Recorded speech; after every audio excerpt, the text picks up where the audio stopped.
Good evening. Guess who just went live on the wrong channel? Hi,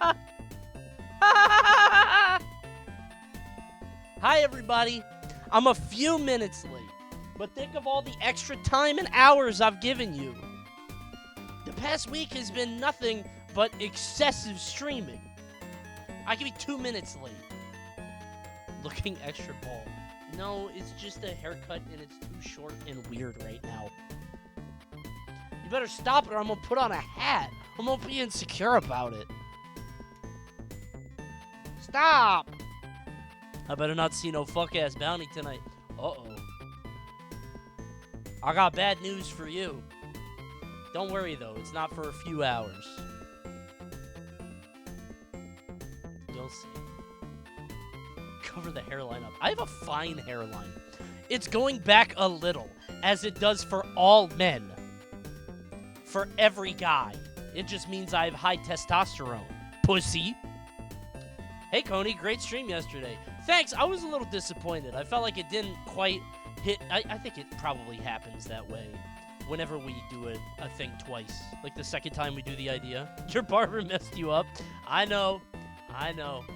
But it always is like this when they go a little bit too short. And then it gets longer and then it gets better. Selections were ass. Hey, I can't decide who gets in or not, right? It was just way too many songs. Again, a lot of that was donos, man. You guys did that. Not me. I just tell you that I'll listen to your song for $50. Not that you should do it, right? Thanks, Senpai. Hate when my barber shaves the forehead. Head makes me look bald as well. Okay, I don't look bald. Nobody in my family has ever balded, and I will not. I think. Coney, how'd you like Ludwig fighting game chat? Dude, they're annoying. I feel bad for him. I was watching Ludwig. He's playing Street Fighter. He's like learning the game right now. Looks very annoying, honestly. It's just, it's helpful chat, but it's like a big streamer, so, and a lot of people are like, it's funny because you have people on both ends. He's in like gold, right? And everybody's like, whoa, he's so good. Look at these punishes. And the other side are like, this guy is ass. He's terrible. This guy's garbage. And like, they're both wrong and they're both right. Right? Like, but they don't know why. Those people don't know, like, anything about the game. I saw somebody saying that E Honda was the Jigglypuff of the game. And those people piss me off the most. Because they just make the most base level, like, oh, Zangief is Donkey Kong. Obviously. Like, because that person is probably technically right, but it still pisses me off. Right? Because, like, it's a stupid thing to say. It has such, like, a base level assumption. Clearly from somebody who doesn't know what they're talking about. That's making me mad just hearing you say it. It was annoying. And then some people are, like, mean. The one thing that I'm shocked by, he is having a really hard time back-rolling. His biggest issue right now is he doesn't back-roll on landing, which I found the easiest thing in the world because it's just tech roll. You just slam a button. That's all you do. I thought it'd be so easy. But he's having a lot of problems doing that, which is crazy. Because all you have to do is when you land in Street Fighter, if you just slam buttons, then you back roll. I swear he thinks it's manually timed. I've never seen anybody struggle with it. I don't know if it's because he's on stick. So he's forcing, like, stick and classic. So he's got, like, a crazy mental stack. But whenever I land, I just hit the grab. I hit grab. I just slam it. It must be a different feel on stick. Yeah, it's got to be, like, weird to do. But...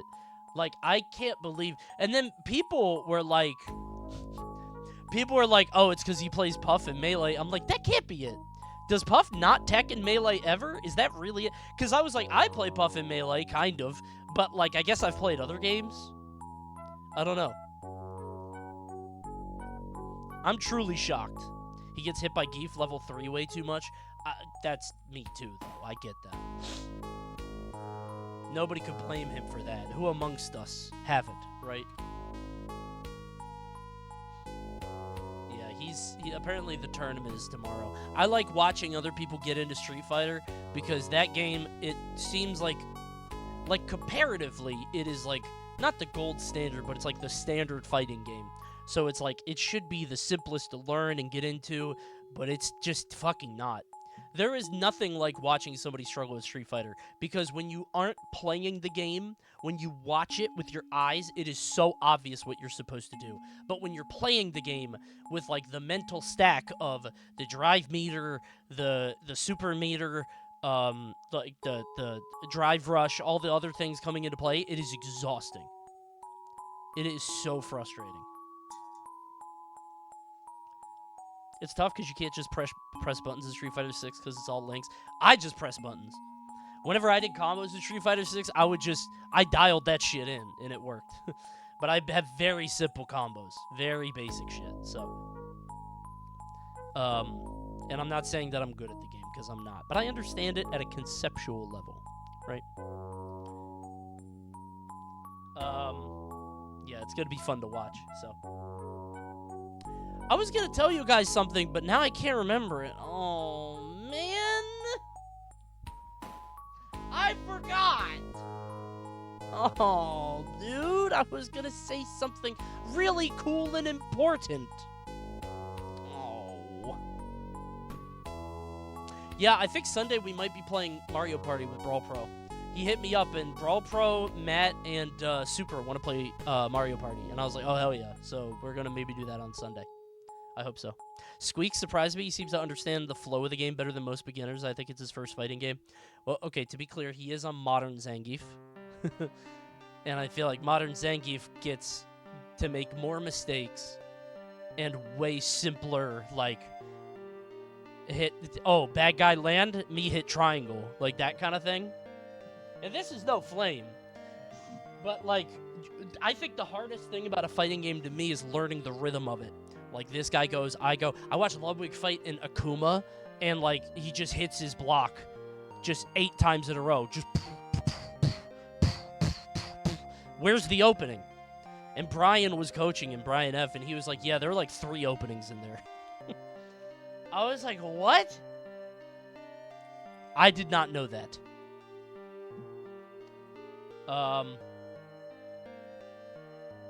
Akuma pressure requires a college degree to understand. I made that joke. Were you in the chat? I said that same thing. I said it requires college certification. Did you steal that? I said that. Oh, there's the XDD. Okay. I'm glad we have another stream enjoyer. Okay. Cammy back knuckle spam looks unbeatable. Dude, I still don't know what to do when I'm in burnout and she just spins on me. I'm like, like, you can level 1, but I only do level 3s. I forget about that shit. Happy Wednesday, everybody. Hope you guys enjoyed the game. The game music stream yesterday. It was fun. It was good.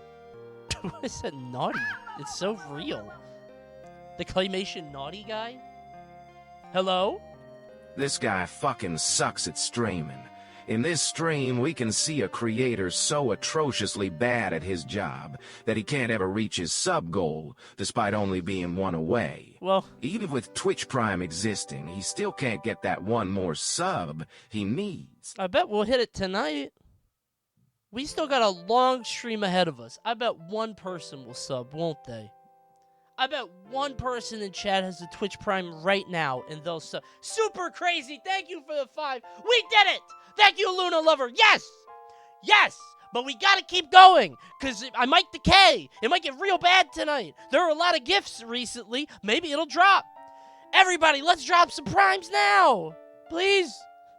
Please. Why does Tyler playing Street Fighter sound just like you?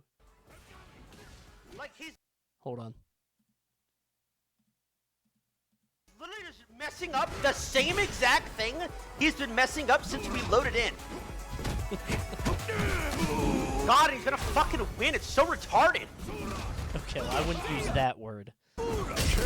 It's so bullshit. I wouldn't use that word. Like, he's literally just But he's right about everything else. He's right about everything else. messing up the same exact thing he's been messing up since we loaded in. I think you popped that a couple times. I have not popped that, no. That word, it doesn't offend me, and I don't mind if people say it. It just feels lazy to me. And like any other thing that offends people, it's like, okay, that offends people, so I'll just work around it. It's fine. That's okay.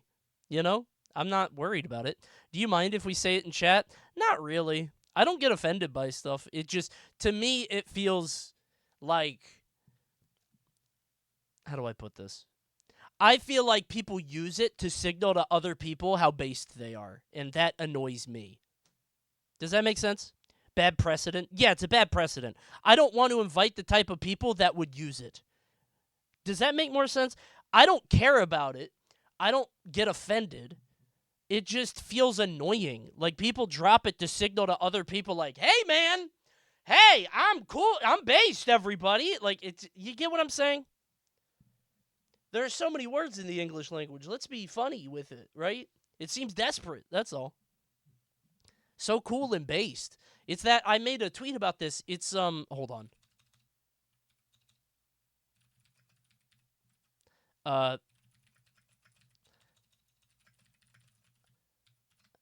This is sort of what I think of is like, and this is a very old 4chan thing to say.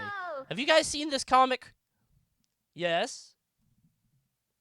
Oh, I forgot to turn this. You know what? My bad, LG. Fuck it. What? In honor of it winning the music bracket last night, I'm Yep. popping my ultimate ability, taken straight from the game. Oh! Go! Dynamite, Aga. Link. Oh, you won last night?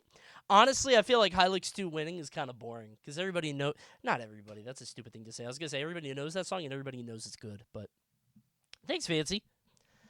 Yeah, this is a like old comment, and this is how I feel when people use that word. Just like,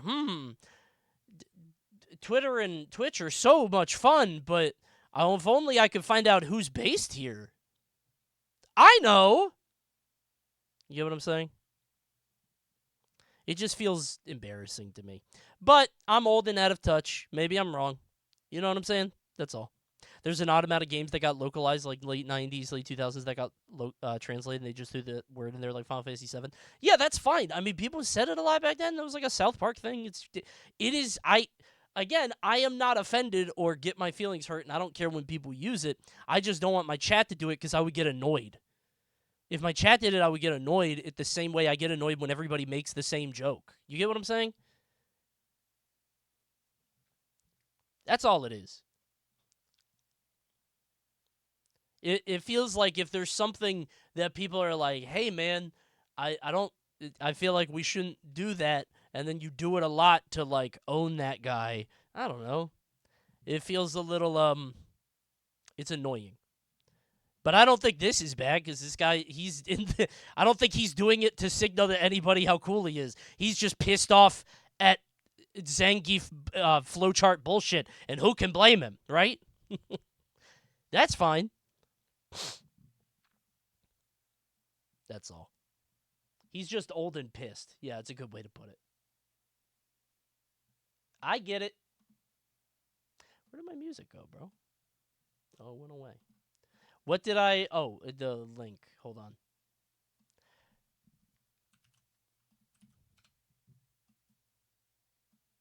Ugh. What? What is this from? That DSP Doom clip pissed me off. Wait, I haven't seen it. What is it? Can you send it to me? This game, I forget the name. It won the thing yesterday. Did you see this yet?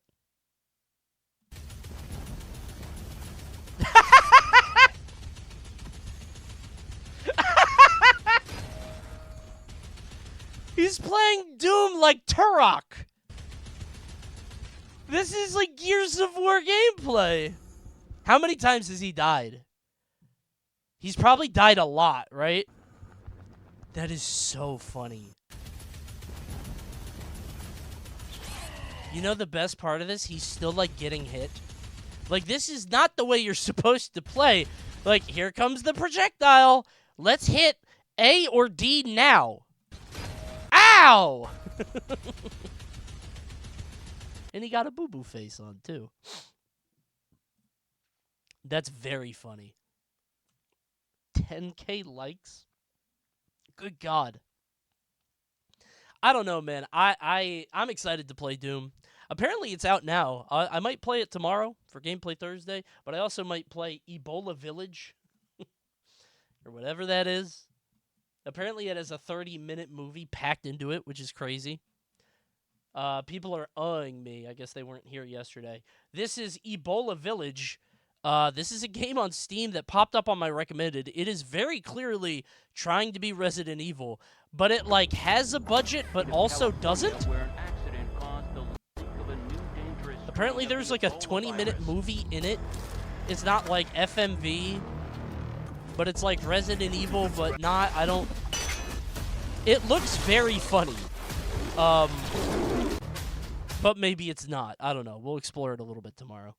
It looks too good to be a joke game, but it's clearly a joke game. Yeah, exactly. Like, a game that, like, straddles that line is intriguing to me. Did you see Super's rivals team in the tourney? No. That's bad. It's bad. Yeah. Stay behind me. Stay behind me. Stay behind me. Just get ready. Yeah. Oh, rock Rock. Support. I put lamp down. You know what the best part of this is? Nobody saw him do it. Like, nobody noticed. Like, maybe one guy noticed it, but nobody said anything. I think the enemy team might have noticed, but, like, I feel like nobody on Tyler's team saw it, or, like, nobody said anything. It just happened, and then everybody just... Wait, where did our Venom go? Oh, dude, they got me. Super's team got last in this event. I know, I think he picked up Doki, and I was like, oh, how'd she do? And I saw, and, not good. So... But hey, I think it was like for $250,000. So, kind of crazy event, right? That's nuts. Okay, let's Vandal. Doki doesn't play as much anymore? Yeah. I mean, me neither. 77? Why is there so much money in this game? That was an XQC tournament. XQC put up $250K in it. I assume of his own money. I don't know. Dude, speaking of Mr. Fantastic, I do log into the game to do my dailies. He feels very strong. I don't know if I'm making that up or what, but he feels very strong. I don't know, man. He got super buffed. Yeah, he's broken right now. He's crazy, dude. It's crazy. If only I played the game more. I saw that they're adding the Chrono Shield as you can buy rank, which is crazy. So now you can buy a shield to stop yourself from deranking when you lose. That is unbelievable. I can't believe they did that. Yeah, that's not a joke. Hold on, let me find it. You know what's weird? I think it's okay. I don't mind it. I love these devs. I think it's very funny what they do. Here we go. Chrono Shield card. Can activate a Chrono Shield to prevent loss from a defeat in competitive. If one is active, using this item won't consume it. You can't buy it, and it only works below gold. Oh. Okay. Never mind then. I guess they're making it clear. I would have been fine with that. Fuck it. Rank is a joke anyway. Who cares? None of us are competitive. Wait, but it's something... It's in, like, the Battle Pass? That's still funny. That's not true. Coney Chatter lied. I hate it when you guys lie to me. I can't tell what's real.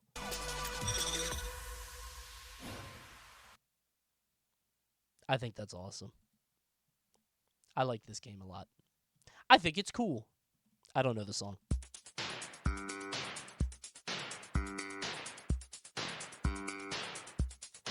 I love Marble Rivals.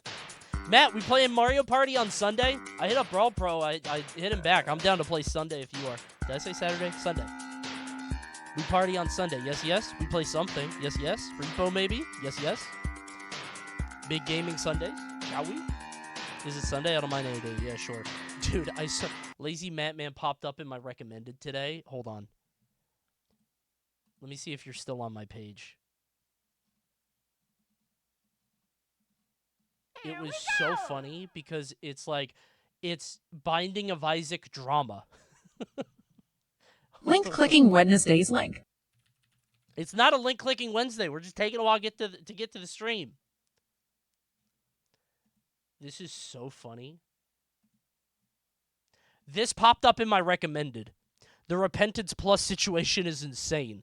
I'm like, is there really fucking there's Binding of Isaac drama in 2025? 206,000 views. Dude, if I was a Binding of Isaac creator, I would make 8 videos on this.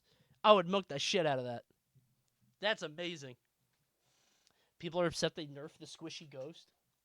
Dude, I wouldn't be able to parse this. Can you believe they took 25 damage off the cat head? Oh. Damn. Not the cat head. That's the only item I remember. No, but like for real. I believe you. I believe you. Guppy, that's his name.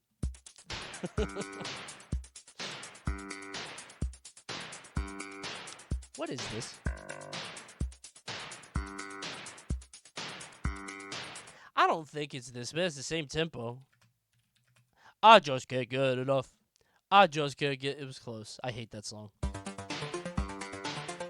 We talked about this yesterday! This came up yesterday!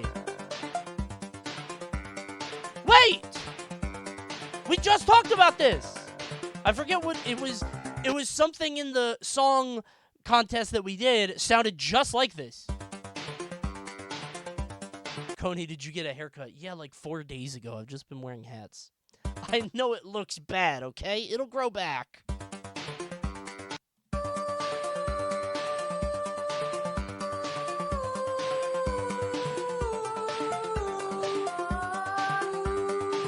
Weird song. It's pretty funny. Somebody sent this. I don't know what this is, but somebody sent this to for a new game. You should sue your stylist. I go to a men's barber and pay $20. This is what we get, man. I've always wanted to go to like a high-end stylist and be like, do something. Make me pretty. $20 haircut? I think it's like $25. It's simple. Fix me. Yeah, exactly. I'm not joking. I kind of want to go somewhere and be like, hey, figure it out. Because I've had the same haircut since I was 8, man. I got a buzz cut once because I wanted to see what my head looked like, and I was ugly. So I think I have very distinct features, and it's like, it's hard to play with, you know? I don't know if I can make everything work. Get a wolf cut. I don't know what that is. It really was not bad at all, man. Maybe I'm just not used to it. I did not like the buzz cut look. I did not like the way it looked. I had kind of a Jesse Pinkman thing going on, but like, it just doesn't... I think maybe I have a feeling about my features and face, and it just went against that. I don't know. Imagine Coney with full-on bangs. I will never have bangs. I hate bangs. Bring the mullet back. I just cut my hair, man. If you guys... I don't mind being ugly. I'm okay with being ugly. I've had a lifetime to learn. So if I could, like, experiment with a hairstyle, I'll do it. It's fine with me. Okay, hold on. Here we go. Burgle with the plot of... Honey, this is absolute cinema. Link. What is this? What am I doing? Basement, attic, cellar, like... How do I play? 9 words in the word vault. You must burgle the vault by searching for movies with plot descriptions that may contain the words. You have 7 attempts to burgle all 9 words. Try and burgle as many words as you can. All vaults have a heist movie where all 9 words can be burgled in a single attempt. I need like an example of this. So let me see. Fight Club. Fight Club is in a basement and... Okay, hold on. I see. Ooh, I kind of like that. Okay, so I need a movie that has a park, a rock, a birthday gym, a ghost, a maid, and a storm.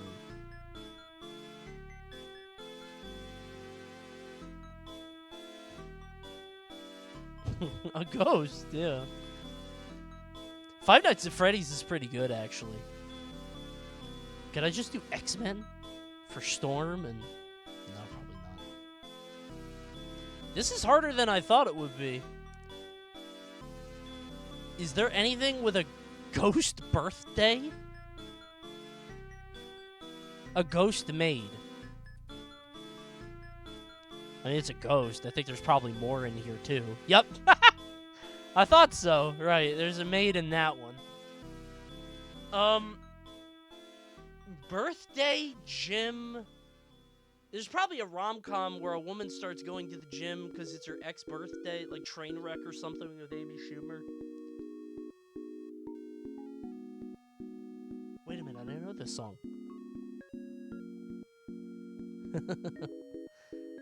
2 hours relaxing Sega Genesis music. This stream has had like 5 callbacks in the last 20 minutes. This is crazy. Good track. Storm Rock Gym Birthday.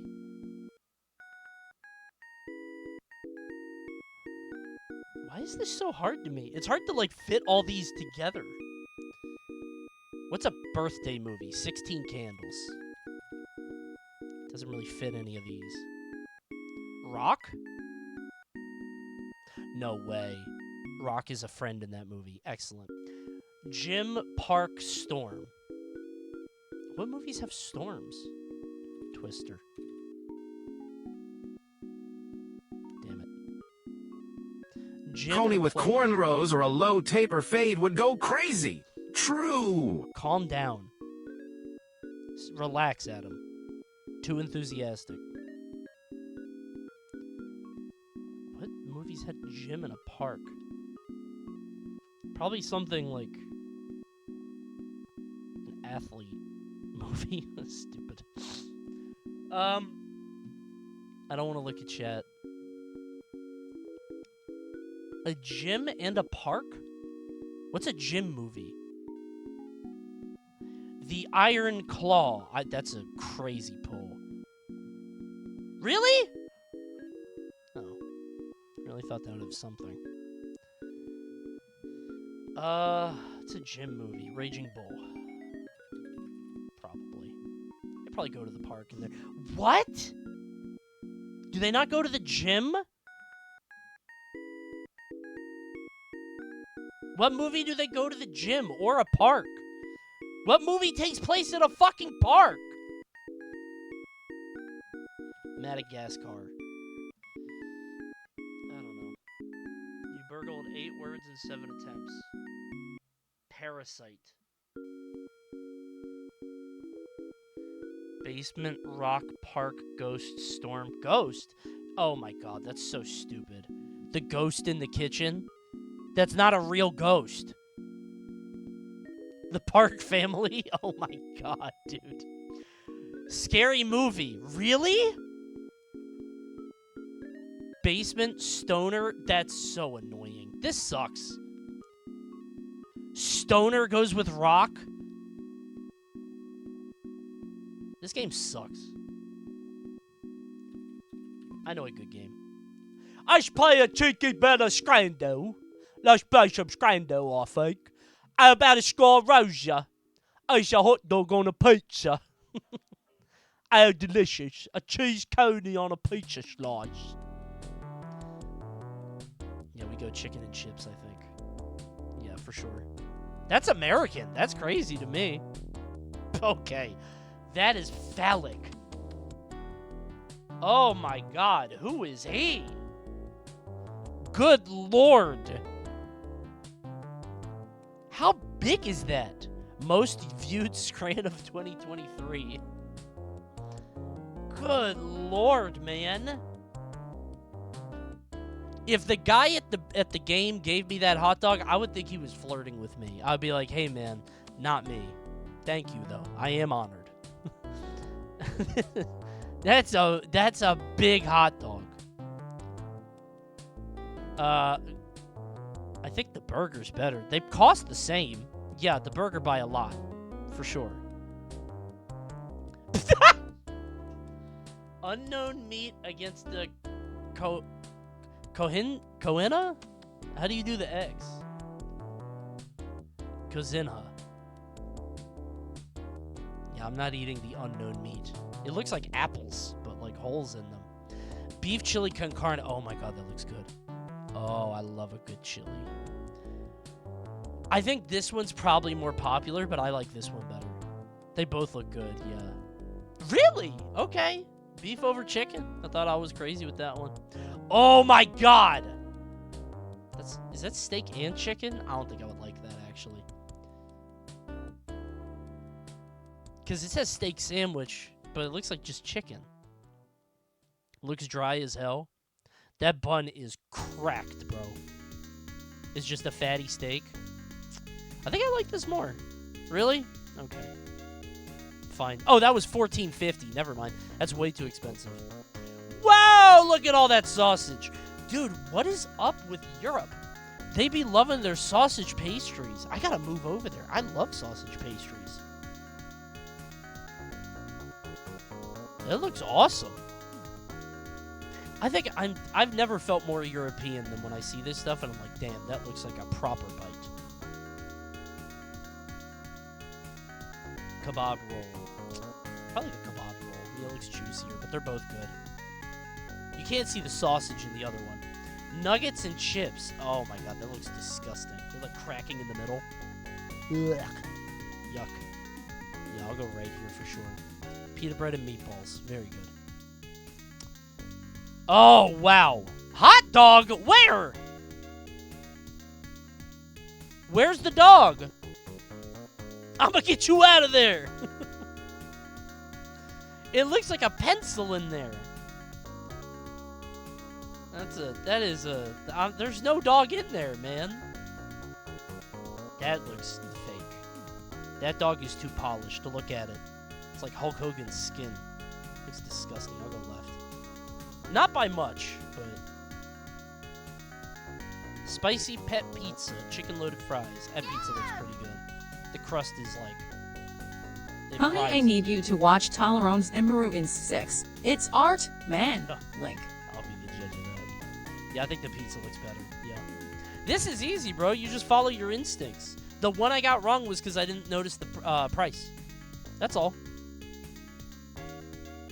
Just gotta trust your instincts on that when you see it. Maybe because my ancestors are European. I think. Maybe they're not. I just have a hunch, you know? Who can say? Shall we?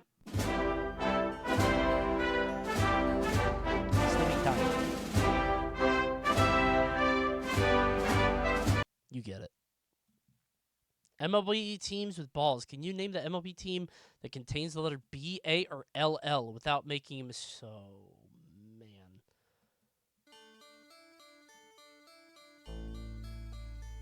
Rays. Yankees. Braves. L's. Let me see. I'm going to go on the left. Dodgers. Marlins. I'm going to name a team from like 1991. Royals. Astro. Oh, God, I put A and it did that. Astros.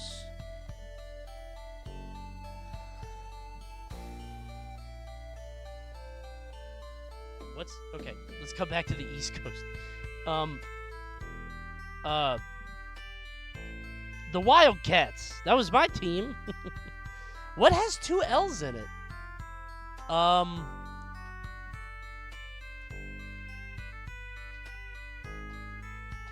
Red Sox. White Sox. I almost said Black Sox. Yankees, Mets. Pirates?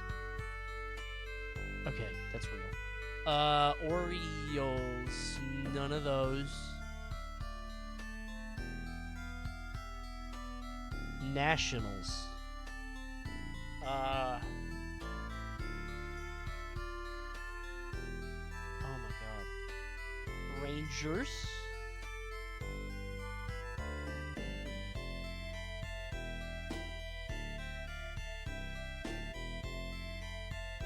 Twins?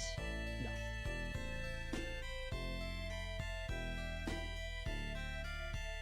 This is kind of hard.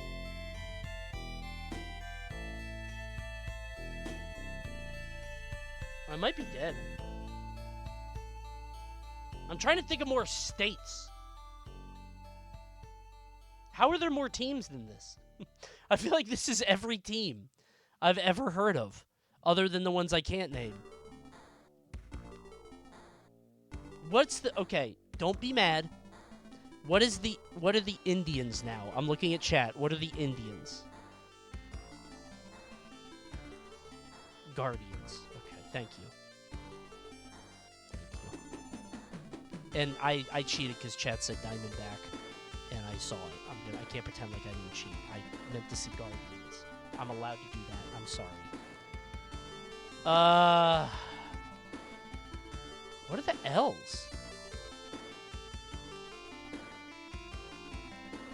I actually don't know. Virginia doesn't have a team. Georgia, Atlanta Braves. That's it. I don't know. I think I'm dead here. Fuck. What do you mean question marks? What? Why can't I see it? So you can't cheat. How could I cheat? It's over. I'm dead. Blue Jays? What are the L's? Phillies. Oh. Ah! They're just named after a city. Stupid. That's not a thing. It's just a city, man. Padres, Angels. Oh, right. Okay. Giants. Cubs. Sure. You're right. Okay. All right. I'm not up to date on baseball, but I might be after tonight. It's a movie we might watch. It's a long one, so I might skip around or it won't be fun. Here's your sub, everybody. Here's your sub to my favorite chatter, Game Man 4. Game Man IV. Thank you so much for coming to the stream. I love you personally and individually. I'll see you after the stream. Mwah. I shouldn't say that. That's too far because somebody's going to believe me. When I did in college, this isn't a joke. In college, I did a... this is so embarrassing. In college, at a certain point, I thought I wanted to be like a radio guy, like a radio DJ or something. So I had to do a thing where I interviewed somebody in the profession, right? And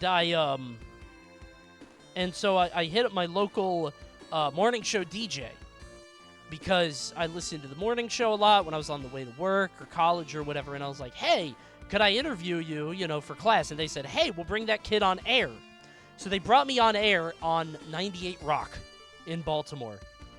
And they basically just made fun of me the whole time. But I'm asking this guy about, how he got started and all this other stuff. And then at the end, they're like, hey, read this story. We'll see if you have any talent for this. And they gave me a story about, like, a mother of 4 who died in a fire in a car accident. And, like, I was like, okay. And I read it, but, like, I had a cheery voice because I didn't know how to, like, I didn't know what they wanted. And they're like, oh, you did not match the tone of that. You're fired. And, like, they were making fun of me, and it was a joke or whatever.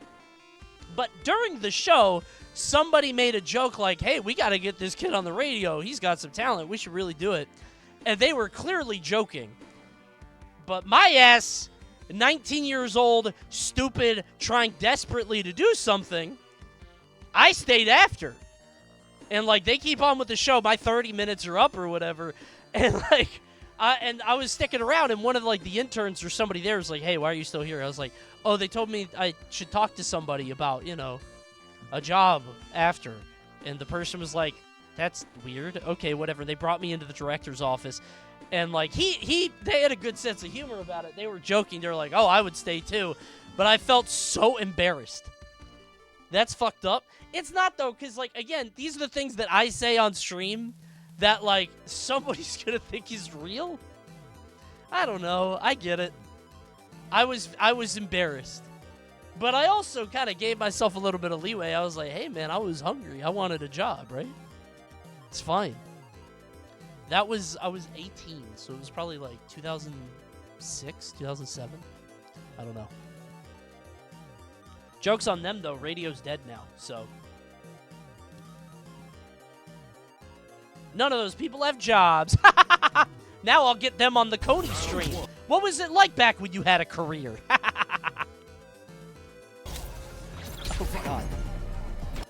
I've never seen the Windows do that. Did you see that? Shit went right in the middle. What am I watching for?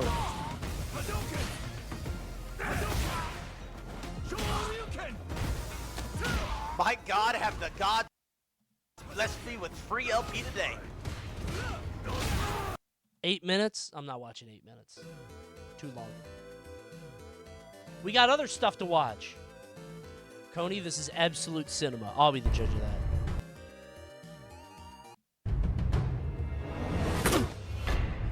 Whoa. Hey, guys. Welcome to EB Games. Let me guess. Call of Duty. Advanced Warfare. Xbox One. Copy that. Pick up Call of That Duty. is not what he sounds like.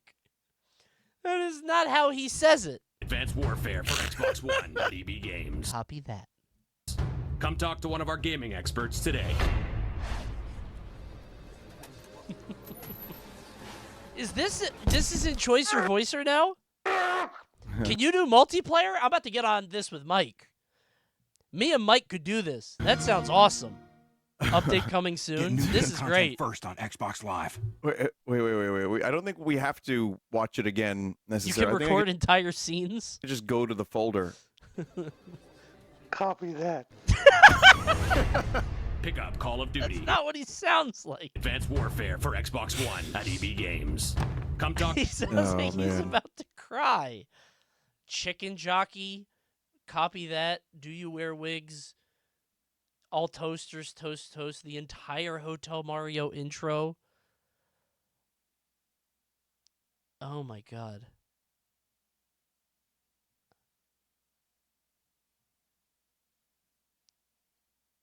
I don't know most of these. Okay, that sounds fun. You should do this. I might. Apparently the update's coming, so. Okay. Most of them are Vine Sauce bits. Yeah, I feel like if people could, like, put in their own things, but I think if we let the Coney stream pick stuff, I'd probably be doing a lot of Lou Bega commercials. I'd probably be doing a lot of those, I would imagine. Quite a bit, you know. Okay. Sorry, I clicked on the wrong window. Teacher's pet. Most annoying girl in the world. There's a video we were going to watch yesterday, but we didn't have the time. We watched something else, so I'm watching it today. Plants? Game Animals? Theory. Matt Pat's old baby says, what is a Pikmin? I don't know. Let's find out, shall we? Something else. Everybody said this video is bad. I think you just hate it because it's Game Theory. Maybe they make good stuff. 19 million subs can't be wrong. That's actually lower than I thought it would be. You're clicking off at the 6-minute mark. Really? Oh, yeah? We'll see. I'll see how long I can last. 6 minutes out of 17 is pretty low. I think I could go further. Entirely. Only 533,000 views in 4 days. That is fine. 500,000 views in 4 days. It's not the same that they used to be. That's retirement money, man. You're crazy. Well, I went through the scientific record, and let's just say It's probably not fine for them. Bro, the number can't always go up. Let's have a little bit of perspective here, man. Just because somebody falls off doesn't mean that they're not set for life. Right? That's a crazy amount. never look at a Pikmin the same way again. Hello, Internet! Welcome to Game Theory, the show that will keep throwing theories at you you guys until shareholders? you finally succumb and subscribe. Go on, do it. Subscribe. Subscribe. No, Subscribe! I'm not Thank you. might click And off now. speaking of things you I might throw, click off I now. have to That start is not MatPat, by the way. this video off by issuing a formal apology. Despite uploading over 700 videos over the last 14 years, we've never done a video on one of Nintendo's biggest and most adorable franchises. Did they hold like auditions for the next MatPat? I should have entered. That'd be fun. Pikmin. I know, I couldn't That would've believe been it cool. either. What if How I have we was not Matt? covered this incredibly beloved real-time I do a strategy hard game where you pivot. control an army of cute little plant guys Could've been called me, Pikmin? yeah. But don't worry, friends, that all ends today. Because a while writer? normally you and your Pikmin go around collecting items, fighting bosses, It and was like the solving Pope. puzzles, there's one puzzle that's always I'll tickled be my the next theorist Tears senses. What when exactly he are goes. the Pikmin? They have I'm, flowers like, on their way head, older so than you Tears, I might think. assume they'd be plants. However, I Well, don't you know, know just about in you, but case. I've never seen a plant walk around and say its own name before. You know, unless you're talking about Pokemon. So, are they plants or are they more like animals? That is what I Pokemon. So, are they plants or Do they always have the dots? The video is a lot louder than you. Wait, really? Dude, I keep changing the fucking volumes and you guys are never happy. That was a Pikmin 3 thing? What, were they turning them into like strawberries and stuff? It looks way tastier that way. But they're like seeds and grain. Ugh. or are they more like animals? That is what I intend to solve today. Your mic is Gather quiet. around, my Again? loyal Pikmin, I mean theorists. We've got some sciencing to do as we try They to had to figure show off the out graphics of once the and Wii for U. all what the Yeah, the heck blue are ones have Pikmin seeds supposed to too. be? Let's kick things off using the basics of what we know about the Pikmin. Obviously, you look at them and you think, surely they're plants, right? I mean, they literally have flowers on their head. But it's Yeah. not just looks. One of the game's notes about the blue Pikmin mentions the existence of tiny holes on their skin that allow them to breathe on land, called stomata. Stomata are a real thing found on real plants that allow gases to flow in and out of the plant, I didn't know that. i.e. it allows Neat. them to breathe. That same entry for the blue Pikmin also mentions the fact that they have pigments in their skin that perform a photosynthetic-like process. As I'm Okay. sure you remember from your biology classes, photosynthesis is the process Right, that plants the and sun some gives other them power, organisms use right. to make their own food using carbon dioxide and light. So the Pikmin look like flowers, they have stomata, and they perform photosynthesis. That would suggest that Pikmin are supposed to be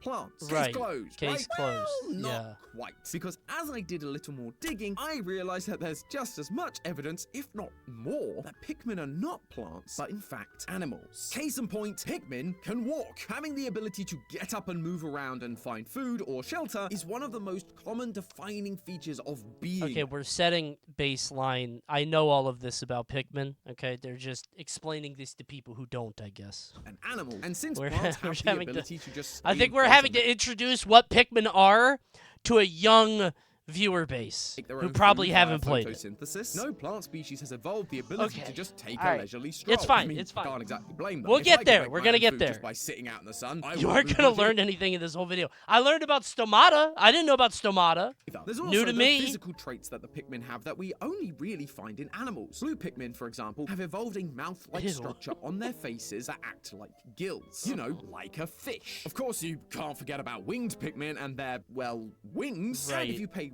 real close attention, in Pikmin 2, when the Pikmin get electrocuted, you can see that underneath their skin, they Oh shit. They have like a stem. Oh. It's like a leaf, like the part of a leaf that comes out of a leaf at the bottom. The appear to have a the simple stem. but existent skeletal system. All three of these examples are things we The xylem. Yeah. only Root? find Is that in it? the animal world. The other I didn't and know that. final That's kinda big red cool. flag that suggests that Pikmin might be animals. They can eat. In every mainline Right, game, they we drink see the, how do they drink the juice? Well, they suck it Pikmin through their flock skin, I to guess, gobble if up they have the delicious stomata. sugary substance known as 'Cause only one of them has a nectar. mouth. I Animals didn't have think to of that. go through the trouble of going out and eating other things in order to gain the energy they need to be able to survive. Now, Uh-huh. look at the Pikmin. We see them not only eat the nectar, but immediately after their little flowers bloom and they become faster and better at carrying objects. Right, yeah. Clearly, they're using the energy in their food in order to get stronger. Thus, Right. another point in the they are animals column. So, Right.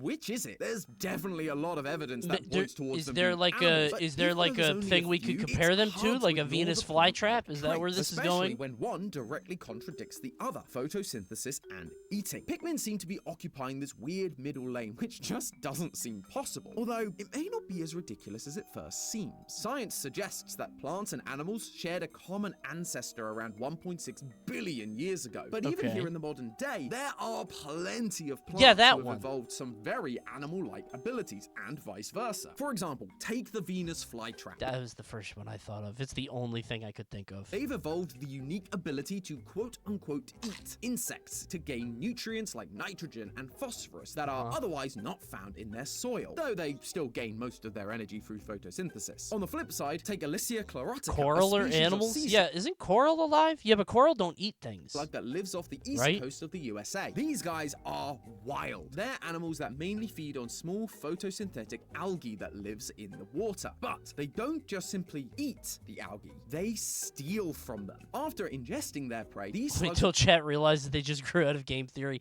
Listen, this is great for a 10-year-old, right? take the chloroplasts, the structure that It's weird to see generational kids' videos on YouTube, right? That's kind of cool.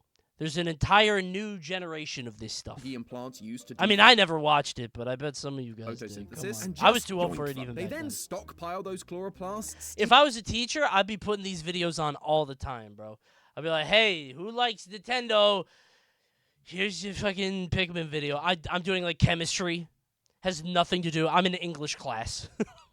Has nothing to do with anything in the video. In their skin, giving them both a luscious Just shade of pop out green the and TV. ability Oh to boy, are we actually gonna do watch The Grinch? photosynthesis, despite being It's an December animal. 3rd, In fact, and I'm thanks showing to them their the Pikmin thievery, video. They're able to go as much as 9 months without eating, surviving purely on photosynthesis. So, given enough time, both plants and I watched this stuff when I was 10. Now I'm 25, watching this stuff in my own apartment on the Coney stream.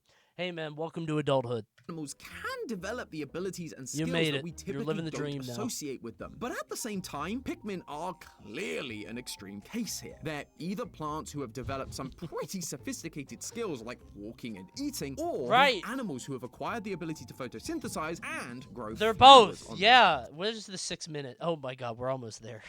They're both. I know. But again, which is it? Well, Which one? To figure that out, we need to pull back away from the Pikmin themselves for a bit and look at the world the Pikmin inhabits. The vast majority of the games in Okay, I'm at 6 minutes now. Pikmin take place on a planet called PNF 404. And Okay. while it's never officially stated, it's heavily implied that PNF 404 is meant to be Earth. Scattered around the world, not only do we find very Earth-like fruits like grapes and lemons, but Hold on also for some 1 minute to familiar win. brand I'll name stop at products like 7, okay? Duracell I'm gonna stop and at 7 Up. 7. Also, in the opening cutscene of Pikmin 3, we see PNF 404, and it has a very large pale moon. Look familiar? You know, if you believe all the moon is real propaganda. Yeah, I But know it's it would Earth. appear that this isn't just any version of Earth. This is meant to be Earth in the I very, feel like I know very too much far about future. this. In Pikmin I 3, think the we problem. get I this feel like the if I didn't know anything about Pikmin, I'd be learning quite a lot. If you made this view of video the about world map. Splatoon, And right away, some of if this you should made seem this familiar. Splatoon, We've got I what would be looks like shocked. South America and I Australia, don't know and even that. a green version of Antarctica. Except I don't know what you something about them expected. isn't Me- quite I've never right. watched Not Game only are Theory, so I Antarctica didn't and know. Australia all smushed together, but South America's This gone is new to me. sideways. Did Nintendo just don't flunk have to be basic nice. geography? Actually, Oh, no. brother, this is No, exactly they're, what it's they're supposed to teaching a look new like generation. 250 Feed your million creative years mind. in the future. You see, all of the continents are floating on Earth's mantle, and ever so slowly, those continents are moving. Imperceptible over a human lifetime, but over millions or billions of years, Earth's continents can look wildly I different. know Around about plate 200 to shifts. 300 million years ago, What are we Earth's continents doing? were not separated like they are today, but all smooshed together into one supercontinent known as Pangaea. But over If I time, didn't it know broke about apart Pangaea, and I'd be moved going into their crazy. present-day I'd be locations. learning a And lot. 250 million years from now, some scientists estimate that Earth's continents will look like this. This is what they call Pangaea Proxima, and it is strikingly similar to what we're seeing from PNF 404 in Pikmin. So, if PNF 404 is Earth, and that seems pretty likely at this point, the Pikmin games take place hundreds of millions of years into the future, Right. perhaps a time after humanity has wiped itself out. And in that time, all sorts of wacky creatures could end up developing. I'm not even halfway. Think about it. 250 million years ago, Pangea was all together. Dinosaurs were just starting to take over, and there was some I didn't realize you could just, like, package the lore of a game into a video. I didn't know you could just do that. truly wacky characters walking around. Creatures like the Lystrosaurus, Diplocaulus, That's what they've and done this for a species of decade. reptile It's with genius. wings on its legs. You can make Just a million. imagine You all can the make an crazy entire things content empire off it. Hello, chat. Hello, Coney. Oh, hey, Kermit. Today was much better than yesterday. That's great. I even learned about Stomata from Nintendo Veggie Tales. Oh, me too. Yeah. All of my overdrafts from yesterday were refunded due to incompetency. That's great. All is well for now. Okay. I hope tomorrow is just as good. That for now is a little ominous, Kermit. We can't predict the future, so let's just work on the things that we can change, all right? Let's focus on ourselves. I hope you feel better, man. Check back in tomorrow, okay? Hope you're doing okay. that might evolve on an Earth. Kermit's without taking it humans one for day at a time, 250 man. million years. He's And doing I'm not his the best. only one making that connection. So has the foremost Good luck, authority Kermit. on all things Pikmin in this universe. I am, of course, talking about the main man himself, Captain Olimar. His detailed scientific notes tell us that, quote, it's generally believed that the Pikmin body was originally the root of a plant that has evolved over centuries, if It's been we could have gotten that a long time ago. not millennia, developing structures analogous to muscles, neural networks similar to those of a brain, and more. And that the accepted theory is that Pikmin evolved from terrestrial root vegetables. Not only does this pretty much confirm that Pikmin are a species that have evolved over many, many years to create a confusing biology, but he also calls out that they are plants who have managed to evolve animal-like features. I know! Specifically, that they were originally some kind of root vegetable. This video is just finding new ways to say it's both actually for 12 fucking minutes. Root of this Pikmin What am I question, we need to doing? figure out what kind of root vegetable the Pikmin most likely evolved. Carrots! Not to get too Santi on you, but root vegetables are, well, vegetables. They're While carrots! Humans or other animals primarily eat the root of the plant. Things like radishes, beetroot, and sweet. I'm sorry. What? Fine. Did I go more than 2? Thank you. Sweet. Anyway, as I looked into all the various kinds of root vegetables that were out there, there was one that was just the What the fuck is this guy talking about? This video is slop. No. Oh, brother. You guys use that word too much, especially you, Plankton. You should be nicer. bit for our Pikmin progenitor. You know them, rabbits love them. It's the humble carrots. First off, I mean, just Yeah, like, they're couldn't you carrots. just imagine a red Pikmin all Julie end up on a nice salad. Hey, I'm not the This only channel's one who become thought they looked like carrots. sport Captain Olimar, esports. was the one who came up with the name Pikmin when he realized that they looked a lot like Pik carrots from his home planet. But it's not just the Pikmin's body shape that looks suspiciously like a carrot, it's also the flower. Many of you may not have even known that carrots do in fact This have flowers, channel and they look a hell of a lot unironically like a fell certain off. Pikmin flower. I don't Flowers think with it's the five channel's petals, fault. I how feel like cool it just things have grown past this. Considering that Pikmin are literally smaller than a And dinosaur, apparently some not flowers are actually 500k perfect match for views. our Like I Pikmin. said, that's quite a lot. Next Toya Thursday, Coney should include a 2-hour banjo lore dump before he starts playing. True? Maybe I could tell you what kind of bird Kazooie is. Is she a chicken? Is she a seagull? What is she? And I'll have like a hour and a half PowerPoint presentation to try to tell you exactly what it is. Breagle? Yeah, but what's a breagle? You don't know what that is because it's not real. It doesn't exist in the real world, so we're going to have multiple. By the way, fuck you guys for like trying to be correct there. Did you guys consult the wiki? Why are you guys always so ready to have the correct word in chat? The point is that I can stretch this into a full segment. There's more. The reason that you or I It's revealed in the GBA game. Oh, brother. don't think about carrots as having flowers all has to do with timing. You see, Revealed! carrots are biennial plants. That means they typically grow over a 2-year cycle. In year 1, they focus all of their energy on growing their leaves and roots. This is typically when humans pick them for munching. But if you let them grow and mature into year 2, then they bloom Is like there a spring and banjo meadow. video You'll on let this them channel? life I might cycle, watch they that start off too. as little leaves who, when given enough time and maybe a little nectar, will bud and eventually bloom into a flower. So far, everything is lining up perfectly for the Pikmin to be evolved version of carrots, who, over some quarter of a billion years, have evolved the ability to walk, talk, and chew gum at the same time. It all feels too good to be true, and unfortunately, like most game theories, it is. Or at least it's not the full story. You see, What am I doing? I'm not even watching this anymore. I'm just looking at the colors flash on the screen. Good God. I'm not even like paying attention. I'm just going to hear that it's an animal plant again. I'm going to hear it's both. It's a sensory video. We got to hold strong. You're right. see, there's one teeny tiny little detail we need to sort it before I call this Pikmin thing. Maybe done. I'll Dust get it to rock and one ice. thing I These can guys are a look. bit Well, I already different got from the their other stomata friendo. bit. Quote again from Olimar's notes. Pikmin supposedly evolved from plants, yet there are also Yeah. Hello, I am your strongest chatter. Oh, hey. Chat, you can look away. I will watch all the Game Theory videos and all Coney videos for you. Okay, yeah, you guys can take a break. This guy and I are gonna learn about Pikmin.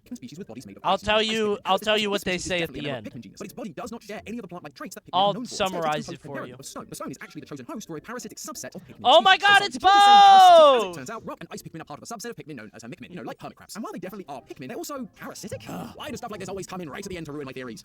I'm not doing this anymore. This is stupid.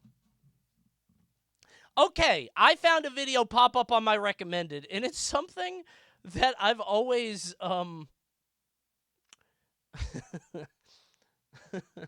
okay. This one's for me, okay?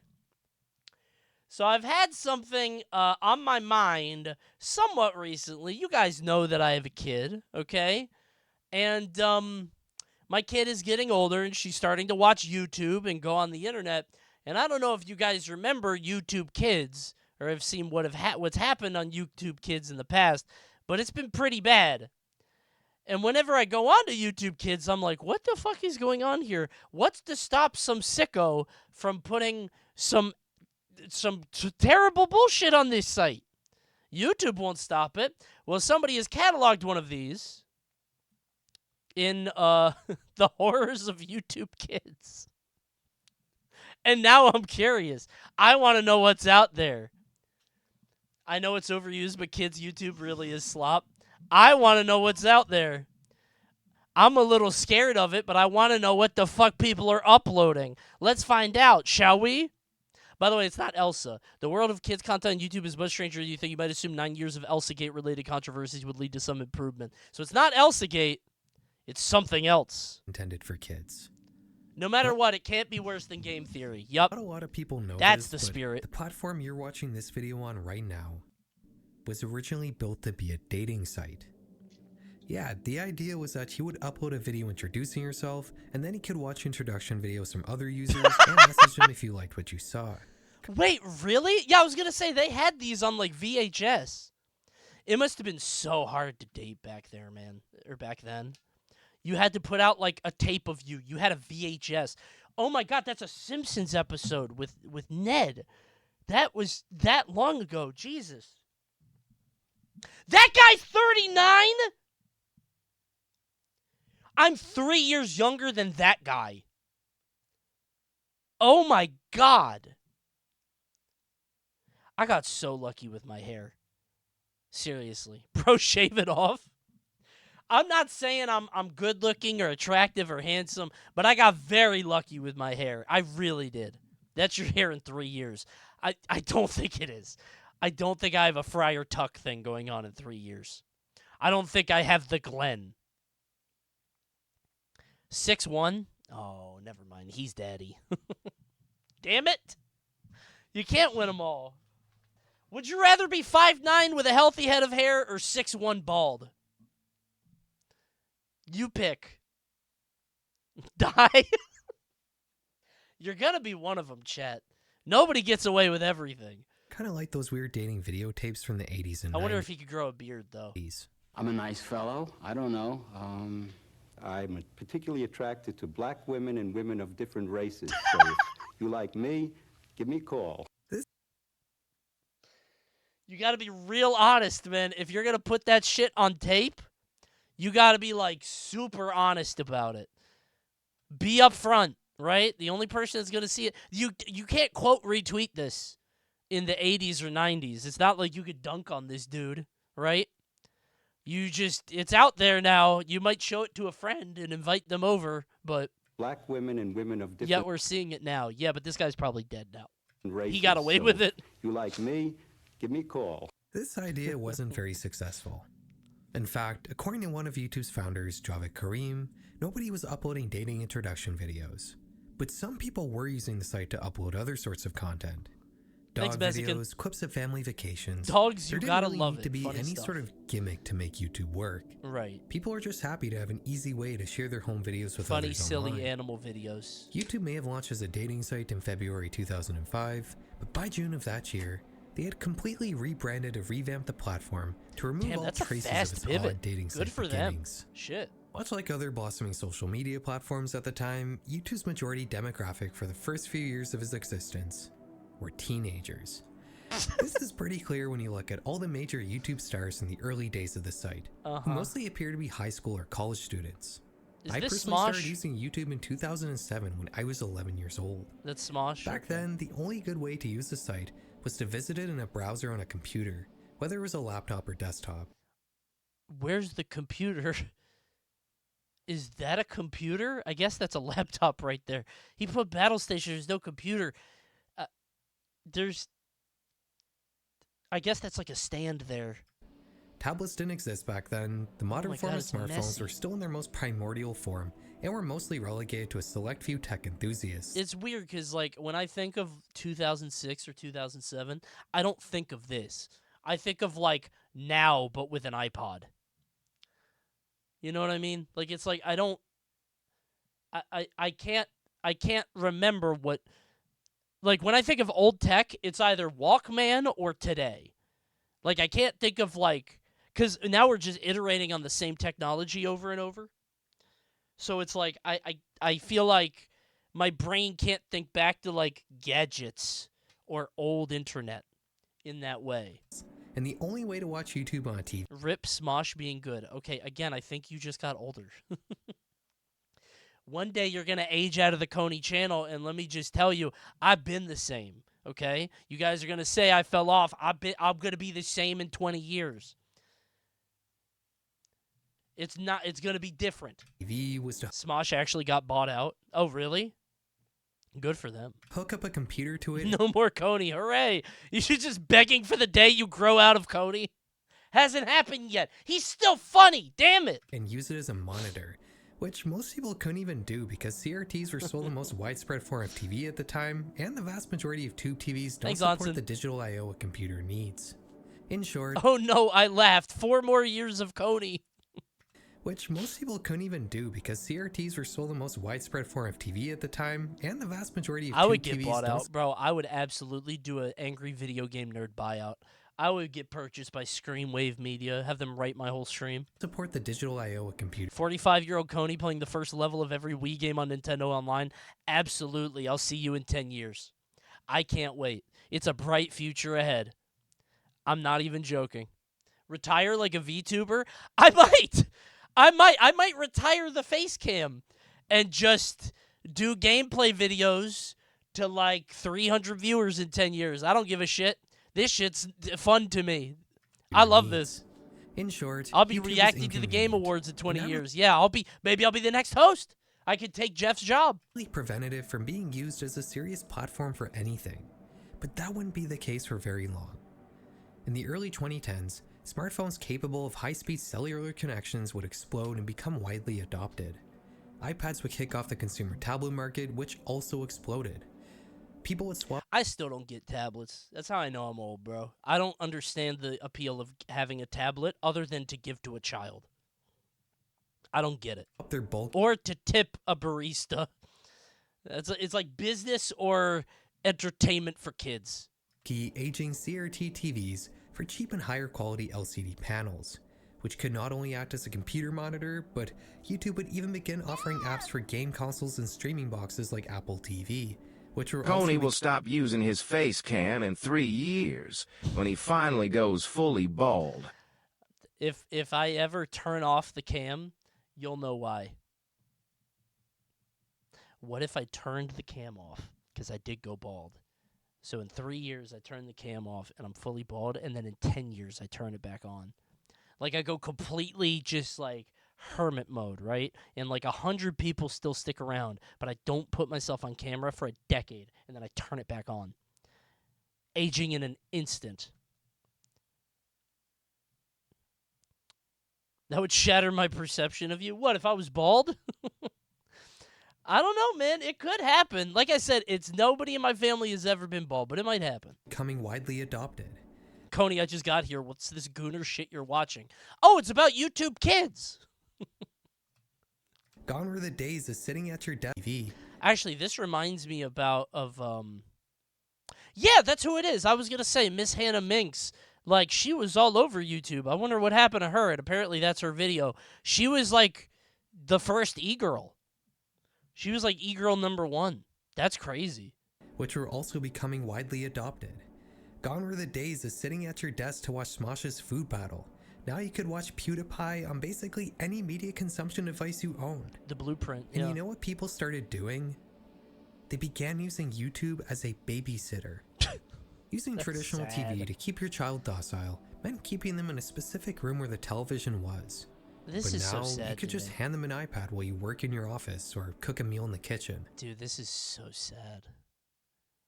Like I get it, right? I really do. Sometimes you have to like have time to do something. And like I think it's very easy for non-parents to be like critical of this. But I do get it from a parent perspective. But also, like, I think a lot of people use it as their initial go-to no matter what. I mean, I was on my Game Boy. Yeah, exactly. I think people are, like, a little bit too critical of this stuff. Not too critical. People are over-critical. But I think it's because, again, on your Game Boy, what's the worst thing you're going to do, right? You're not going to rot your brain with Super Mario Land. But it is different now. Tack on the fact that YouTube is free to use while other streaming services... People placed kids in front of their console or TV back then. People still put kids in front of their TV now. I get the wanting some time, right? But, like, to make it your go-to or your instant reaction is just so sad to me. Or cable all Those cost poor money, kids. and YouTube began to be flooded with very... The worst thing is becoming a gamer. Yeah, I'll get my kid a tablet, but only with Excel on it. Maybe ask Ben. All he could say is yes or no. They could talk to him. Talking Tom, I don't know. Young and impressionable viewers as a 2010s world. My 5-year-old nephew calls watching YouTube brain rot. I'm going to be honest. You need to step in as an uncle, bro. That's... If you're... As the father of a 5-year-old, if your 5-year-old knows the name brain rot, you got to get custody. Hold on. You got to get in there. Creators eventually began to catch on to the fact that the limited amount of child-focused content on YouTube at the time was getting an enormous amount of attention. Oh my God, 1 billion! Millions of views. Obviously, there was potentially a lot of money to be made by making videos aimed towards children. And I'm sure a lot of you know how that turned out. Right, yeah. As long as television has been around, there's been an ongoing argument as to what is and isn't okay for children to be watching. Sure. Some people say kids should only be consuming educational content, or TV with some... Yeah? Is that Kermit again? Hey. Excuse me, but I really couldn't help but make sure. My personal favorite event from last year was Fast 50. Are you perchance coming back to participate in commentary? I see what you're asking. Shall we? I thought he was like... I thought he thought that I asked what your favorite event was from last year. I was like, I did not ask that. I don't know why he gave his opinion. Yeah, I saw that Ludwig put out a Fast 50 thing. I haven't heard anything. So, and last time I didn't apply, I just got hit up and he was like, hey, do you want to learn a run? And I was like, sure, I'll try. And then I tried and I couldn't do it. So apparently they're doing one this year. Maybe I'll do it. Maybe I won't. Maybe I'll get fired. I feel like it's like...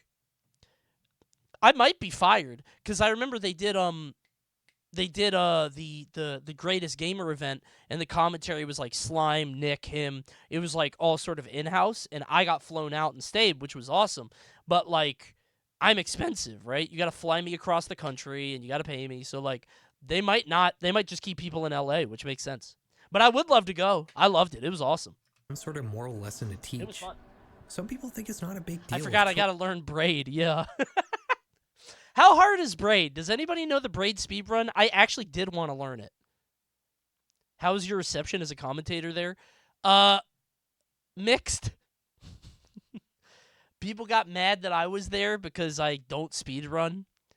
But I wasn't there to speedrun. I just did the Mario thing at the end. And I was there really to be the comic relief. I was the worst one in that Mario, medley or relay or whatever. Coney, why do you always act like you aren't getting invited like they aren't your friends? They are my friends, but they're my West Coast friends, right? Like, we don't... I love those guys. They're great, but, like, we don't hang out regularly. You know what I mean? Sometimes I go over there, we hang out, and I chill, but, like, they've got friends over there that they don't have to pay to come over, that they don't have to fly in. You know what I mean? So it's like, I haven't heard anything, and maybe I won't, and that's okay. We'll see. I liked your commentary, but you were sick at the time, so your voice was gravelly. Oh, yeah, I think I lost my voice that event, right? Something like that. It came back, though, I think. Stans' day one, he'll do that shit for minimum wage. Yeah, exactly. He also is, like, in off-brand, right? So it's his job. So, but no, I would love to do it. If I get invited, I'll do it. Children are watching fun junk. Wow, you lost your voice at an event. That's crazy. Okay, you bastard. I'm going to not do that this time. Supernova's coming up. I'm coming up with a content schedule. I'm not going to do too much. I'm going to take it easy. I'm going to dial it back. I actually got, I think enough time has passed now. I think I did talk about it, but if I didn't, it was because I didn't want to, like, start a thing. I'm not trying to start drama. My inclusion at Fast 50 was criticized by somebody in the speedrun community that was unhappy that I and some others were there. They were pretty aggressive. I didn't really take it seriously because, you know, I'm not a speedrunner, but who gives a shit? Lug got called racist for hiring you. Me? Specifically? Yeah, I get it. I get why people were upset with, like, because, like, you feel like it's a speedrunning event. It's like it's supposed to be, like, speedrunner sort of focused and, like, celebrated or whatever. I get that. But, I don't know. Sometimes you need people outside the space because I can pog and soy face at stupid stuff that happens. I would tell you this. I think normal speedrunner wouldn't have made that Doug run that fun. That Doug run was so goddamn funny. I loved that run. I think I added a lot to that one. Foodie kind of shows every now and then. I think you need the casual perspective to be like, how'd he do that? I think I'm good at asking questions. I'm good at, you know, on off-the-cuff commentary. It was very fun. I loved it. Regardless, though, whatever is on TV is generally... I think a lot of online communities have an issue presenting valid criticism in a non-aggressive manner. Well, because the non-aggressive stuff is out there. It just doesn't get the same amount of likes. Like, one guy has to be... I'm not a Disney adult. It's just the first thing that came to mind, and I'm pretty sure this is like this is inspired by a scene from Frankenstein or something. You know that scene where Gaston wants to go kill the beast, and he has like the pitchfork or the mirror and the fucking the torch or whatever. On Twitter, that's one guy who everybody is like, yeah, like that pose. That guy's mad, and I'm gonna follow him. But there's thousands of people that are like, huh, I'm surprised this streaming event or the speedrunning event didn't have more speedrunners. But I guess Ludwig probably picked them for a good reason. It makes sense. But I wish you would have invited more speedrunners. That gets like 3 likes. But the guy that's saying that like Ludwig needs to be hung by his toes in the town square and flayed alive, that guy's going to get way more attention. That's all. Yeah, but being a dick and then being like, hey man, love your stuff, wish we were represented better, makes you look like a pussy. Oh, absolutely. I'm not disagreeing with that. No question, because then they're like, hey, big fan, I just had some constructive criticism. Blow it out your ass, bro. Don't be friends now. Stand on it. I agree, but... generally governed by some sort of code of ethics. Broadcasters all have a reputation to uphold. Sorry, we were talking this whole time. Only be consuming educational content. Children's television watching. Some people say kids should only be consuming educational content. That's not true. Kids need Ren and Stimpy, too. I think kids need dumb, stupid bullshit. That's why I like Nickelodeon. They let them have that. But you should also have them be... It should be enriching at the same time. But you can have oatmeal and cereal, right? You can have a little bit of both. Or TV was... Nobody needs Ren and Stimpy. Ren and Stimpy were there for me when I needed them. I loved Ren and Stimpy. Some sort of moral lesson to teach. Some people think it's not a big deal if children are watching fun, junk foodie kind of shows every now and then. Yeah! Regardless, though, whatever is on TV is generally governed by some sort of code of ethics. And also, like, again, not to bring in my own experience too much, but, like, my kid's really into Muppet Babies right now, but I don't think it's for, like, the lessons. Maybe she'll learn something, but I think it's because it's pretty in CG. It's like bright colors. I don't think she's like, ooh, this is a good lesson in what to do when I get really angry and how to manage my emotions. She just likes the bright colors and the funny voices. She likes it when Miss Piggy wears a dress, right? So it's like I don't think she's gaining wisdom from this. Podcasters all have a reputation. It's not the good Muppet Babies. Is the good Muppet Babies in your eyes the one you grew up with?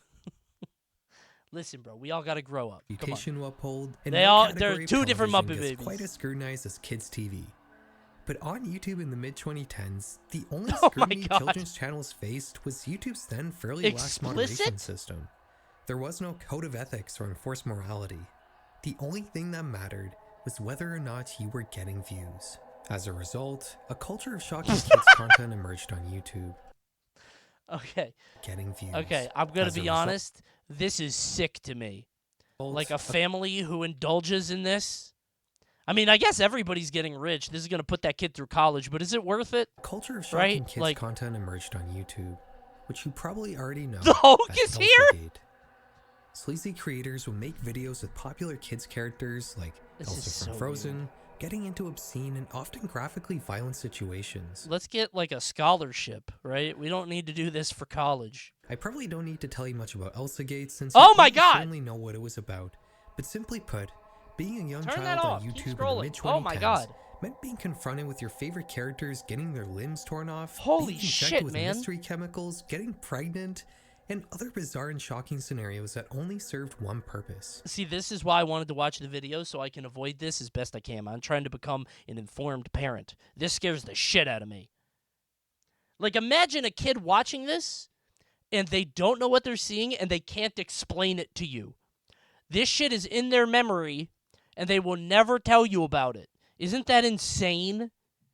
The idea that the thing you put into the world, whose safety and care you were supposed to care about the whole time, you were supposed to protect them and see them to adulthood, and then they ingested this, and you'll never know. Scares the shit out of me. If I seen a thumbnail of someone with scissors on their tongue, I'd never let my son see YouTube again. That's what I'm saying, man. This shit isn't on there, but sometimes, like, I feel like she might get into a spree or something. I don't know. I should let my child watch Coney. You really shouldn't. I need to stop cursing. I think I could do way better if I was a little more family friendly, but I can't help it. Every time that cringe confessional story pops, I go right back to lowbrow. I can't help it. Stand out from other creators so your videos get more views. Bring back the swear jar. It didn't work. I really have to stop cursing. I've told this story before, but I talked to somebody who's pretty high up at Nintendo, and they were like, hey, my son loves your YouTube, but I don't let him watch it too much because you curse too much. And I was like, wow, I should stop. And then I didn't. I didn't stop. I forgot to. And you make more Thanks, money. Ash. Elsagate was a giant controversy, and YouTube would begin to try to mitigate the platform's issues that had caused such a depraved niche to emerge. I picked up fuck ass from you, and now I can't stop saying it. I picked it up from the internet. It's the cycle of life, man. They got me. That's why everybody's saying crash out now, and it's really annoying. My favorite term, I don't get to use it too much, and I use it like a sometimes treat because I don't want to be annoying with it, but it's one shot. When something one-shots something, that's very funny to me. Stunlock is one that came off the internet, but I think it's still very good because it's very funny and very clear what it is. So, where did crash out come from? I don't know. Probably black people. It was probably something black people said, and it was funny and cool, and then white people were like, I'm going to say that all the time. It's always that's usually what it is. You know, every time. Yeah. They'd slowly harden their content moderation system to the point where even Fellas and Shall We is now stuck with me. Shall We is not mine. That's Fulcrum. The Fellas is from Bounties. They'd be like, fellas, you ever what's a bounty I did recently? You ever climb a tower? Check out Towerborn. That's all it was. It was just me trying to sell people. saying certain words in a video is enough to get it age restricted and demonetized, as every YouTuber is well aware of. They'd release a complete and demonetized. I didn't want to say this too loud because people would be annoying about it. I've had videos demonetized because people have typed things in the chat in the first 10 seconds. somebody typed pussy in the chat, and I got a video demonetized. And I think they were talking, they, like, insulted me before I started the intro. And then it popped, and they were like, hey, we can't monetize this. So that's why, if you ever see the chat blurred out, that's why. Just so you know. That sucks. I never thought of that, yeah. I mean, it was an easy fix. We just blurred the background. So if you ever see us blur the background, it's because you guys couldn't behave. Yeah, watch your puss. As every YouTuber, and YouTube would begin to try to mitigate the platform's issues that had caused such a depraved niche to emerge. They'd slowly harden their content moderation system to the point where even saying certain words in a video was enough to get it age restricted and demonetized. That's all we're going to say now? Then we're going to have chat blurred every stream or every video. Whatever you guys want to do, man. I'll let you lead. As every YouTuber is well aware of, they'd release a completely separate app called YouTube Kids that only contained a more curated selection of channels deemed appropriate for children, which would eventually go on to solely feature human review channels. But most importantly for our story, which is good. In 2020, YouTube would give creators the ability to mark their own videos as made for kids. Dude, I get this wrong every time. I don't upload my own stuff to YouTube, but every time I go here, I'm not joking, every time I upload, it says, is this video made for kids? And I'm like, yeah, like teenagers could watch this. And then I'm like, oh yeah, they mean like 6-year-olds. Every single time I do this, I always hit, yeah, kids could watch this. Because I'm thinking of like older teenage kids. I'm like, I make Nintendo videos. And then I remember that YouTube Kids, it's like its own world. It happens every time. It was clear that many parents were not using YouTube Kids and were still just handing kids iPads with the regular YouTube app. So YouTube made an effort to separate kids content from non-kids content on the full version of YouTube. If you mark your video as made for kids, it disables the comment section, the mini player, targeted advertisements, and changes your video's place in the algorithm. Which kind of sucks sometimes. Like, this is such a niche thing, but this has happened to me. Have any of you guys ever, like, seen a YouTube Kids video? Like, you look up an old YouTube, something that's on YouTube Kids, like an old cartoon or, like, apart from a cartoon or something, and you have a question about the video, and you scroll down, and you know everybody else has the same question, but the comments are off? I'm trying to think of an example. It would be like if you watch like a clip from Sesame Street, and you're like, wow, Oscar's wearing a very strange hat. Why is Oscar wearing that hat? And you scroll down, and nobody's allowed to talk about it. Big Sesame Street is shutting it down. There's no conversation. Even if you don't mark your video as made for kids, YouTube will sometimes just automatically do it anyways without your permission. Red Alert 2 cutscenes? Is that Tim Curry? You scroll down. Oh, I can't ask if it's Tim Curry. If it thinks your video is kid-friendly. This automatic moderation doesn't really work very well and can sometimes lead to a very strange array of quote-unquote made-for-kids content. A lot of videos I've covered on this channel have been marked as made for kids. Like these stop-motion animations that recreate actual gore videos and often use the original violent audio. And also this channel that features shrink-wrapped body parts, which is probably just an art project, but still not appropriate for children in the slightest. It makes you wonder, what other bizarre videos are out there in the deep expanses of YouTube that have been marked as made for kids and are showing up on children's homepages? That was the original goal of this video. Find some strange and creepy... One of Sam Monella's videos used to be marked for kids and age restricted at the same time. That's their way of saying, ain't nobody should watch this video. Turn this video off. Nobody should see this, ever. Clips marked as made for kids and investigate them like I do in my other videos. But as I started researching, I quickly learned that the world of kids content and children's YouTube accounts is a whole lot more complicated than I initially thought. I mistakenly assumed that I could just set a YouTube account to some sort of restricted mode for children that would only show me content marked as made for kids. But that's not the case at all. Let's start with YouTube Kids. Making an account here is simple. All you need to do is log in with your normal YouTube account and create a kids profile. Like I said before, this is an entirely separate site and only really features human review channels. So you're not going to find much out of the ordinary here. My kid's really into chicken jockey, probably because of this.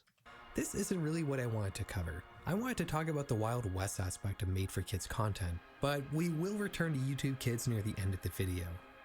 Making a kids profile in the main YouTube app is a lot more confusing. Whenever you watch a video that's been marked as made for kids, there used to be a little YouTube Kids disclaimer next to the video description, but that's now been replaced on most videos with a link to this Choices for Families page that explains the different ways you can watch kids content on YouTube. You can either choose between a YouTube Kids profile or a kids account on the full YouTube site, which will supposedly only show you made for kids content. You can apparently set all this up through a family management page on your YouTube settings. When I checked this out, I saw the YouTube Kids profile I set up, and there was also a way to invite a different YouTube account to enter my family group as a supervised member.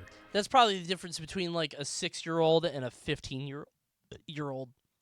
Because like if a kid's 15, you could let them have like a kids thing on YouTube, and you might want to block some stuff, but not quite all of it.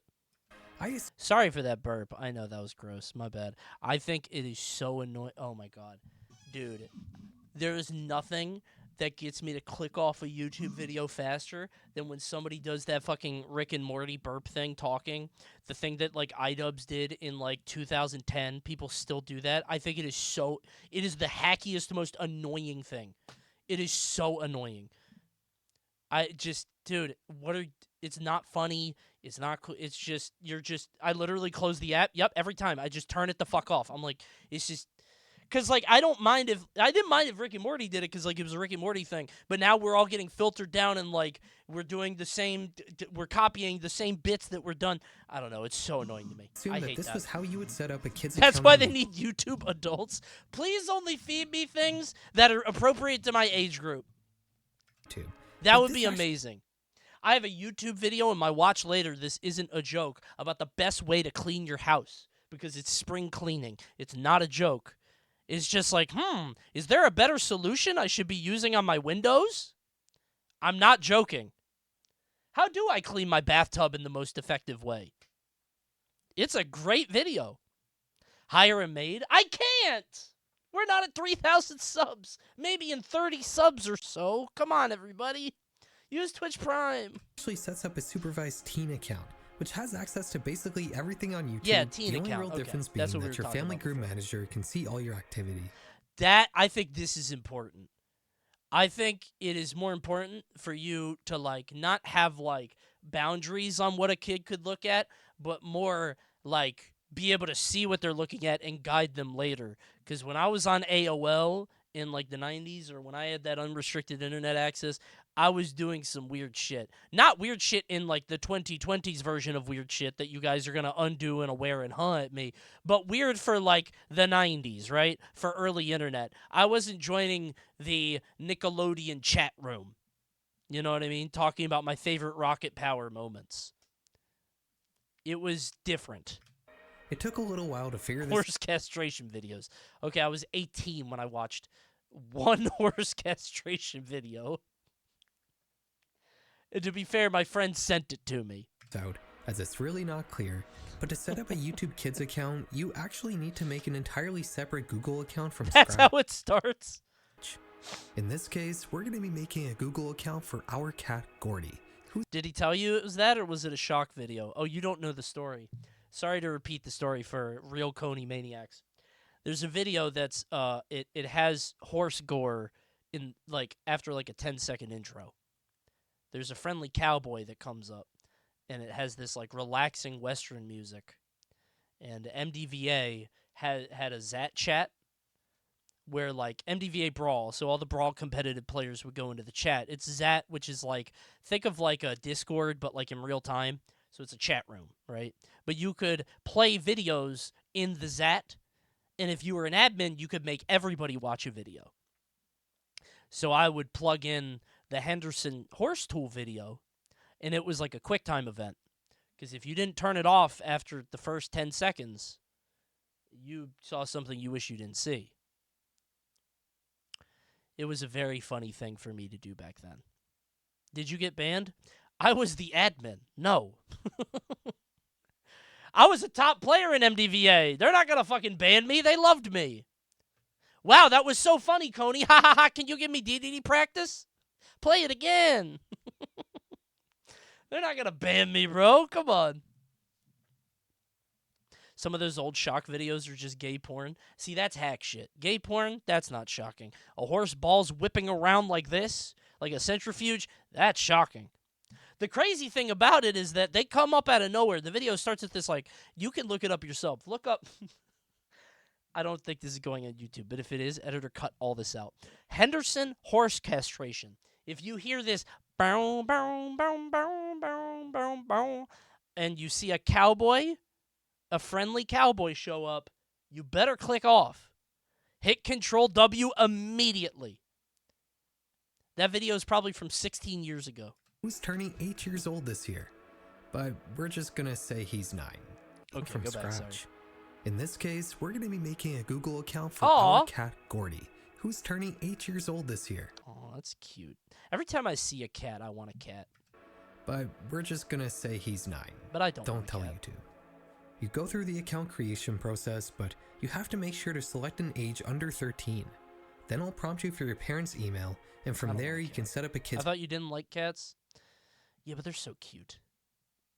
The idea of cats are cute to me. It's this, like, fuck-ass little predator that lives in the house. You know? Like, dogs or whatever. Dogs are kind of like children. They're stupid and friendly and nice and loving. Like, a dog is like a kid. A cat is like, I trapped this wild beast, and now it's forced to live with me. Like, they're like, it's different to me, you know? It's strange. profile. Like, those things are killers, right? It's like it's a supreme carnivore. Dogs are more innocent, yeah. Something interesting here is that you have to press accept on a disclaimer that basically Cats says, feel exotic, we yeah. can't fully guarantee that the content your child sees on the platform will be appropriate, which is not something you have to do when signing up for YouTube Kids. Oh. You also have to choose a level of content restriction. For the sake of this video, goes that we're going to deep? choose the tightest restriction, which YouTube claims should be suitable for I wonder ages where 9 I'm and at up. here. Finally, we have a kid's YouTube account. You would think that now we should only be able to see content that's been marked as made for kids, right? That's not the case. This is what my homepage looks like. How to legally get free food is the #1 thing. We're raising criminals. We have a nation of criminals because of YouTube. Wait, what is this?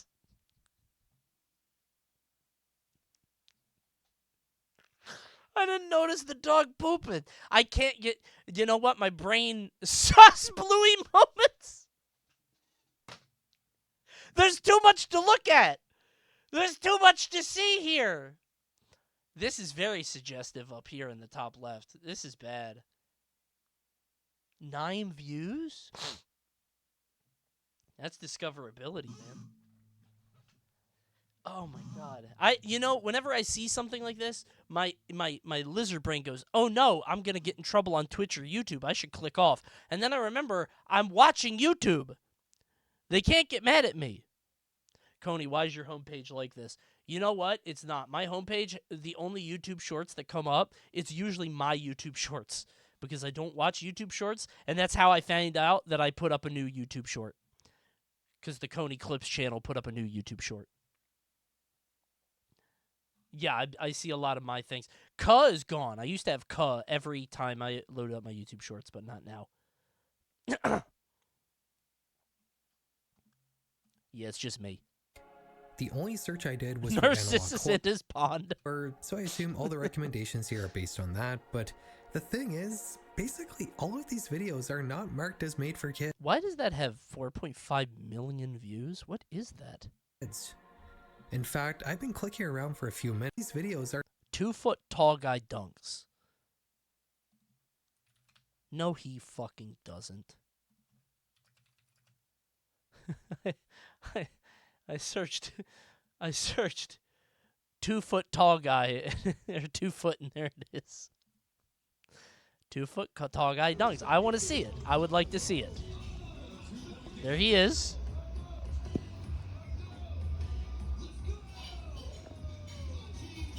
Oh, this is like a Globetrotters thing. Okay. Is somebody cooking in the background? Who's doing dishes? This is so embarrassing. to be a Washington senator. Humiliating.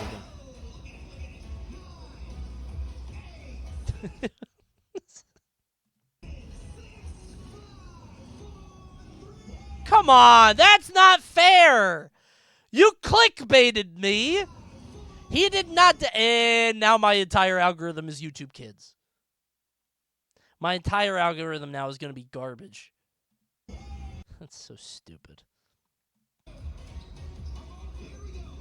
If I was a Washington senator, I would just take a penalty. Take a foul, man. Take the ball. I feel like Krusty. Take the ball. By the way, remember how I told you YouTube only recommends my content? Oh, coming up next, Coney VODs, 27 minutes ago. I don't watch my videos. I'm not a narcissist. It just happens. It's not me.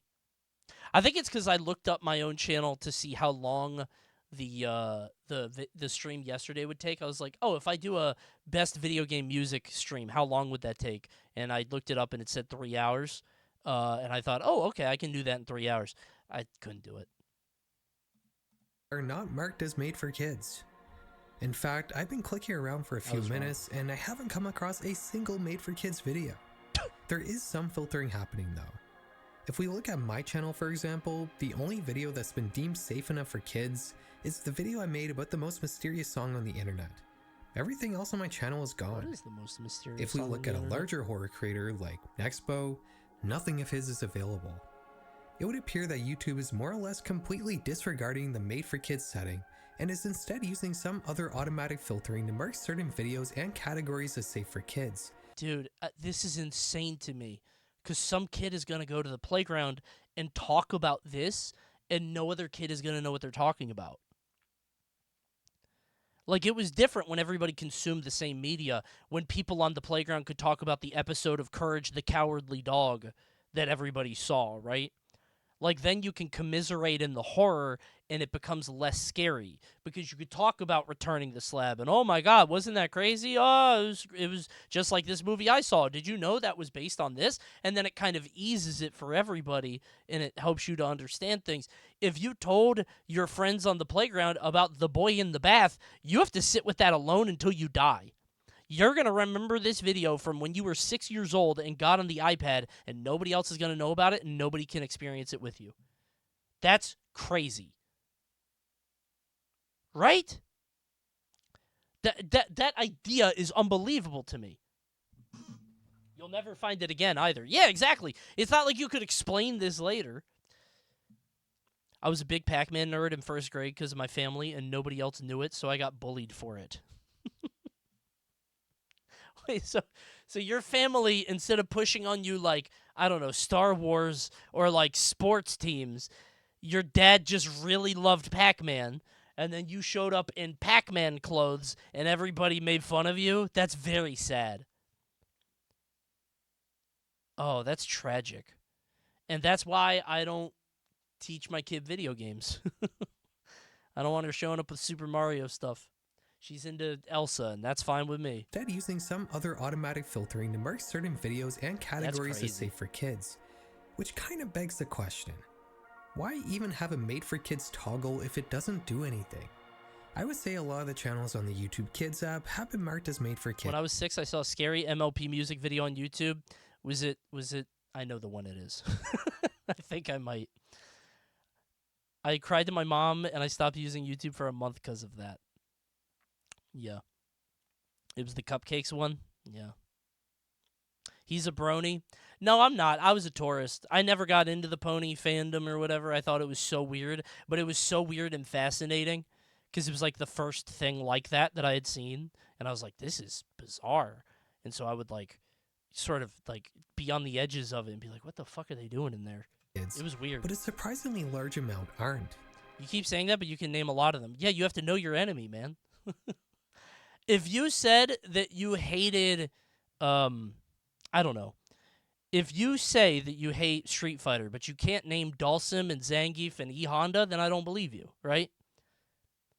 I don't get My Little Pony. I don't get why people like it or see it, and I know that because I know Twilight Sparkle and Rainbow Dash and Applejack. It's different. Marquez Brownlee and Mr. Do you know what a Paris Sprite is? No, I don't know that. I've never heard of that. Beast I think I'm certainly do safe. not mark their videos as made for kids. And the Name all of them. Rainbow Dash, Fluttershy, Applejack, Twilight Sparkle, Rarity, Spike is the dragon. Is that all of them? I'm forgetting one. Pinkie Pie. Ah, she loves parties. majority of gaming channels here aren't made for kids either. Right. It would appear that either you or YouTube marking videos as made for kids basically does nothing except restrict audience. What the fuck? The submarine exploding is on YouTube Kids? I guess if your kid's into physics. Maybe your kid is like, really, damn, how did they die and how quickly? This interaction on videos, I'm kind of curious. It doesn't actually affect a video's actual visibility to real kids. This made for kids setting kind of reeks of a deprecated Google feature, and I wouldn't be surprised if it doesn't just get straight up removed in the next couple of years. But let's not get too off track. I started this video to see what inappropriately scary things you can find with a children's YouTube account. So let's take a look. Okay, sure. In terms of actual horror creators, Let's do it. like I said, most of us are completely filtered out. But you can still see some creators that edge outside of horror sometimes, like Blame It on George for 9 episodes of kids shows that dealt with serious issues, 15 lost Disney cartoons. These aren't so bad. Well, the racist cartoons in the bottom left might get that one's pretty bad. Cuz kids are going to click off these too. I think if kids like turn this on and it's just a lot of talking and bullshit, kids aren't some going of to his watch lost that. media videos still They're going to click on Elsa. If we look up some horror adjacent topic like liminal spaces, for example, it's completely absent here except for a few weird exceptions. I don't think liminal spaces are scary to kids. I think if you're a child, a liminal space is like any hotel. You don't have enough knowledge to know this is a place people should be. Right? I think it's like this is scary to adults because you have the experience of being in these places when they are bustling and full of people. That's all. Like this 800,000 view video about creepy liminal spaces. Why is this available to watch and not Jaden Salah's liminal That's not space scary to videos? kids. Enough about generic topics though. Let's look up a more recent The back room scared me when I was 10. Are you old enough to be here? When were the back rooms? I don't know. I thought the back rooms was like 3 years ago. Is it really that long ago? All right, maybe not then. 2014? Jesus. All right, never mind. It's a gate kind of controversy get a to pass. see if our kid's account can actually see stuff that's potentially damaging to a child. If you haven't heard about QCat AI, you should go watch Raymondo's video about it. But in short, there are creators out there using AI image and video generators to make awful shock videos revolving around cats. Okay. I don't really want to describe what's being done to these AI pets in these videos, but it's very violent and upsetting. I didn't know that. Jesus. I knew about, like, the Facebook... ads starting right now. Subscribe to Twitch Prime or Tier 1, please. Click below the stream and hit subscribe, and then hit the check mark. You can subscribe for free. Please, Twitch Prime. I know that boomers on Facebook are in big trouble because they just be making up AI videos that they believe and they share and like and everything. But, like, I didn't know this was happening on YouTube, but especially not on kids' YouTube. That's Many crazy. of these QCat AI channels have luckily been banned. Thanks, average but it watch seems like watcher. more pop up every day. Like this channel called Cat AI Dreamer. On normal YouTube, we can see horrible, violent thumbnails that are typical of the cute cat AI trend. Oh my god. Let's see if it's any different on our kids' Kitten tormented by an evil stepmother. account. While the majority of videos have been filtered out, 20 still remain. Dad cat battles the giant crab. Well, who wins? Hold on. It was recommended.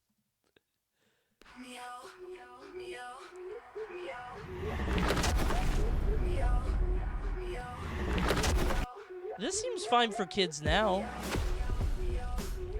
Maui? Okay.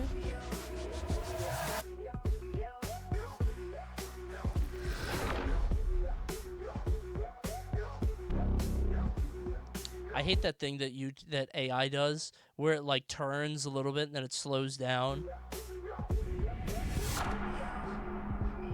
the slow, you know, moving into place thing. No likes. This only has 300 views, bro. I don't think this isn't popping off, man. Wait, this is a different video. That's Cat AI Dreamers.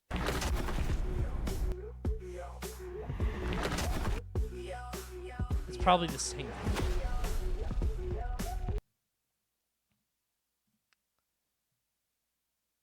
Okay, this is way worse. These are way worse. Oh my god.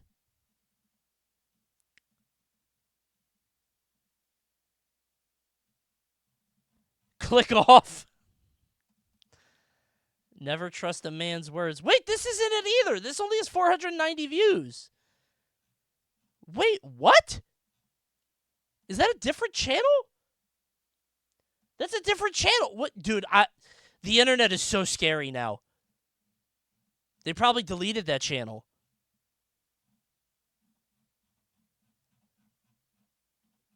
The internet is insane.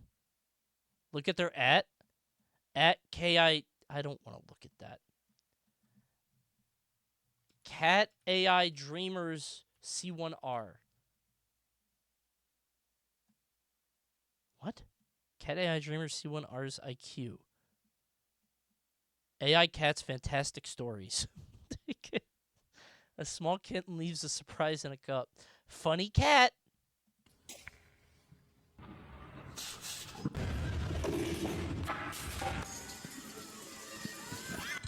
It's so crazy that there's so many of these on the internet.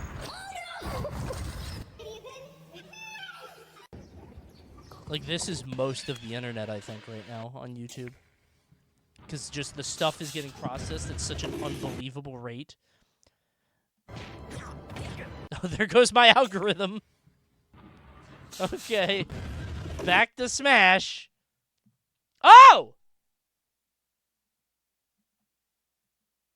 Fun with cat.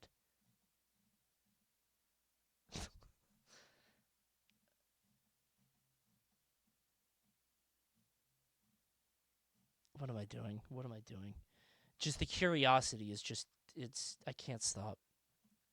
Which is 20 too many in my eyes. This is pretty disappointing. I know that YouTube makes you accept a disclaimer that states you may encounter inappropriate content. What about Italian brain rot? Bro, that Italian brain rot anime song is still stuck in my head. It's still in there. It came out a few days ago. I saw so many people mad at it. They got a song. Hold on.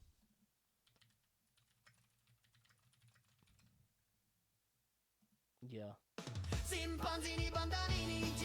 It's not even this one. This is a different one.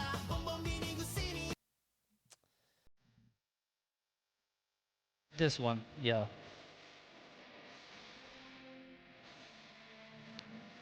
AI's getting really good. It's getting really good, man. It's not? It is. Listen, you guys like shonen. This is what it sounds like to me. These are the shows you watch. My friend used to listen to a lot of like Bleach openings and like Naruto openings and shit like that. It sounded just like this.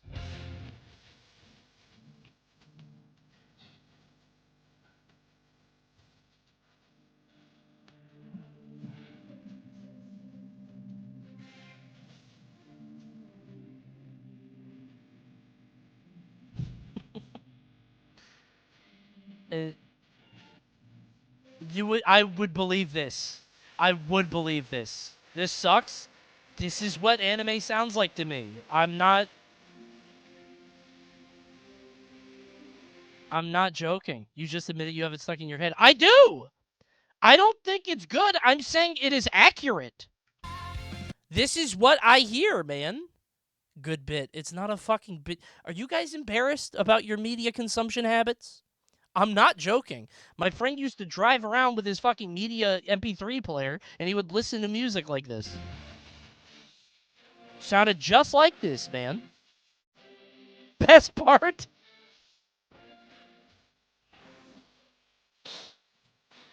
I think you guys are a little insecure and sensitive.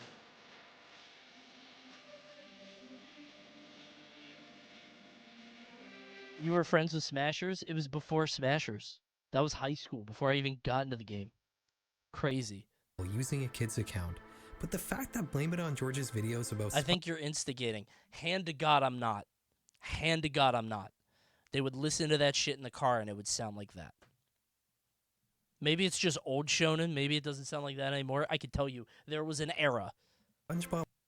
Watch the top 20, then you might learn some new ones. Today we have a list of top 20 Italian brain rot animals. I think there's only 20.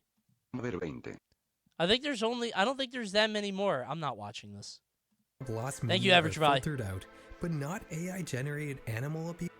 It's just plain absurd.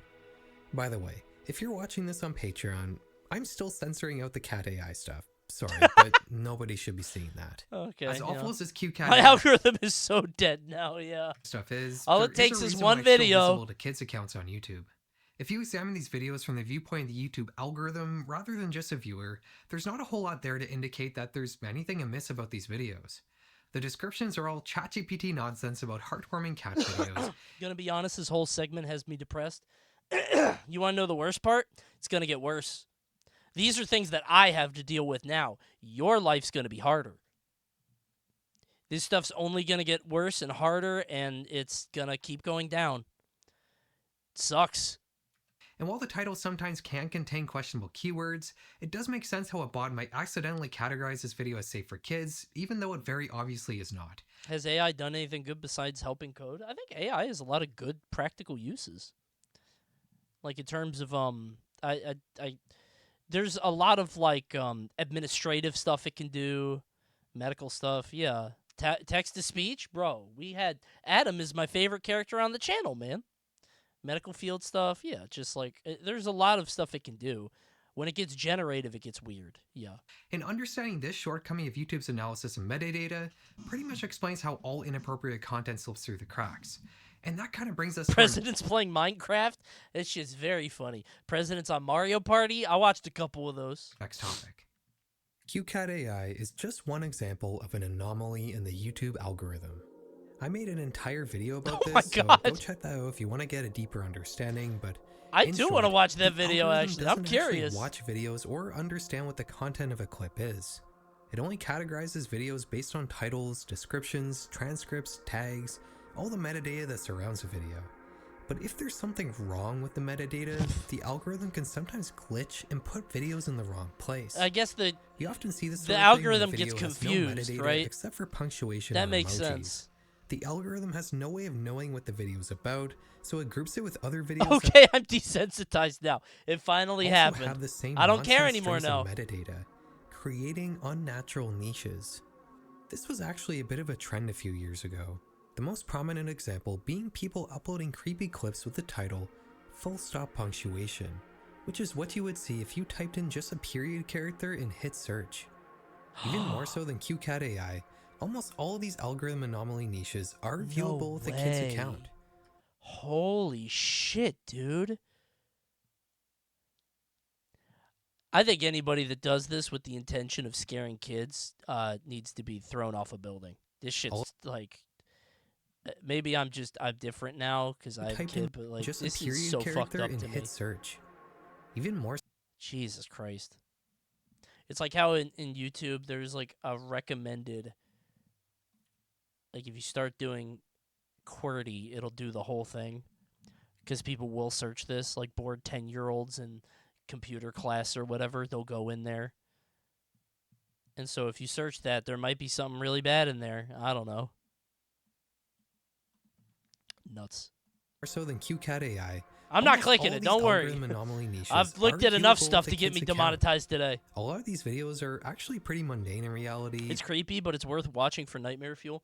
I don't mind this kind of scary or dumb shit on my algorithm because it's funny or it's like silly or whatever. But like to put it up there specifically to target a kid who doesn't know what they're doing is... Usually people just put a creepy thumbnail and the actual video is something completely different. Like this video. The thumbnail shows some dark figure crouching in a corner, but the actual video just shows a groundhog yelling on a mountain. That's even scarier! If I was a kid, I feel like I'd be even more scared about that. Where's the monster? The monster didn't show up. Is the monster in my house now? Am I haunted?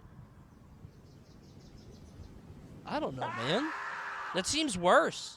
Because I don't understand in my full algorithm anomaly video, some people take it a step too far and use actual gore photos from shock sites in their thumbnails, which I think is the worst thing we've been Fear able to of see so groundhogs far with the unlocked. kid's YouTube account. Yeah, you wouldn't know that groundhogs don't actually scream like that. You would think that was real as In my hell. video, though, is that these unnatural niches are not only focused on scary content. If you search for this nonsense group of characters with lip emojis at the end, yeah, YouTube will show you a mix of suggestively explicit and Elsa Gate-esque videos. For whatever reason, the search suggestions you get after typing in 3 @ symbols all seem to show you the same weird mix of suggestive. If anything, I prefer FNAF over this. Oh, absolutely, dude. Like, I think FNAF and, like, all that bullshit kids mascot horror stuff is fine. Kids are interested in that stuff as long as, like, it's not too weird, right? I think FNAF is great. Kids are into that weird, dumb bullshit, and every kid needs something, so... Content in fantasy Elsa horror, Gate yeah, brain that's rot. fine. While I was looking for more algorithm anomalies, I started to notice a weird trend. Whenever I would search for a nonsense string of characters, my search results would always include these playlists with keyboard smash names that were all kids filled like horror. with kids videos. It wasn't just 1 or 2. It's like Goosebumps. I could find That's as a many very as I good. wanted as long as I kept that's searching. very good. The accounts making these playlists are all adult accounts. Is that Dame Tu Cosita in the top left? As kids What is he accounts doing don't have here? the ability to make public-facing playlists. You see, to some degree, everything we've talked about so far in this video doesn't matter. It doesn't matter that you can Yeah, I find got it stuck in my inappropriate and head. horrifying content with the kids' account on YouTube, because parents are still just handing their kids iPads that are logged into fully fledged adult YouTube accounts. YouTube can do all the moderation they want. But if Kids and Polish people are very vulnerable on YouTube. the app doesn't know that the viewer is a child, then how is it supposed to do Our anything? two most discriminated The issue against here groups. isn't just YouTube We doing need, a somebody bad needs job to of protect moderating them. content. A large part of this falls on the Marginalized parents internet who aren't putting in populations. any effort to use YouTube's child features, as flaky as they may sometimes be. We were talking about children's television earlier. I think the closest comparison to a parent letting a child use an adult YouTube account without any restrictions would be a kid getting unsupervised access to cable TV, but that's still not nearly as bad. No. Everything that It's goes not on even TV close. is made by professionals and moderated by humans who want to upkeep the reputation of the broadcasters they're working for. Even if a kid got access to, like, what's the most adult show? Like a Game of Thrones or something with, like, sex and gore and violence. Like, that's not the whole show. Right? That's only, like, moments. If a kid, like, if a kid somehow turned on, like, Terrifier 2, right, or something like that, they would have to actively choose it. That's not going to air on cable.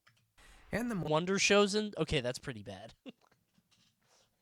And that would trick a kid. If a kid is up at 11 p.m. watching MTV2 and they watch Wonder Shows in, that's the parents' fault. More raunchy stuff usually only comes on at night after most kids are fast asleep.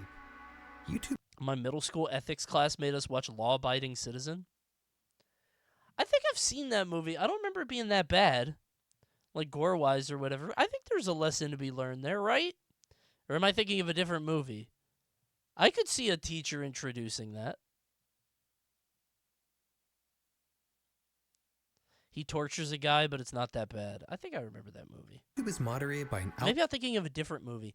I think this is one of those incidents of like The Illusionist and The Prestige, where there were 2 movies that came out at the same time, where like a guy is in jail, but like he's the protagonist, and you want him to be the good. I can't remember. algorithm, and there's no broadcast. Coney, do you fuck with the thing? You mean the thing like the horror movie? You know my answer on this. I'm not getting into this. It's a reputation. You're trying to get me in trouble. Anyone can upload anything. What? Why are these 2 hanging out? The only real consistent Mickey, he's a brand risk. thing that keeps creators in check on YouTube is the amount of attention they. What is your answer? You really want to go into this? I thought The Thing was boring. There, I said it. It's a good movie, but I didn't love it. I got a little bored watching it. I knew the ending, though. I probably would have liked it more if I didn't know the ending. That's all. It's a good movie. Shut up. See, this is why I didn't want to talk about it. You asked me, individual person who makes up the entire chat. You asked me. And knowing the ending does spoil a lot of the appeal. I think that's the problem with like watching a lot of like, and it only affects like horror movies. Because I watched Goodfellas, and that movie was amazing. And I watched Michael Mann's Heat, amazing movies. But like the twists aren't like essential to the movie in the same way that like if you know what happens in Hereditary, you're waiting for the thing to happen in Hereditary. I knew what happened in The Shining, so The Shining didn't hit the same, you know? Or Get Out. Dude, if you watch... Dude, Get Out must be so good to watch if you don't know what happens. I don't know how you would have avoided it by now, but that must be so good to watch on the first time. Sinners might be like that. I don't think it's quite the same, but close, you know? I don't know what happens. You should go watch it now. You can leave chat if you have to, okay? Just, call out sick and get somebody to watch for you, because I got a bounty tonight. Which just incentivizes channels Get Out to is make a more great shocking movie. content, like QCat AI. Sinners is still good if you know the premise. Yeah, but if you don't know like the stuff that happens in the movie, you can know the premise without knowing what happens. Yeah, the community guidelines can seem overly harsh, but they can also Get Out was dumb. No, it was good, man. be skirted around pretty. You know what? Us was dumb. Get Out was good. Us is like, come on, stop. That's too much. Get Out is a good movie. It's a little silly, but come on, it's fantasy horror. Advises channels to make more shocking content, like QCat AI. And yeah, the community guidelines can seem overly Wait, harsh, is this like Finger Infamy Family? Cat, Oh my god, it which is. just incentivizes channels to make more Father shocking Finger, content. Father Finger, where are you? They love this shit. Kids love Finger Family, and I don't know why. It's crazy. Like QCat AI. And yeah, the community guidelines can seem overly He's the father? harsh, but they can also be. Wait, what was the And last yeah, frame? Hold the on. community guidelines can seem overly harsh. Is that mother? That's mommy finger? Okay. But they can also be skirted around pretty easily by just avoiding showing certain things on screen and avoiding saying certain words. The subject matter of a video Like isn't unalive nearly as much of a factor as you might think. So the moral of the story here is parents should probably just be using the YouTube Kids app. Yeah. Right? Yes. Everything there is chosen by humans. Similarly Well. to children's TV, you're not going to find inappropriate content on YouTube Kids, Well. right? Well, what's the definition of inappropriate content? If you actually take a closer look at what's available to watch on YouTube Kids, it'll probably make you think twice about putting it in front of your child. I don't know about this, or Immortal Vampire and Rare Blood Lady. I think I told you guys, my kid's been really into, like, vampire and, like, Dracula stuff and talking about werewolves, and I'm like, uh-oh, where did she learn that? And I'm pretty sure it's because Hotel Transylvania was on the TV at the hotel. But I don't know. I'm a little scared. Because she watched a little bit of Hotel Transylvania when we were on vacation. And so I was like, oh, that's fine, but... Do you really want your kid watching videos like... What hotel did you go to? Oh, no! I thought the bellhop looked a little strange. That was Igor! Stalker escapes from I should have known he did the monster mash! jail. What happens next will shock you.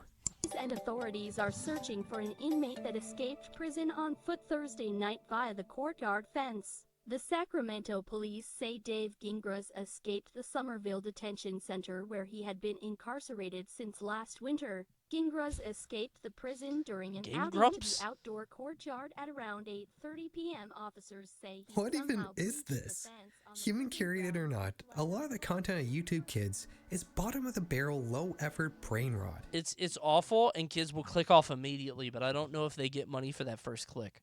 Like, you're getting no watch duration, but that's why the views are so high. Kids click on it, and then they immediately click off, and they go all around. And it's endless, yeah. Maybe it's not inappropriate in the sense that it's... Kids are not clicking off, really? My kid does. I've watched her a few times. I've been like, what the fuck is she doing? And she'll, like, click on things, and I'll, like, watch what her pattern is. Because, like, I want to see what she does undisturbed, right? And I'm like, what the fuck is this? And then she'll, like, jump all around. It's too adult or too shocking, or anything that can be considered horror, but it's still just garbage. Like, do you really want your kid watching Hamster and Roller Coaster Mouse Storm with a shark? Whoa! You know what? I changed my mind. This is based. No, this is way better than the alternative. This is the is this any worse than SpongeBob, right? This video really didn't turn out like I don't thought it know. would. I genuinely thought that we'd just be looking at creepy videos that were marked as made for kids and talking about some Elsagate kind of stuff, but there's just so much more wrong with kids' content on YouTube in general. I think the problem with this video, and it's not like his fault, like it's impossible to categorize because it's just entropy and chaos in every direction. It's just complete bullshit AI nothing with 3 views, and it's flooding the platform, and that you can't make any conclusive points about anything. I think if there's any moral to this story, it's that you probably shouldn't be showing The your internet's kids just YouTube getting at all. flooded. Why not put on PBS Kids instead? It's a 100% free app, and it's got infinitely better kids content than what you're going to find on YouTube. Yeah, this is way better. My kid loves Daniel Tiger. However, I think I'd rather her watch YouTube than Daniel Tiger because there's a kid in Daniel Tiger that is so fucking annoying. There's a cat girl named Katarina, and every sentence she ends with this, meow meow. Oh, Daniel Tiger, I can't find my favorite crayon, meow meow. I hate that fucking cat. Makes me want to smash the iPad. It requires very little effort to download an extra app, and who knows what change it might make for your kid. Unironically, I love how good most of Disney Junior is. Dude, I've said this pretty recently on stream. Phineas and Ferb is so good. It's like genuinely extremely good. It's funny. And my kid got really into it, and I'm like, this is a funny show. I was shocked. If she likes vampires, have her watch Vampirina. Dude, that's a good point. I should. Because that's like right up the alley, right? That's a good idea. Thank you, first-time chatter. That's a really good first-time chatter. I want her to, like, explore that horror thing, but obviously to just stay in the shallow end, right? That's a good idea. You might have noticed that My sister was really into Monster High when she was a kid, I think. Like the Bratz version of that. music in this video is different than in my previous videos. That's because I just made an entirely new album of ambient music that's going to be kind of like the 2025 Pharrell Maguire soundtrack. Bro, I'm not buying the album. I don't know why I'm being so mean to him. I liked this video a lot. And I like this guy. I'm going to watch more of his stuff. I liked this video. It was a good video. I like this a lot. I learned quite a bit. Ring the bell? I don't ring bells. I never ring bells. You just hate his default? Yeah, I think it's funny. What is his niche? I assume it's like YouTube exploration? Why are AI-generated videos so terrifying? I don't know. Why are they? Horrors on the Russian internet. The worst thing an internet figure has ever done. That's a Watch Mojo title. I would click on that. Only 50K for that? I'll put that in watch later.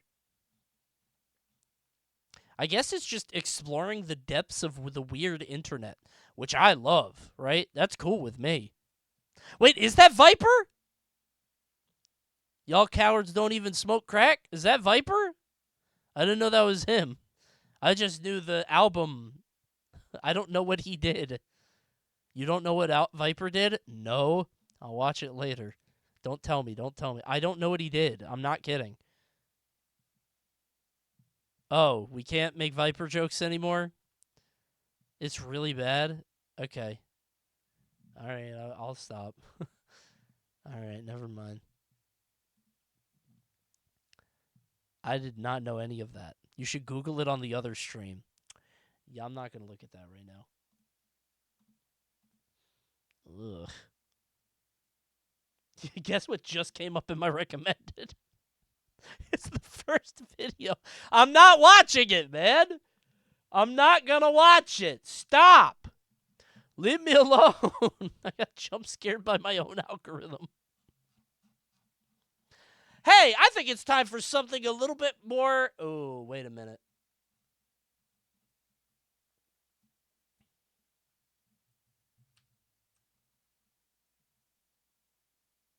One or two. The curious origins of popular sayings, or why are people so bad at Sonic games?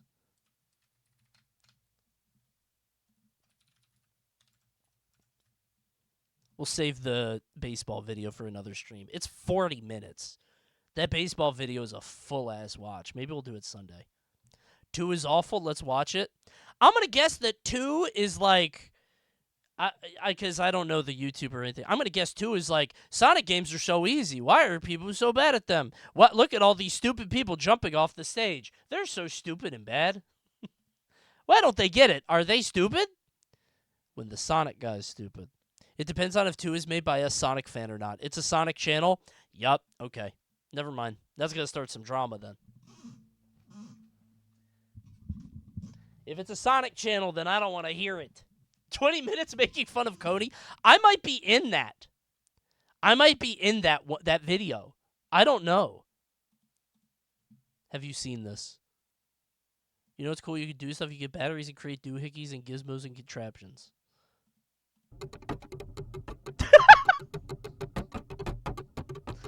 Old tapping machine? This is just the joy of creation, I think. You could put something together with no purpose or intent. And yet somehow, my instinct is still to humanize this thing. To give it thoughts and emotions. What is up with that? Right? Work from home machine. I installed a program that did this. It was called, oh my god, what was it called? Shaky? It would shake my mouse every 5 minutes, and I would go back to sleep. Mouse jiggler, that was it. Yeah. Bro, have you guys, this is a safe space. I used to work from home, right? At my stupid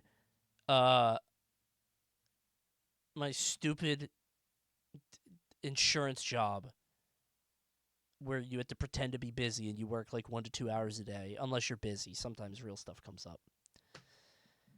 And I would work from home, and I had nothing to do. And I would wake up 8 a.m., put on the mouse jiggler on my laptop, go back to sleep. 1 or 2 times, I didn't get an alert. And I wake up to my boss on Skype like, hey, can you look at this? Can I call you? Where are you? We need you. Where are you? You had a meeting. Are you joining the meeting? Here's the link. And then I get a call at like 1 p.m. Oh, God. Bad. It's very bad, dude. And you can, you know when you first wake up, you know how when you first wake up, you have that, like, sound in your voice? You sound like you just woke up. It's hard to explain, but it's that, like, that gruff kind of, like, gravelly thing. Yeah, you get, it's bad. And they can tell, and they have to not point it out because they don't want to get, like, in trouble with HR, but everybody knows. Everyone can tell. Oh, it's so bad. So bad. One of the worst, like, experiences of my life. There was one time I just started my job. I could tell this story now, I guess. I had just started my job at the health insurance place, and I'm at my cubicle, and I ain't got shit to do. They're trying to find stuff for me to do, giving me busy work, whatever. But it's like, there's just not a lot to do, not a lot of training. I'm clicking through the things, but, like, it's dead. And it's like 1 p.m., and I just ate lunch. And I'm like, you know what? I'm just going to fucking... And I did this. And I fall asleep, right? I fell asleep on my hand, or on my arm, right? And usually what I would do is I could hear people coming around the hallway or down the hallway, right? And so if I heard somebody and I thought they were going to come in, I would, like, get up. I would, you know, pretend to be busy or whatever. It wasn't my first day, but it was like my first month or 2 or something. And this time I didn't wake up. So my boss showed up, and I'm doing this, and she's like, hey. I'm like, hey, what's up? She says loud with everybody else in all the cubicles, were you sleeping? And I think normally I could talk myself out of this situation. I could charm it. You know, I could come up with something. But my brain is still booting, right? My brain is still coming on. I'm like, no, I'm laying eyes closed. Really bad. Really bad situation. That was my first month, though, and I stayed at that job for 6 years, so white-collar work is a fucking scam.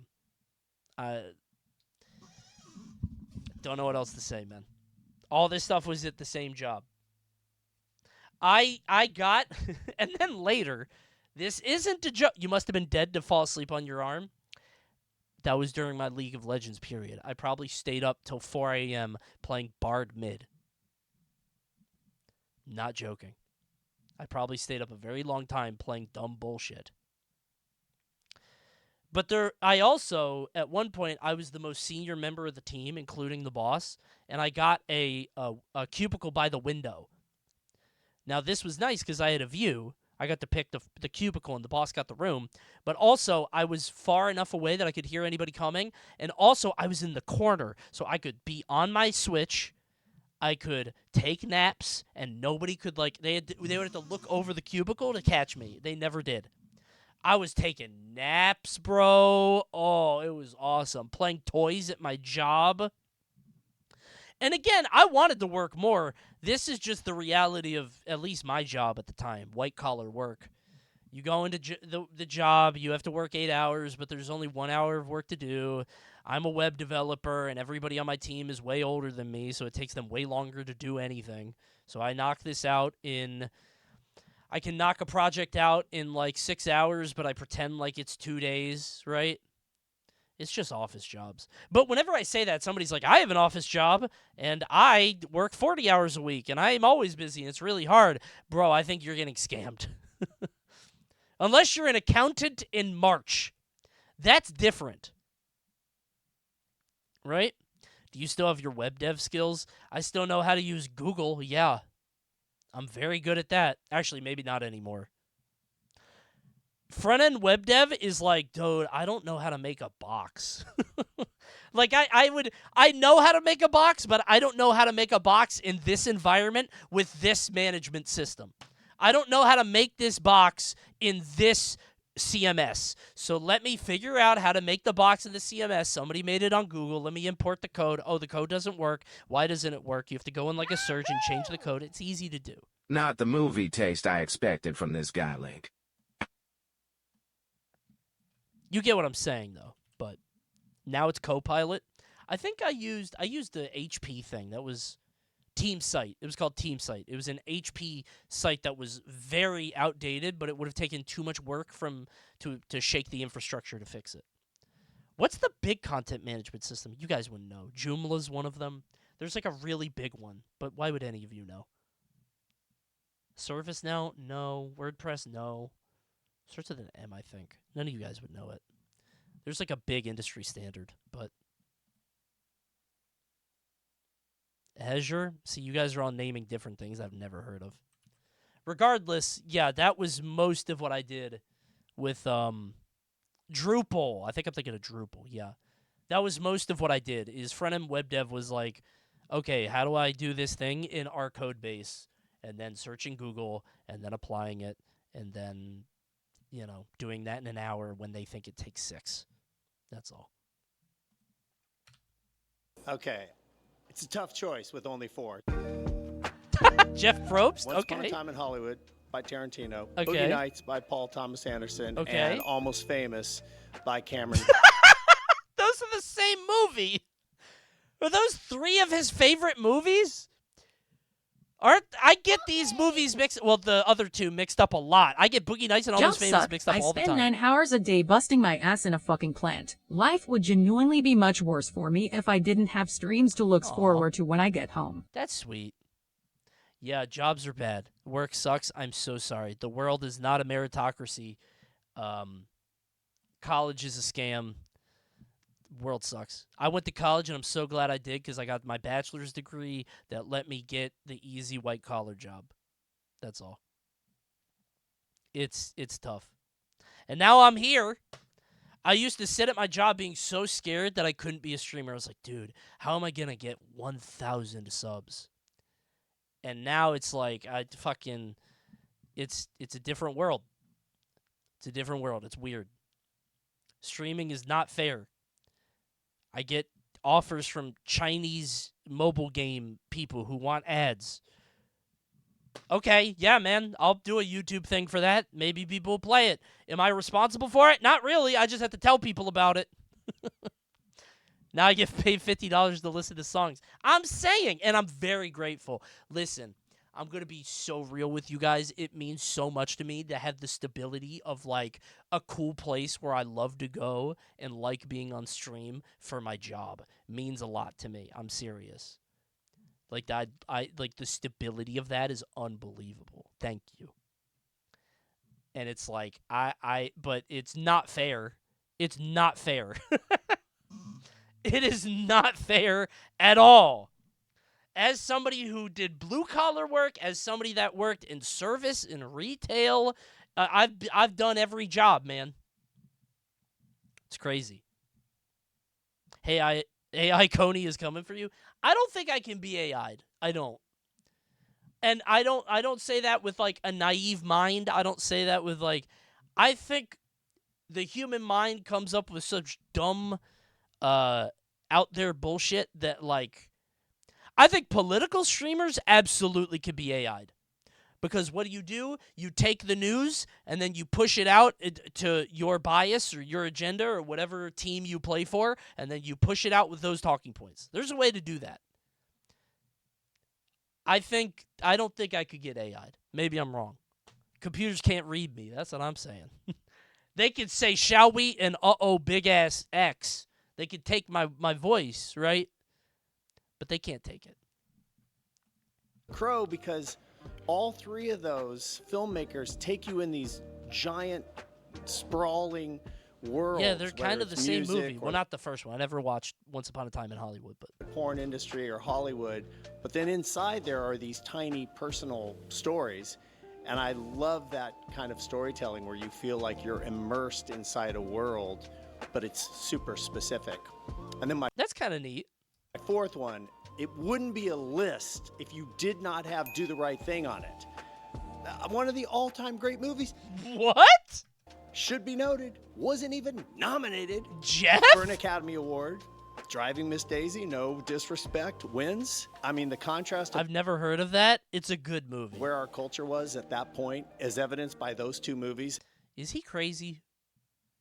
Is Jeff Probst crazy? He got the crazy eyes. I'm getting the weird feeling in the back of my brain. You know? That monkey feeling when you see something, you're like, should I trust him with a banana? And one that got recognized, I don't and one know. that didn't. One that people aren't talking as much about now, one that's taught It's in just colleges. bad plastic surgery. I mean, that's a specific kind of crazy, right? If I showed up on stream with like a facelift, I'm like, hey guys, let's start the stream. You wouldn't think the same about me. All around the world. That's my list of my 4 favorite films. You would think I went crazy too.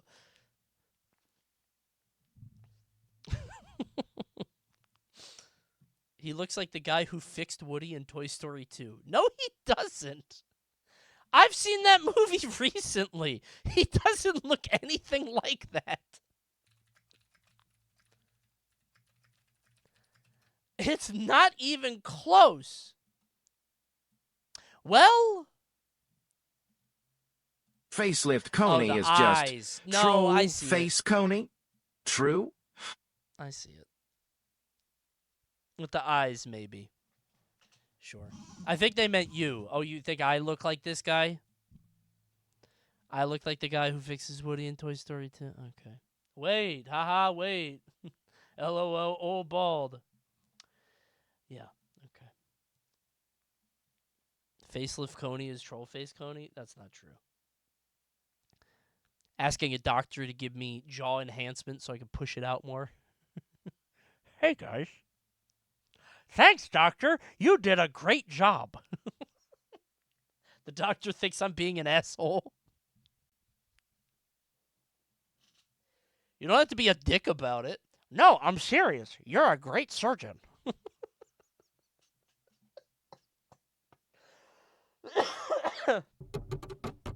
It's so stupid.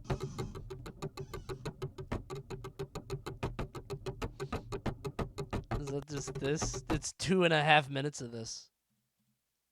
That's fun. Okay. This is the curious origin of popular sayings, as voted on by chat. Why do people be saying things? Will you play Power Stone on stream tomorrow? Maybe. I found out that game doesn't have crossplay. I think I'm allowed to show this now. I got a copy of the game, graciously provided by Capcom. Thank you, Capcom. Fighting Collection 2. But yeah, Power Stone 1 and 2 are on it. Might play tomorrow. I don't know. Take a look at this painting by Peter Bruegel the Elder. It's a bunch of illustrations depicting common sayings. Think of it What as is a Where's that Waldo guy for doing? What is this bro doing? That's like that scene in The Shining with the bear. It's a bunch of illustrations depicting common sayings. Think of it as a Where's Waldo for popular expressions. Oh. Whilst many of these are in Dutch, some of them carry on over into English. I was gonna say, what I don't know this one. Skinning a pig, a wolf, 2 hens, 3 hens, knitting the cat. I don't know any of these sayings, man. Is this what the video's about? Whilst many of these are in Dutch, some of them carry on over into English. This soldier is armed to the teeth. Over here, the world has turned upside down. And finally, there's always a bigger fish. Okay. We use expressions like these every day. But have you ever wondered whether... What's going on with this guy? The pointing dude in the birdhouse? What is they that? come from? For example, why shouldn't we cry over spilt milk? And who's going around killing 2 birds with 1 stone? Or putting cats into bags? I know that Turns one. out That's 'cause that of many pigs. of our most beloved sayings That's a have big some one. I know the cat in the intriguing bag and one. obscure origins, some of which are pretty dark. Did you know that the phrase "saved by the bell" may have arisen out of fears of being buried alive? But I'm getting ahead of myself. Without further ado, Are you? let's explore the origins of popular sayings and That's what we're expressions. starting to do. Turn it on. Don't cry over spilt milk. Isn't this just like the milk fell and you can't do anything about The it? I meaning feel of like this you saying can't. is not particularly intuitive. In plain English, it means that there's no point in worrying about things that can't be changed. Who came up with this unusual lactose-based idiom? Well, it's not quite certain, picture, but it was okay. first recorded in a book of English proverbs in 1659, where it was written as "no weeping over shed milk." Some have suggested that this phrase may have come from Old English folklore, and that it's all to do with fairies. In rural areas, it is said that townsfolk would leave out a glass of milk for woodland sprites. If any of the Okay. milk was spilt, it is said that the fairies would still be able to drink it, meaning that it wasn't actually ever wasted. Hence the phrase, "Don't cry over spilt milk." That's way dumber than what I thought it was. That's stupid. Others have suggested I don't a think much that's more right. grounded origin. You see, milk spoils very quickly, and so spilling any on the floor means that it already has been wasted. It can't be recovered, so I guess there's no point in worrying about it. Yeah, I thought Don't that cry was it. over spilt milk. Fairies or not, the message remains the same. What's done is done. You just made up the fairy thing. It's the as second Lady one. Macbeth once said. What are you talking about? An That was apple- stupid. What a dumb video. A day keeps the doctor away. Okay, this is just stay healthy. From garlic Apples are healthy and you won't have to see the doctor. Granny Smith, Right? This Victorian saying encourages people to eat more fruit in order to avoid unwanted trips to the doctor's office. The rhyme was first printed in a Welsh magazine from 1866 as, "Eat an apple on going to bed, and you'll keep the doctor from earning his bread." Okay. This has changed over the In years. gatekeeping? From "an apple a day, no doctor to pay." We hate to doctors. "An Damn. apple a day sends the doctor away." The version We now want commonly doctors to used first starve. appeared in Hate those 1922 assholes. and seems to have stuck. There's a lot of anti-doctor Nutritionists propaganda would back then. recommend to eat more than just apples in your diet to remain healthy. There's unfortunately no correlation between the consumption of apples and the proximity of physicians, as the rhyme would suggest. But interestingly, there was a time I've when had the word my apple was used to refer to any kind of fruit. So perhaps the Oh. rhyme refers to eating fruit in general, and not just the red or green hand fruit that we're Okay. familiar with today. So just have a balanced diet. Sure. Okay. Kill 2 birds with 1 stone. Hunting. It's This hunting, popular for sure. phrase encapsulates the idea of achieving 2 goals with 1 action. This saying you're may hunting have come and from ancient you're China. using resources In to Mandarin, get 2 there's foods. this phrase. It translates to 1 arrow, double vultures. Damn, that goes hard. I saw a phrase with 3 characters, and I'm like, ooh, that's cool. And carries the same idea as the English one. The expression is based on a folktale about the legendary archery skills Yeah, I like that of way General better. Zhang Sun Sheng. In an attempt to impress Why his would you soldiers, want to eat vultures? Yeah, that is gross. They only eat decaying meat. he shot a single arrow into the sky that brought down 2 Ugh. vultures. If that wasn't impressive enough, he achieved this feat whilst on horseback.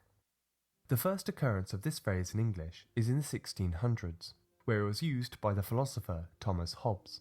We don't know how it crossed over into English. Thomas Hobbes was also the Thanks, first to J-Lo. record the phrase, "the feather that broke the horse's back," although you'll probably be familiar with the more exotic equivalent, the straw that broke the camel's back. Wait. He did not live that long. I don't believe that. He lived to be 109? Back then? That can't be right. That's insane. To live to be 109 in the 1600s. Oh, it was 1679? Okay. I was gonna say, why have I not heard of this guy? This legend would spread far and wide. We would still be talking about him. Thank God. Also, why are so many people in chat Thomas Hobbes experts? 91 is still a lot, but I mean, it's not as crazy as 109. That's crazy. I Googled it. Thank you. Thanks for helping. Both expressions refer to when something reaches a tipping point, when a chain of seemingly minor events Oh, that is the Hobbes guy, isn't it? Like Calvin. Okay. finally culminates into one big and sudden reaction. In this case, at the expense of a poor animal. For a lot of these animal-related sayings, they seem to be quite aggressive in nature. Take beating a dead horse, or grabbing a bull by the horns. Yeah, why Of all the beating a dead animals, horse? Where is it that seems from? that someone really had a problem with cats. Plenty of ways to skin a cat, letting the cat out the bag, or curiosity killed the cat. Now you're just and so naming on. things. It's perhaps reassuring to know that cats are supposed to have 9 lives, or so I've been told. In any case, noticing how many common the fuck sayings is this? depict violence against animals, the American Animal Rights Organization Get back to PETA the video! have drafted some new animal-friendly idioms that you can try out for yourself. So instead of killing 2 birds with 1 stone, it's feeding 2 birds with 1 scone. Instead of beating a dead horse, it's feeding a fed horse. I'm not... Well? That one's pretty good. That one's pretty good. We don't need to feed that horse anymore. He's already eaten. I kind of like that one. And if you don't wish to grab a bull by the horns, then you may prefer to grab a rose by its thorns. That's way worse. We're not using that one. I was my linguistic brain turned on. I'm like, you were spitting with the horse one. This is ass. Keep cooking. That's not or the maybe same not. at all. Whilst inventive, these animal-friendly sayings have not been unanimously accepted. We'll That's have to not wait the and same see meaning as at to all, whether it yeah. catches on. Many idioms stem from the Bible. In fact, there's an entire book dedicated to them, the appropriately named Book of Proverbs. Oh! Some of these require a bit of thinking to figure out the meaning. A cheerful heart is good medicine, but a crushed spirit dries up the bones.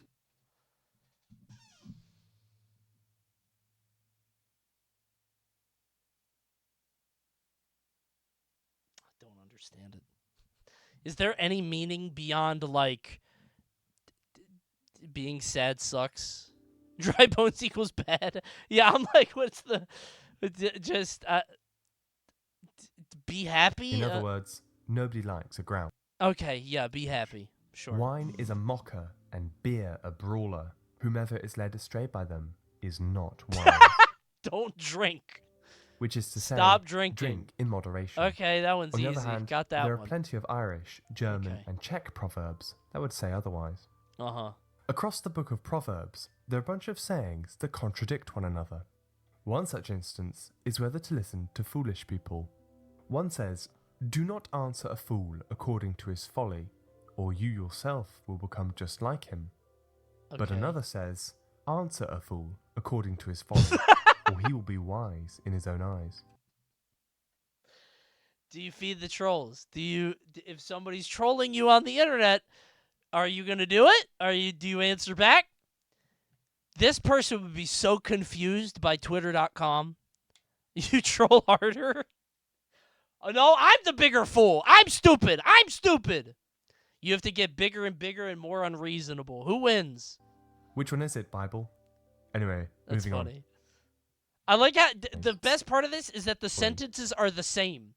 the do not answer and then answer, and it's exactly the same. Like, it's not even up for conversation whether or not they're related. They're not even interpreted differently. Folly, or he will be wise in his own eyes. I like this one. Which one is it? I love Michael? answering to fools. Anyway, that's my moving on. favorite thing to do. Beyond the Book of Proverbs, there's one popular saying that I'm sure you've already heard. An eye for an eye.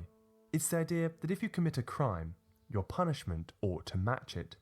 In this case, gouge out someone's eye and expect to lose one and for then yourself. Gouge out my You eye. can find this saying in the Old Testament among a large list of other biblical laws.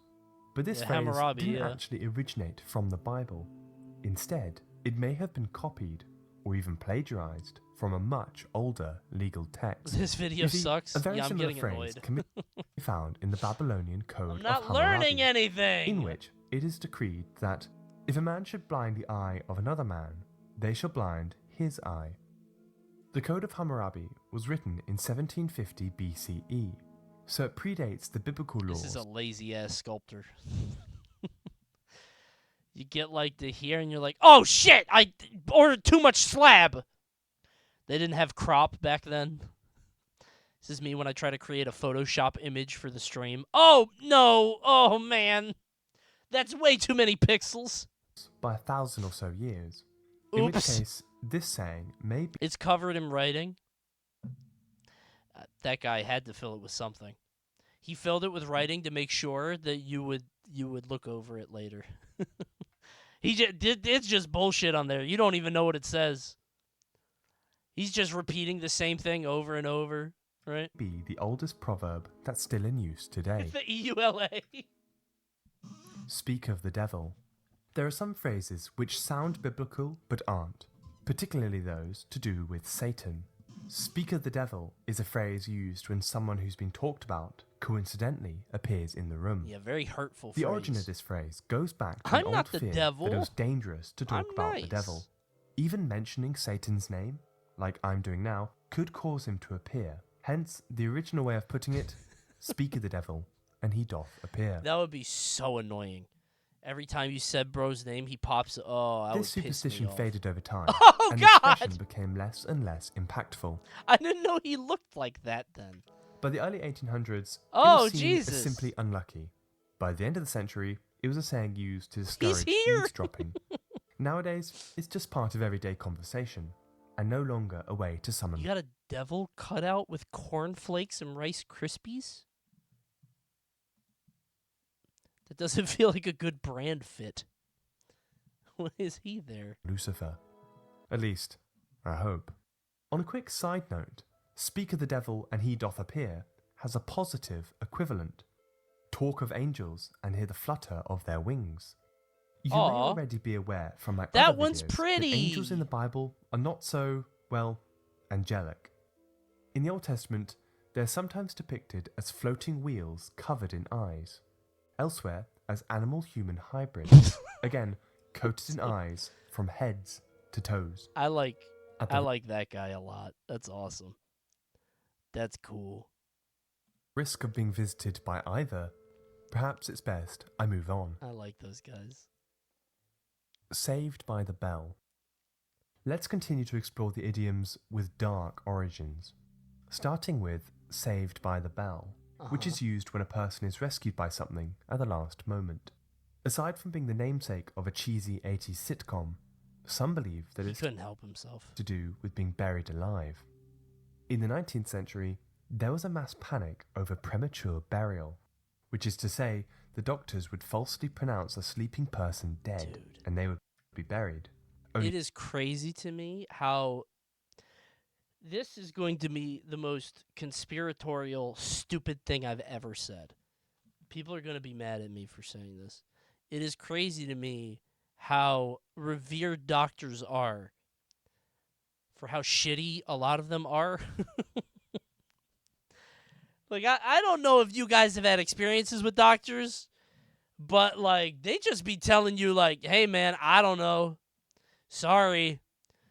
You figure it out. Oh, that just sucks, bro. Good luck in the future. Like, and I bring this up because, like, how can a doctor just call you dead, bro? Even back then, this was a problem. Why are these people so widely revered if they can't tell a dead guy, man? Women just get straight up donut walled, dude. I've heard from multiple women that trying to get a doctor to do anything is awful. You just won't do anything. Why are you even here, doctor? And I understand the doctors probably go through a lot of people who think there's a problem when there isn't.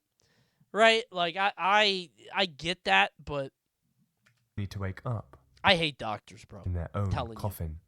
To reassure families, inventors made a so-called safety coffin. Help! A small string was wired inside a coffin that was This attached probably happened to one guy. How many people did this happen to? This couldn't have been, like, super common, to a right? bell on the surface. If the unfortunate person somehow woke, they'd be able to ring the bell and help would swiftly arrive. Okay. Hence, saved by the bell. Enough for a mass panic? I get it. Everybody's got something, right? This story, however... I have a mass panic about whatever fucking brainworm is inside RFK's head. I saw another video of him talking today. That freaks me out, man. We're being managed by a ghost. That guy's scary, dude. He's so red and his voice is scary. Do the voice again? No, I'm scared. If I speak of him, he may appear. He needs to be put down. If I had a dog that talked like that and walked like that and looked like that, I don't know if I would keep him around much longer. I think it would be Mercy. Maybe this is too much. This is too much. He's skinwalking. It's scary, man. He's scary. Is not the only proposal. That's a crazy thing to say. Yeah, maybe that was too far. That was too far. I don't know. That was too far. I was horribly sick last year, went to her and they said it was a virus and charged me $800. Went to an urgent care and found out I had mono. The urgent care charged like $50. Dude, when I was on vacation back in September, I get really bad ear infections for some reason. Long-standing Coney maniacs know this. I got ear problems. There's a tube in my ear that's fucked up, and I get really bad ear pain. And I was on vacation. I'm like, how do I get ear pain fixed? And I went to an urgent care center, and I was like, it would have been way expensive. So I was like, okay. And I went online, and the idea is if I go online, I could get a prescription for, like, pain relief or something and then get that filled.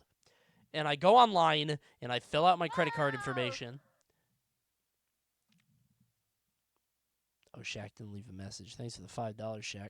I go online, and I tried to I tried to fill out the information. I give them my credit card. They're like, hey, it's going to be $75 to consult with somebody today. I'm like, whatever, as long as it gets me a prescription. I just need to get my ear fixed, $75. And I go on, and I pay the money, and it connects me to somebody. And they were like, hey, what's going on? I'm like, I have a very bad ear infection. It hurts a lot. I just need pain relief. Can you give me a prescription? They're like, oh, we can't do that. And I'm like, all right, what can you do? They were like, nothing. You would have to go see a doctor. I'm like, okay. And then they hung up. $75 stolen. So, yeah, man, doctors are a scam. I think doctors are a scam until they're not. You're going to need a doctor like 3 times in your life if you're lucky. You're going to need a doctor 3 times. It's just you keep seeing them in the hopes that, like, it's not this time, right? I hate doctors. Of the phrase. Some believe that it has nothing to do with... If I'm lucky. Hey, I've been to a doctor a lot of times. I've never had a problem. They're like, yeah, you're good. What am I paying you for, bro? Why are you making doctor money if I'm good? Tell me what's wrong. My legs hurt. Oh, that just happens. Okay. Ritual burial at all, but instead came about from boxing U.S. slang. healthcare sucks, In a typical bro. boxing match, if you were losing a bout and were about to go down, you would hope for the bell to ring that marked the end of the round. You could be saved by the bell to prevent a knockout. I think this is just... Okay. Who knows? Maybe this saying doesn't have a dark origin after all. That's more than can be said for this next This idiom. video is awful. Bite the bullet. Hey, Coney. I haven't clicked on an emote in a while. I'm not adding that. Although nowadays, this I'll do the old one because it's true. I'm not adding bald. That's going to be confusing to chatters. Wait a minute, he has hair. And if I'm wearing a hat, it's only going to get worse. Let me just make my official stance on this emote known, because like people keep recommending it. I don't like it. I don't think it's funny. I think it's ass. I don't think it's a good emote. Now, I do think chat could make it funny. I think using this in proper context would be funny. I think this in the right context would be funny, but I don't like it. It's not good. Hey, Coney, look at this one. No, you guys lost your touch. What is he doing here?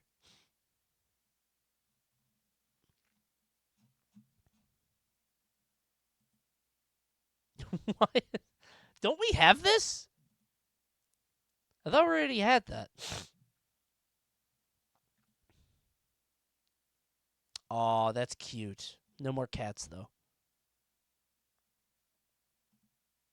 expression is about confronting difficult situations. In I'm not America, adding during the Civil LOL. War, I don't like this one. I see this on all the other streams. I don't like this. I think it sucks. I like seeing the chat light up with LOLs. I think that's fun. Maybe because I'm old. It lights up that part of my brain like, ha, I did a funny. I like it. I don't like that emote. Permission to call this slop? Twitch slop? Permission granted. It had a very different meaning. The term supposedly Okay, now we originated. just have a lot of emotes. Can we have this one? Don't we have that? I thought we have that. I thought I added that. Yeah. Oh, I see. Never mind. All right, we'll do look up too. I added the binoculars one. I don't know why. It was just funny. And I just added it for no reason. I didn't know there was a look up one. I like that. That's very stupid. Now we have a couple look up emotes. Yeah. That's funny. Hello? Hey, jackass. It is I, Who's that? RFK Jr. You are aware that No, it's not. That is not him. I have a neurological disease that makes me talk like this. Okay. I am ordering the Department of Health tax on your stream due to its corrosive Did he nature of your deteriorate? content. Has he... Oh, there he goes. He's sick as hell, bro. Somebody needs to take care of him. Somebody needs to help that fucking guy, man. RFK is Hergel Gurgle. That's fucked up, man. Listen, again, I'm not a political streamer. I'm not getting into the politic thing. I think it is insane that person is behind a podium wearing a suit, and we have to listen to him. That's just and he's got to tell me what I should and shouldn't eat. I fucking like. I don't know, man. Like, I feel a health podium. Yeah, and I know I'm being unfair. I know I'm being like it's a neurological thing. That's fine, but that guy is being piloted by bugs. That is a Men in Black alien. I don't know. I'm not listening to a word. I'm doing the opposite of what that guy says. He's trying to infect me. I can't deal with that. In field hospital. His life was so fucked up, dude. That's why I feel bad. I don't know anything, man. Where wounded soldiers were taken to undergo. You don't have to be political to see that guy ain't right. Something's wrong, man. I feel like Roddy Piper and They Live, and I have the glasses on. I'm like, that guy's an alien. Why is nobody else reacting? Does everybody else hear this? That guy's a fucking alien, man. He's a Plague Inc. perk.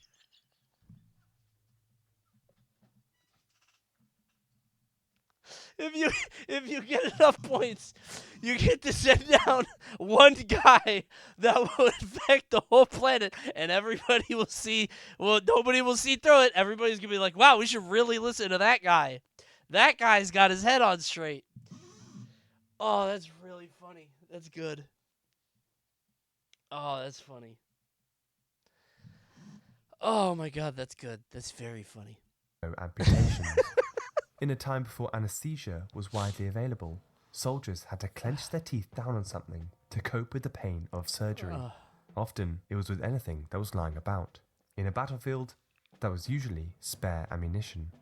I suspect they'd be visiting the dentist shortly after. Right. It's not Dude, just... I can't imagine being alive in the old days. Imagine having your teeth infected and they're like, bro, a witch did that. Sorry, do you, you should be nicer to people? Do you know anybody with any pagan affluence? You should go into the woods and find a witch to fix that. Otherwise, sorry, man. And then you die of an infected tooth. God, that's crazy, man. Just common sayings. Many nursery I got my wisdom teeth removed. I was so scared of it. Teeth freak me out because, drilling into your skull, right? That's so scary to me. But I got my wisdom teeth removed, and I was agonizing over it for literal years. I thought I wouldn't have to because my dentist told me my mouth was big enough. They said it would be fine, and I was so scared of it. And then eventually, I was like, okay, I have to get it done because they were falling apart. Only them. The rest of my teeth were okay. But they were falling apart. I was like, okay, I have to get this done. And I got it done, and it was fine. I hurt for 2 days. There was nothing. It was so easy. I work at a dentist office. The people with dental anxiety is mad annoying. I get it, yeah. I'm not, shaking or anything. I'm not freaking out. I'm just like, oh, this sucks. This sucks. I usually, when I'm getting dental work done, I'm I push my toe through my shoe. I'm just messing with my toe, and I'm just trying to focus on that. Does that make sense? I'm pushing against my shoe, and I'm just thinking about, wiggling something, you know? Bro is scared. It's scary, man! Somebody is drilling into your skull, and you can't see it. I can't see it. It scares me, man. But I'm not freaking out about it, and I'm not, telling them that I'm scared. I'm just like, fuck. It's bad. I got a root canal, and those fuckers did not give me anesthetic. Dude, I got a root canal, too. It was pretty bad. My wisdom teeth removal hurt for, a day. I don't know why it wasn't that bad. I thought it'd be way worse than that, but... Do the holes ever fill in, by the way? I got it done 6 months ago, I think, maybe 7, and I mean, the holes are there's not holes, but they're not there are how do I put this? Grooves, right? I think my gums are filling it in, but yeah, it's weird. Are believed to have dark and disturbing origins. The first time I had 2 wisdom teeth removed was legit more painful than getting a football-sized tumor that used to be an adrenal gland removed. Oh my god.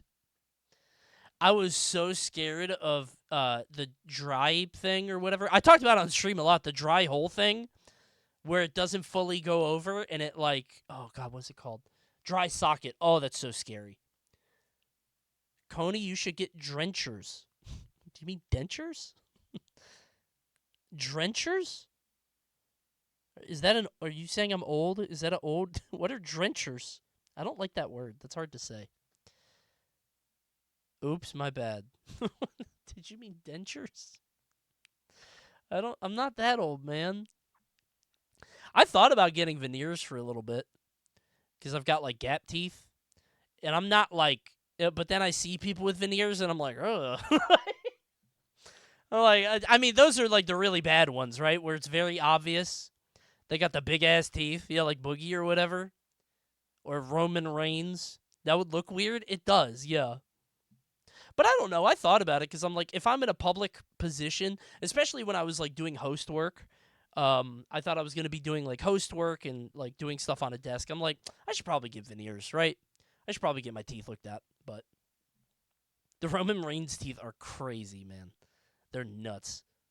If you like to learn whether... Photoshop some veneers on. Vince does it. You ever look at my teeth on YouTube? They look way better. They whiten that shit up, bro. It works. Ring of Roses is about the plague. Your entire job is being on camera, and I've never noticed anything not normal about your teeth. Yeah, I don't know if people notice or care. They're just they're gapped and they're split apart. But it's not something. I think when people get veneers, it is either a public facing thing or it's something they're insecure about.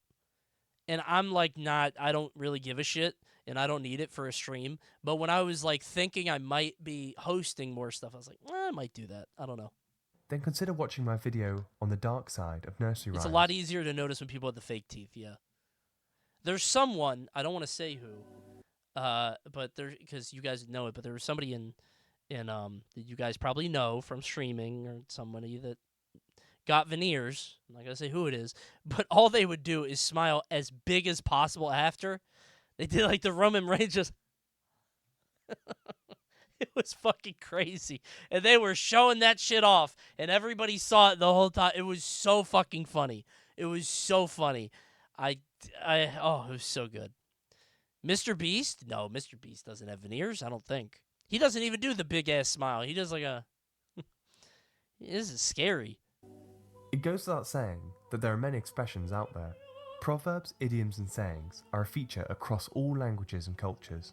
They provide a useful way to condense big ideas into short and memorable sentences. In English in particular, there are thousands of proverbs, perhaps helped by the fact that so many people across the world speak the language. Veneers require a lifetime of oral work? Wait, is that real? Seriously? Why? I feel like they would just be plug in. I can't believe you can't just put in new teeth.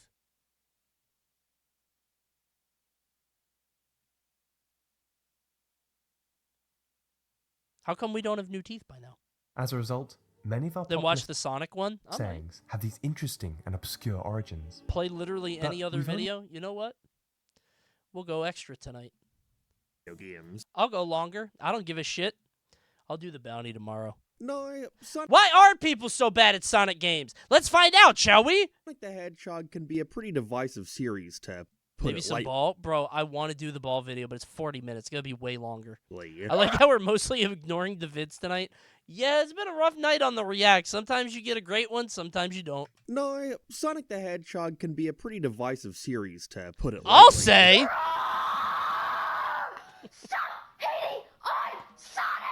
I feel so bad for Sammy.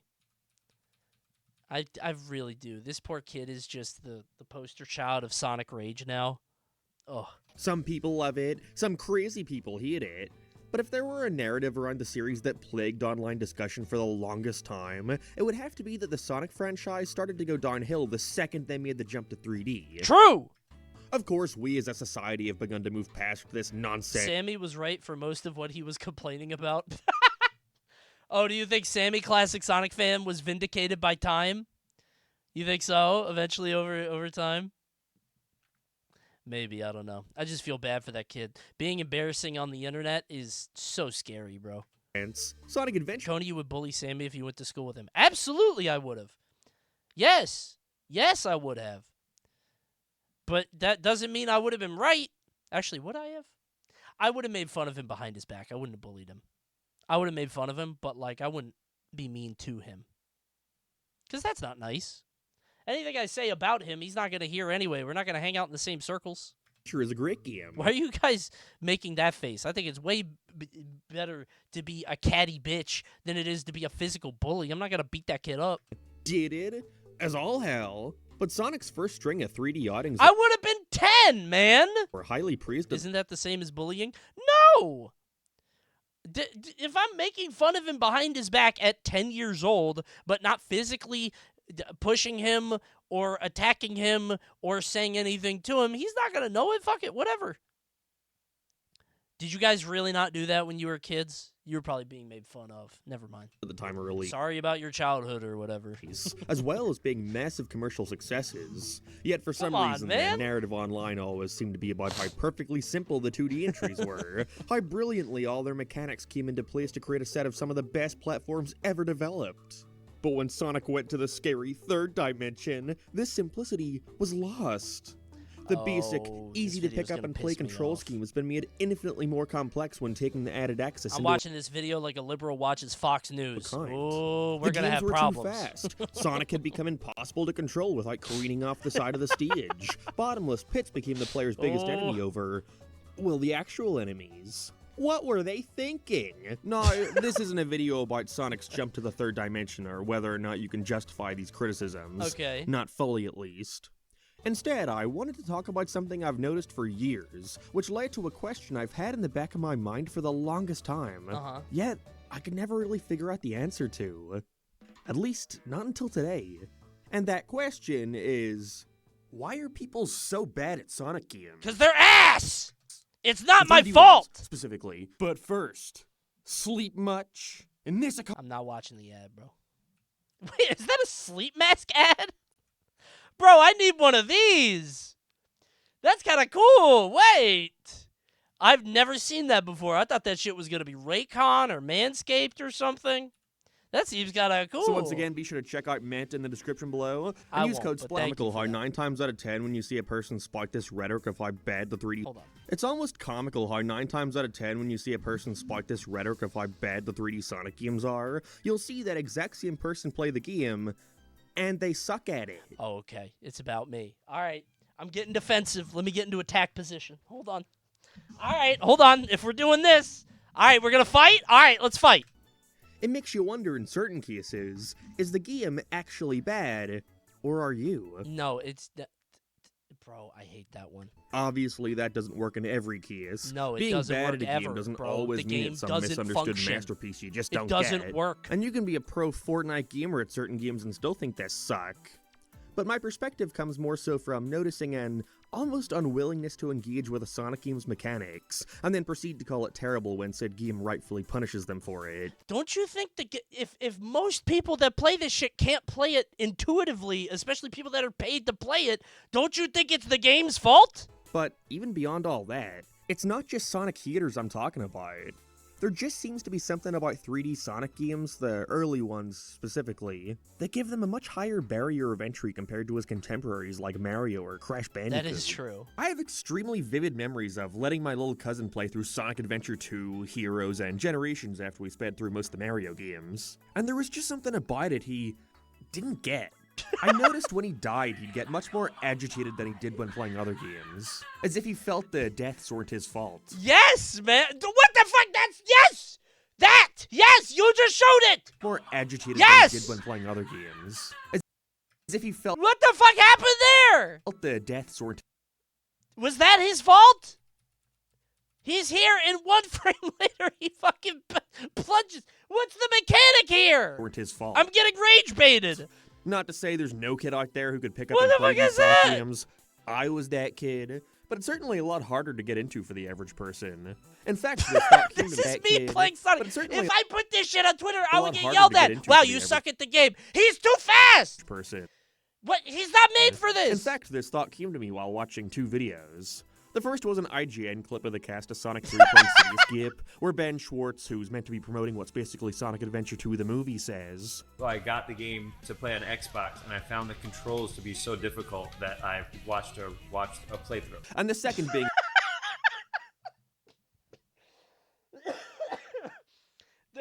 So that guy is like...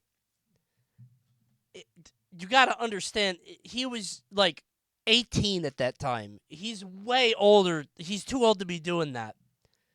Like, Ben Schwartz, I think, is like 42, 43.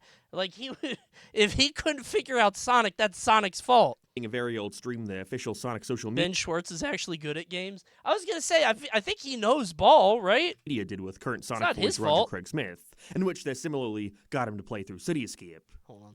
Watched a playthrough. And the second being a very old stream the official Sonic social media did with current Sonic voice Roger Craig Smith, in which they similarly got him to play through Cityscape. Went about as well as you could imagine. Oh, come on! Dude, this fucking pit. This pit has claimed so many lives.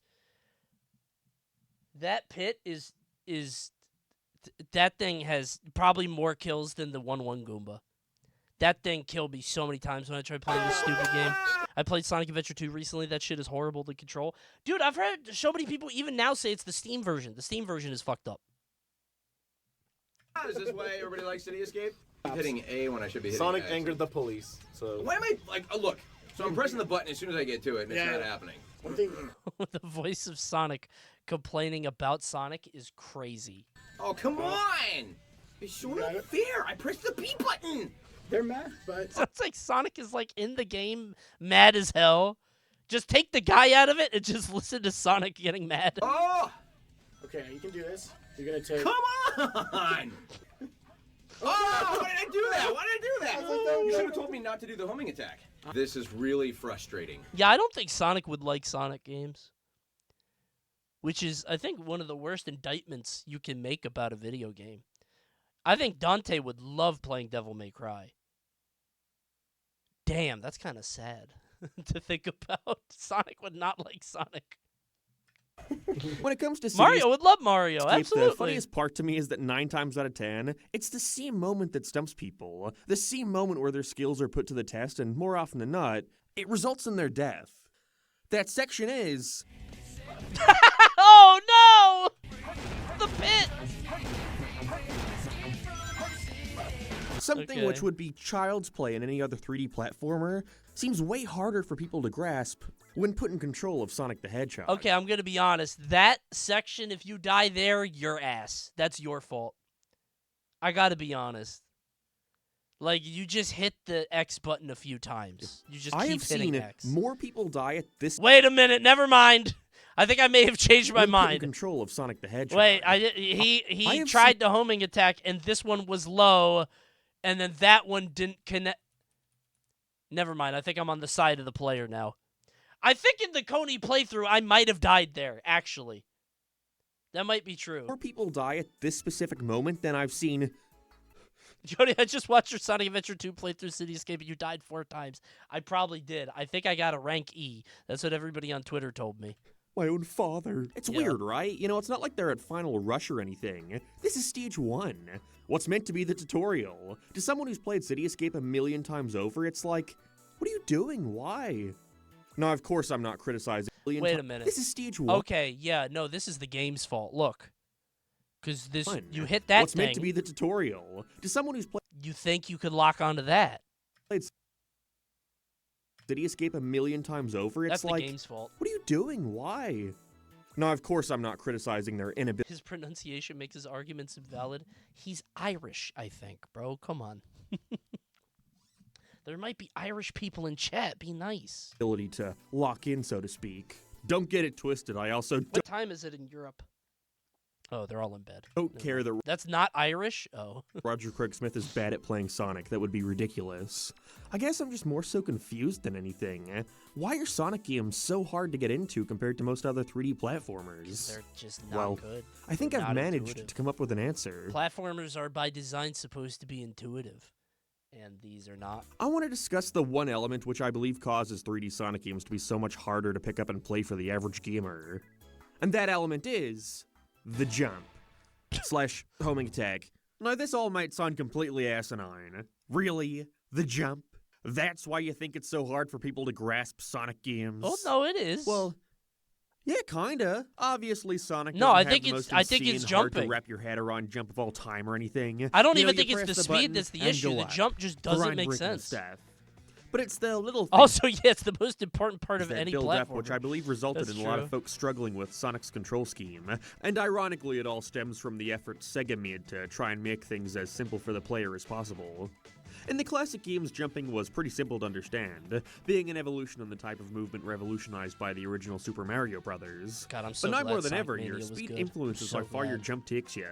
Instead of being binary, you know, pressing right and jumping sending you the same distance no matter what the circumstance is, which quite a few games did back then, it then became expected for the player to be given Thanks, full Agent. control over. My first Sonic game was Unleashed, and I was raging at my 360 because he wouldn't grab those fucking poles to swing. Yeah, to me, 3D Sonic games felt dysfunctional in a way that Mario games never did. Mario games just made sense. I can't think of a time where I played like a Mario game and I was like mad because like maybe the flying in Mario World because I didn't get the like go down, go up, go down, go. You know what I'm saying? Sunshine? No, even in Sunshine, maybe I just don't remember it. I don't remember in Sunshine being annoyed by the Dude, Pachinko was fine to me. Dude, I died on the Pachinko level 1 time when I played it. Actually, I don't think I died at all. The watermelon is bullshit, and that thing with the leaf, where you have to push the leaf down the river, that's stupid too. The bird felt weird too. You're right. You're right. Coney, should I even try any of the Sonic games that literally never touched any? I don't know if the old games are still good for Sonic. I think so, but I think I felt very vindicated when everybody loved Sonic Mania, because I love Sonic 1, 2, and 3, but I didn't know if it was like, because I'm old. But I am ass at video games, and I recognize that, but I unironically could not get past the battery zone because Sonic would go so fast that I couldn't see what was ahead and fucking die for it. No, that happens a lot. I genuinely quit for years because of that shit. I started playing Sonic 2 recently with my kid because she got into Sonic, so I play it on I played on my TV. And so I got up to a certain level, maybe Metropolis Zone, I can't remember. But, like, the rest of the game is pretty easy. And then that place is full of, like, one-hit deaths. There's, like, a bunch of shit that just crushes you or you fall down a pit or whatever. And I'm like, oh, awesome. Cool, man. And it's like, there's just some of that shit. And you go too fast and you get hit. 3 is the only one with genuine good level design. Yeah, the old Sonic games I think are very good. But the new ones, I will say, playing Sonic Adventure for the first time made me appreciate it. I was like, oh, this isn't as bad as I thought it would be. I played it a few years ago, and I was like, I think I liked it more than 2. But I don't know. Did you play the Knuckles story? I think I only did the Sonic story, and then I turned it off because I didn't want to play it anymore. That was it. That one water level in Sonic 1 fucked me up when I played it last year. What, Labyrinth? Hello, chat. Hello, Coney. Hey, Kermit. You doing okay? I wouldn't say that I don't like Sonic. Mm-hmm. I would say that I wish him the best in his future endeavors, though. That's awesome. I personally just don't want to engage with the way Sonic feels on a controller. I understand, Kermit. You know what? That's a very healthy mindset for you to have. That's a great way to engage with the media, man. I'm proud of you. Things are going to be good, okay? Thanks, Kermit. Kermit has a very healthy mindset. Very reasonable of Kermit. Hope he's doing okay. One day at a time.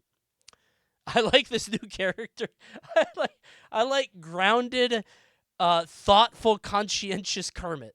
I don't know why it's funny to me. I like Kermit. It's very funny. Depressed Kermit, but he's getting there. Yeah, exactly. Kermit, who is like taking it one day at a time, one foot in front of the other. He's gonna be okay. That's fun. That's good.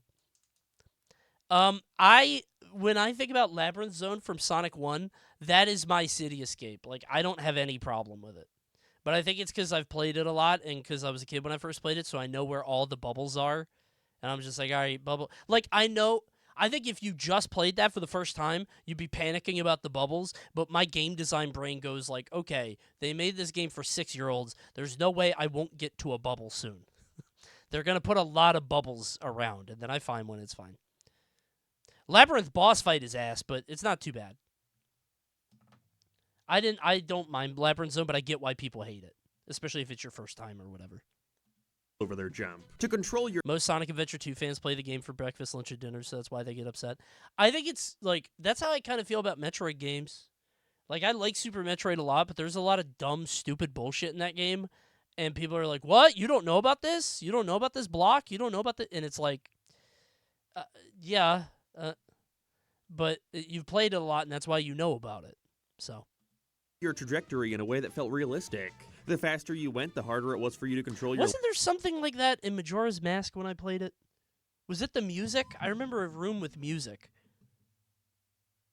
Or was it Ocarina of Time? Do you know what I'm talking about? Does anyone remember this? The well? Was that it?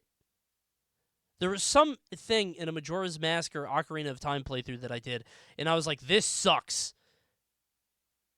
Well is required? No, it was like a music thing where you had to play music in like a big room. Oh, it was like a wall. I don't remember what it was. But it was, and chat was like, you don't know about this? How do you not know how to do this? Blah, blah, blah. And it was so stupid, it was pissing me off. Music blocks? Maybe. I don't know if it was optional, though. I can't remember. Landing. Want a bit more agency? Then just take things slow slow and take standing on the advantage music of space? I don't remember. The greater sense of Maybe it was like normal and I was at fault. I can't remember. Control that comes with it. Whatever. Once again, influenced by Super Mario Bros., the way Sonic interacted with enemies only aided in keeping the player's flow. If you want to be more cautious, you can slow down when you see an enemy and bonk them on the head, or take the safest approach possible of rolling into them. The disadvantage there, obviously, being you're completely at the mercy of the level design.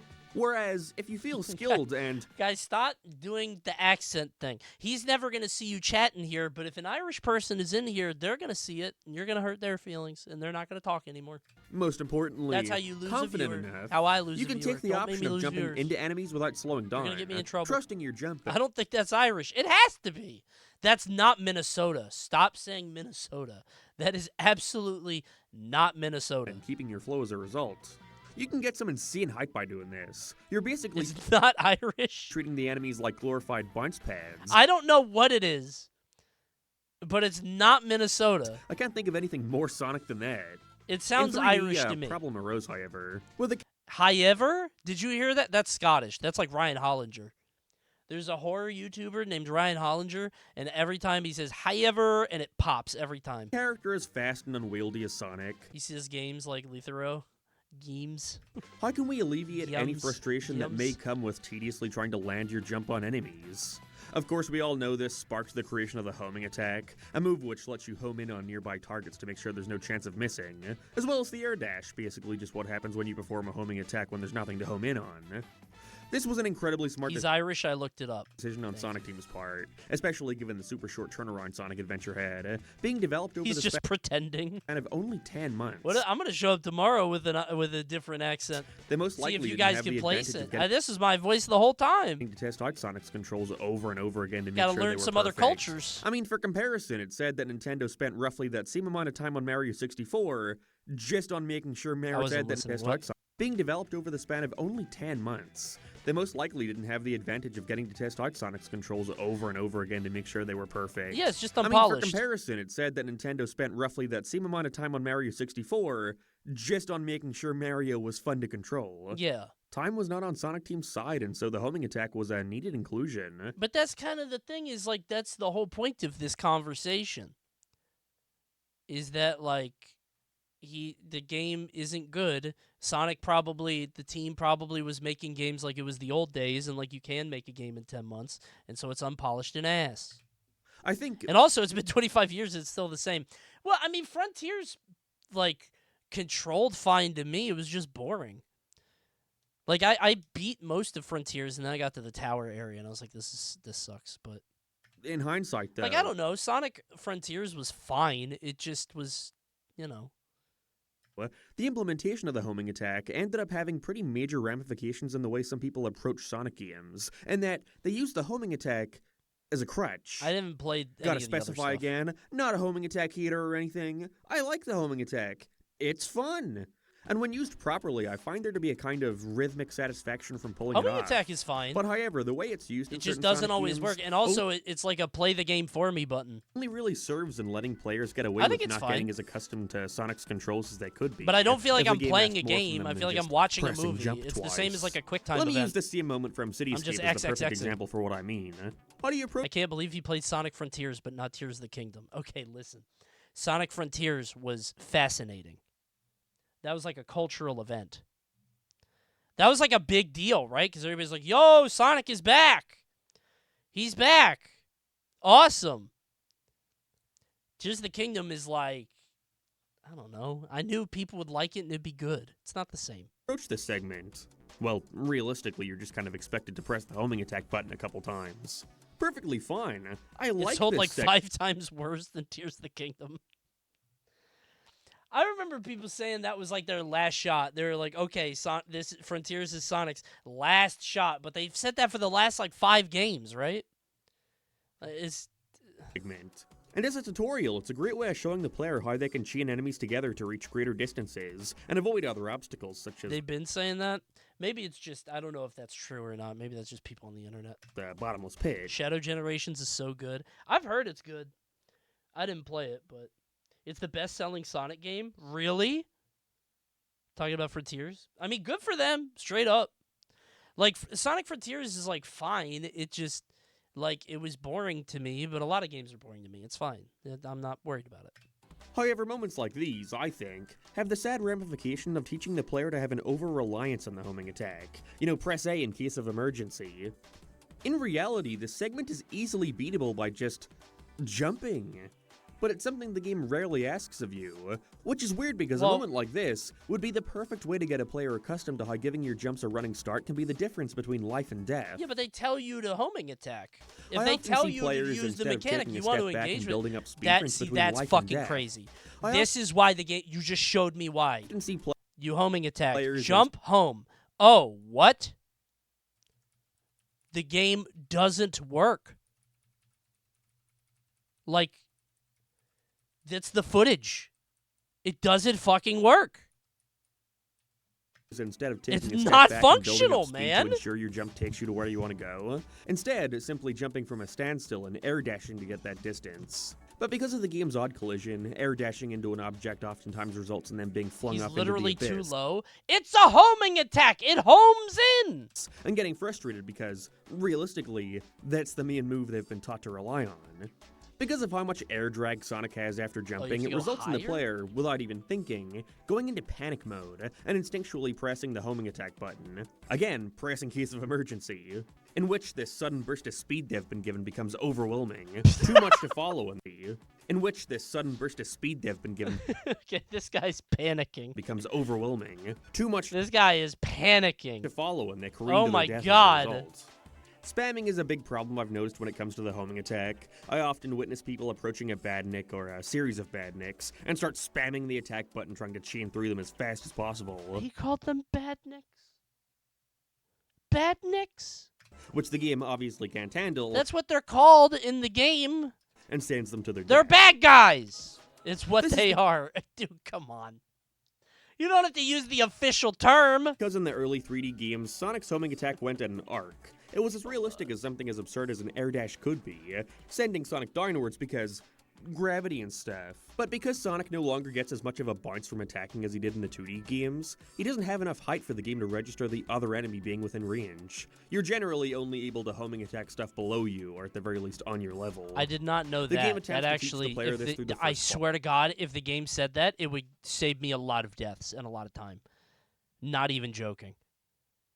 Like if I knew that I could only homing attack below me, I think I would have survived way more.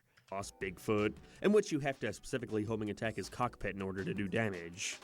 Like that segment from City Escape, I cannot begin to tell you how many times I've watched someone try to beat this fight by just spamming the homing attack button when he lands and hoping for the best. Not realizing by holding down the jump button, Sonic goes much higher than just by tapping it. This becomes even more of an issue for the people unable to catch on to the fact that you can hold down the button for added height after using the homing attack, allowing you to go much higher in the air and therefore giving the game more of a chance to detect other enemies. The first boss of S2, while incredibly basic, I can appreciate at least attempting to try and help the player understand the basic power of their jump.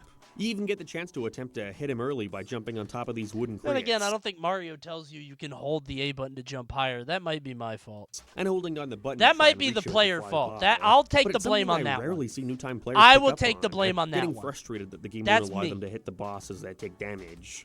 And while it would be easy it to just blame means the game isn't intuitive. I think that's all it is. You know, at a certain point, I have to wonder if it's partially on the game for not communicating this better. That's a slight issue with Adventure 1 and 2. Despite me loving those games and appreciating their confidence and just throwing the player right into That's true. Mario eases you into the controls. That's kind of a good point. It's not like City Escape is a fun first level, but it's scary. What they miss there is a more overt tutorial that shows the player how to grow accustomed to a character like Sonic, a character undeniably harder to control than most other platforming mascots. Oh, I remember this level now. Dude, fuck this level! Control than most other platforming Look at this! Mascots. People oftentimes criticize the first adventure game for beginning with a boss fight, but I get completely why they did that, putting you in an enclosed area and giving you a clear target to defeat in order to get used to this newfangled homing attack. But what I think they miss out on with this is a chance in order to get used to this newfangled homing attack. But what I think this Sonic model is so weird. What a it's real. Like it looks probably the closest you could get to that character in 3D in 1999 or 2000 or whatever. I like it a lot, but like Maybe that's my favorite Sonic 3D model. Because it's basically the old one in a lot of ways. He is a little pale. Yeah, I'd like him a little bit browner. But he just looks kind of fat. I like the fatty Sonic. Same with, like, fat Pikachu. I don't like him all skinny and radical. I don't know. I think the side-on with this is a chance to let the player get used He's to bow-legged, platforming as yeah. Sonic.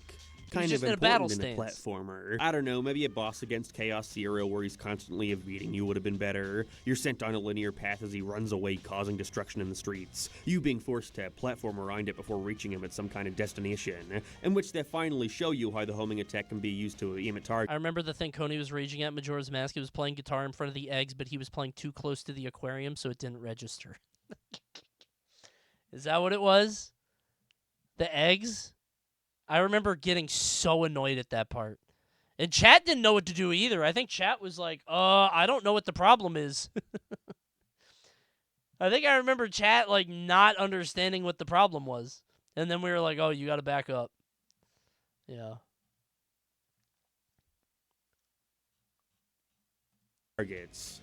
Shows you how to effectively perform the homing attack, while still not overemphasizing that compared to general platforming. Seems like Sonic Team eventually came to realize the fact that a lot of players struggled with 3D Sonic games, and decided to take action to make them more readily accessible to a general audience. It's on the playthrough on YouTube somewhere. Enjoy the entire playthrough, top to bottom. I used to put entire playthroughs on YouTube. That was crazy. So what did they do? Improve his controls, de-emphasize spamming the homing attack, and make the importance of learning how to control Sonic Heroes is straight unplayable. People love playing easier. Heroes. I've never played it, but... What do you think? It seems like the approach with fixing player frustration started with them making a move like the homing attack freak the player out less. With each game it got slower and slower, so they can more easily prepare for whatever move is right to make next. They got rid of it. Sonic is fascinating to me because now they've, like, painted themselves into a corner in that, like, they need more people and they need to make it more broadly appealing, but also they have, like, hardcore fans that it's kind of like Rivals of Aether, really, where it's like they have hardcore fans that they want to appeal to, but also they need to, like, I don't know if Sonic as a character is going to be appealing to, like, Gen Alpha, right? But they have to do something, and they have to make it more intuitive, and I don't know. Arc. Instead, Sonic has too many friends, literally kill all of them other than Knuckles and Tails. That's what everybody says, myself included. But, like, I don't know. If somebody said that about Mario, I'd be like, no, but I like Toadette. I'm not a personal fan of Connery Expanse, but him beating Sonic Forces in like 2 hours and then returning it was absolutely fucking hilarious. That's funny. I didn't know he did that. I think I did that. I didn't return it, though. Hold on, let me look. How much playtime do I have in Sonic Forces? Took me 3. Maybe I did some side stuff.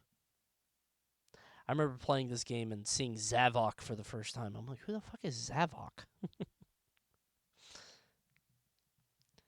You were ass. No, I wasn't. I was really good. What Sonic games do I own? Somebody gave me Sonic Lost World in 2020. I never played it. 4 hours in Sonic Adventure. Dude, this game pissed me off. The bosses take so many hits. I don't think it's made to be played by a single player. Ouija did that, and they crucified him. I remember that. Ouija refunding the game, and there was, like, a whole conversation and, like, think pieces about that. It was crazy. Because it's theft. He got a whole Polygon article. Yup. No Mania? I have Mania on Switch. Because we didn't have Steam Deck back then. I have 10 hours in Sonic All-Stars Racing? It's a fun game, but Jesus. 3 hours in Forces, 4 hours in Sonic Adventure, 10 minutes in Super Sonic Racer, 13 hours in Frontiers, 5 hours in Superstars, 9 hours almost in 2. Yeah. Racing Transformed is good. No, it's great. It's a very good game. Here's you playing Forces as Banjo. Why does this never work? Bro, my clips don't be working. Wait, I think it's extensions. If I do it incog, it might work. Nope. Tough. Unless... No. Works for me. Yeah, I don't know why it does this. This is my issues on clips, but...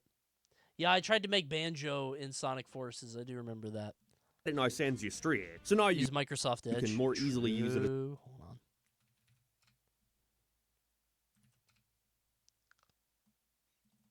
on. Oh.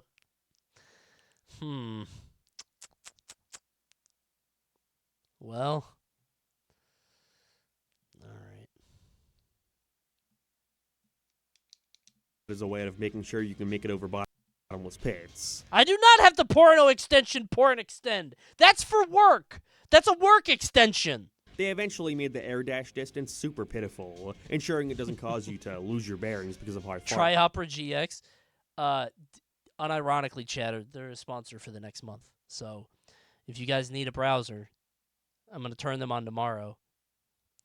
Don't download them yet. For a month? Yep. I get money every time one of you guys uses it. Okay? Check out Opera GX, but not yet. Firefox works for me. Yeah, but you should try Opera. You might like it. It's the gamer's choice. Starting when? I don't know. I'll probably turn it up tomorrow. It's a month, and it starts anytime in May until anytime in June. So, sorry, Coney, already using it. That's okay. You just download it on your laptop or something. Sans you. Until today, where the air dash is no longer a move Sonic can even perform, being replaced with the much simpler to grasp double jump. A great inclusion when it comes to crossing great distances, but still doesn't make me shake the feeling that this is being used as some kind of leeway for folks who aren't capable of reaching their goal within a single jump. Not a bad inclusion, it's rather helpful. But it's so helpful that platforming has become a tad mindless. There's very little incentive to get good at controlling Sonic's jump because now you have a second jump to correct yourself. And the homing attack has somehow become more of a crutch than it already was. In another universe somewhere, there's an evil, fucked up Sega who with each new Sonic game de-emphasized the homing attack, allowing for it to be used at what it was always intended on being, an aid. A little bit of help for aiming such a fast character in 3D. I think the homing attack by its very nature is incompatible with the nature of these games, right? Like it's putting your 3D model character on rails in a big open space. I don't know. Not as primary. I think the games just control like ass after playing the Shadow game. Is the Shadow game good?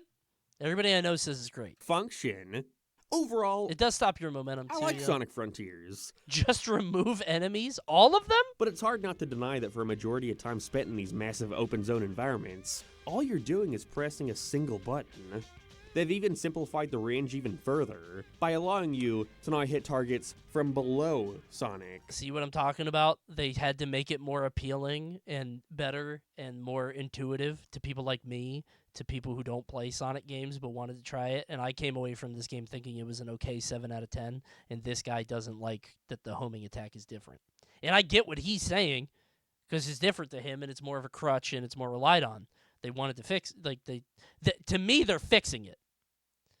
But to him, they're changing it and making it a crutch, right? And now neither of us are happy. Because I'm like, yeah, the game's okay. And they're like, this isn't the game I wanted. Removing any sense of realistic physics by having Sonic... I'm going to be real. If someone gets mad that you can homing attack from below, they need to get put on the cactus. I don't know if he's mad, but I get the idea that like it does streamline the game. Upward. But I think these games need to be streamlined. They're on rails, man. Like, okay, let me do a test. When approaching the 4th island, I was really excited to see how they would tackle you climbing these truly massive towers. Dude, I was just talking about this tower. I hate this fucking tower. Oh boy, what have I got to do to get up there? Big-ass tower thing. Sorry, gamers. Here's how many button presses it... Thoughts on the 3-type limit in Pikmin 4? Would this be your homing attack? No, I was fine with it. I thought Pikmin 4 was kind of baby mode and easy and simple, but like I was okay with that. Because I know Pikmin is like a niche franchise and like I would like other people to be in on it. I think what it lacks in like difficulty or how do I put this?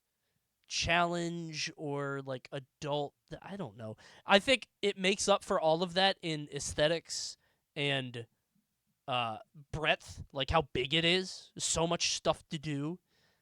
Like I get why people dislike the game because Ochi is stupid and overpowered. and the auto lock on is stupid. Like, I get it, but I also think the game is so big and cool and like widely appealing that like I'm okay with it.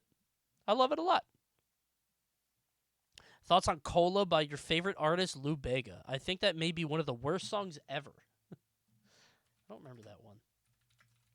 Cola? Do you mean sweet like cola? Can I have your excuse me? Can I have your attention, please, for one more time? Does he talk like that?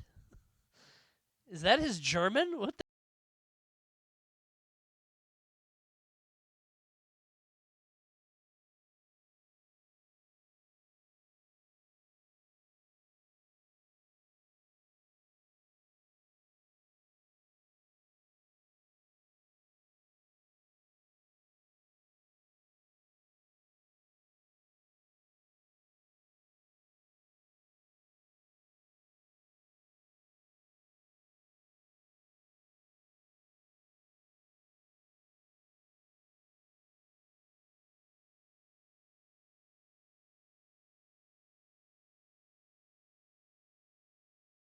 It's very progressive of you, Lou.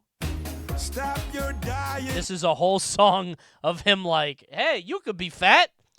It's cool. Do it for me. Fat in quotation marks. Fat for the 90s. Yeah. I love you round. In the 90s, this was considered comically.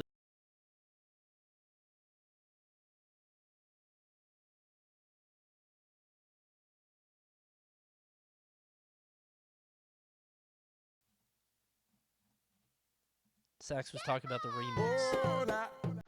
Coney, Sax was talking about the remix. Oh, thank Link. you. Yeah, this remix.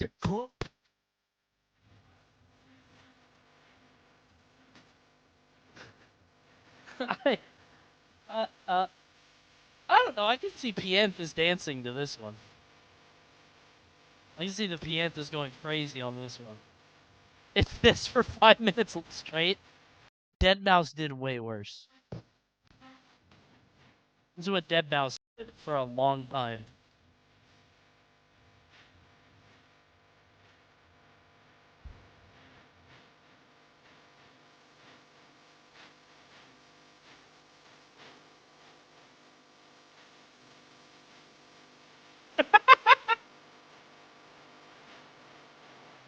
This is ass. There's a song that I used to listen to in tournament.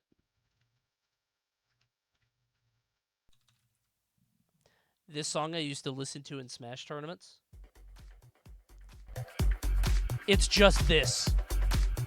For 6 minutes. But it's so good at getting me to focus. It's just this over and over. I would listen to this in Brawl for literally the entire tournament. And it got me so fucking focused. That's all it is. This shit worked on me. Because it gave me a rhythm to play to. I love this track. What did you listen to for League? Actually, old Coney heads know this.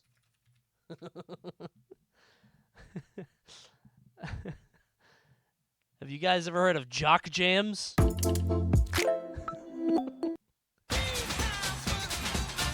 Let's go! I would play League and I would listen to this like Stadium Rock. Let's get some kills! Let's go! These were very funny streams.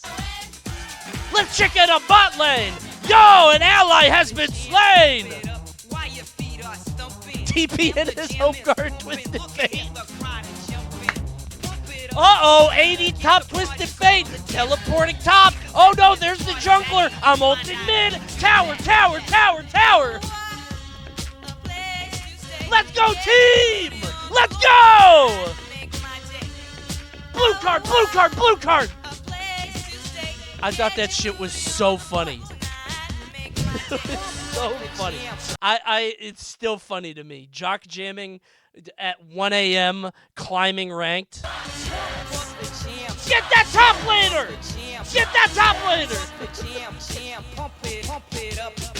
Jock jams was awesome. That's my shit, bro. Coney would only pull blue cards on the tower. Yes, it does the most damage. Unironically, I never felt closer when you turn on the theme song from Fargo. Dude, I listen to shit like that when I play, like, when I try to get in the zone. Hold on. Because, like, if something's repetitive, it helps me. I hate lyrics, but this shit is, like, it's magic. It's just, like, having the constant repetition it taps into it. I don't know. Something about that. It's way easier to, like, get focused and in on it. This song is so good. It's so good. I watched Fargo during my class this semester. It's so good. The first season is excellent.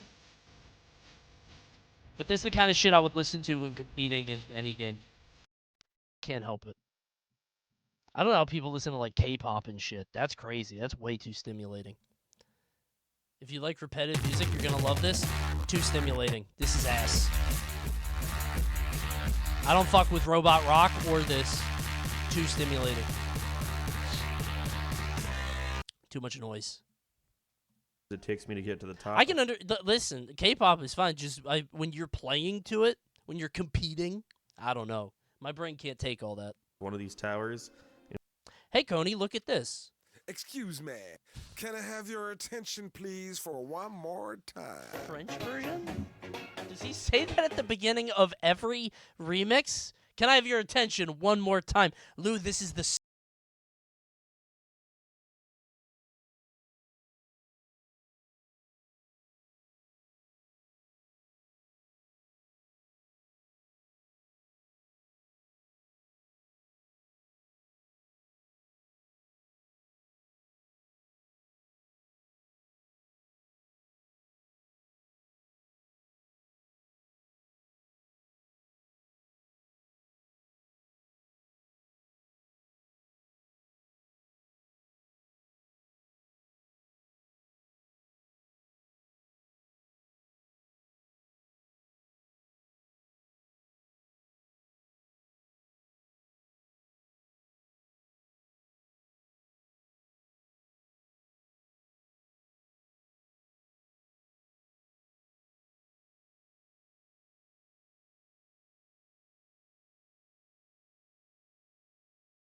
The lyrics helps drown out the overstimulating stuff in K-pop.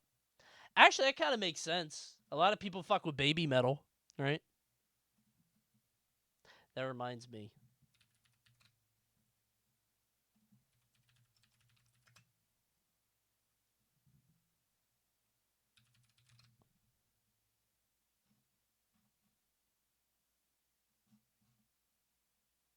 I need to get back to this project.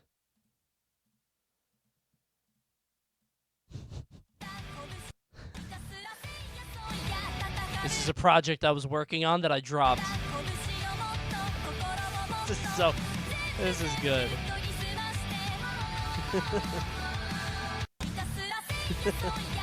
I had something with this that I still have a product brief for this.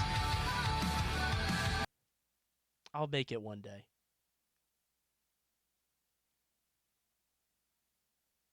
Leak it? This was 2 years ago? I know. I still have the idea. So it's an idea that I tried to sell to, like, Red Bull and other... Like, Red Bull almost did it. I just need a couple $1,000s to make something. I have an idea.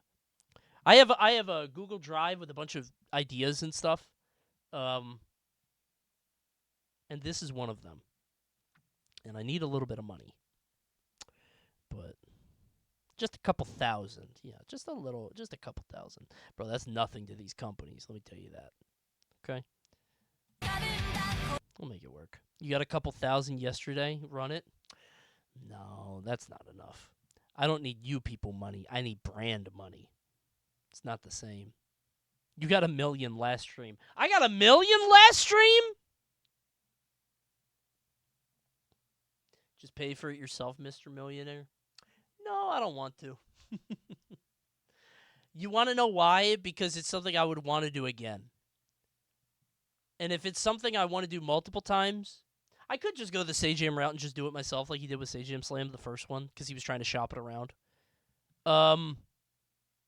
I could probably just do it myself. When it's a series, I want to get a company in on it, because my fear is that we do it, it's really good, and then it's like, okay, I'm gonna have to make this a regular thing, you know. I'll probably just do it myself. It wouldn't be that expensive. I will leak this. The idea involves a lot of people, and I want to pay them for their time. That's why I didn't want to do it. Not because I'm trying to be greedy. It's because I want to pay out people as much as possible. And it is my instinct when it comes to this stuff to try to get the money from brands and then give it to the friends. So I try to take the money from people who will help me, and then I give it to all my boys. And I'm like, here we go. We all eat, which is what I wanted to do. So we'll see. I might do that idea. We'll see. And also, I'm greedy. That, too. Can't forget that. I love me money. Money, money, money. In Sonic Is it like a 2000s like show about fighting games or something? No. It's, you'll see. Maybe. It's so big I can't even view the camera. You think your ADHD is why you can't finish it? No, it's just a lot of pieces. I don't like anything that requires pieces. Like, that's why I haven't done another Mario Baseball stream. It was a lot of fun. People loved it. It did well on Twitch and YouTube, but, like, I have to get in touch with everybody. I have to put them all in a Discord. I have to coordinate schedules. I have to make the graphics. I have to do, and it's like my brain doesn't even go past that. When it comes to my stuff, I'm okay with it because I can control all my pieces. But when I have to involve other people, I get all mixed up. Too many pieces of it.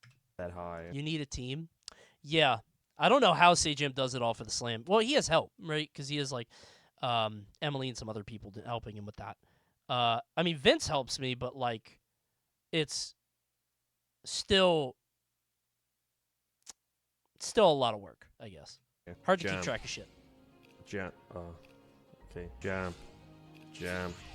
Jump. Jump. Jump. Yeah, bro, this part of the game was Jump. ass. I don't know what to tell you. Jump.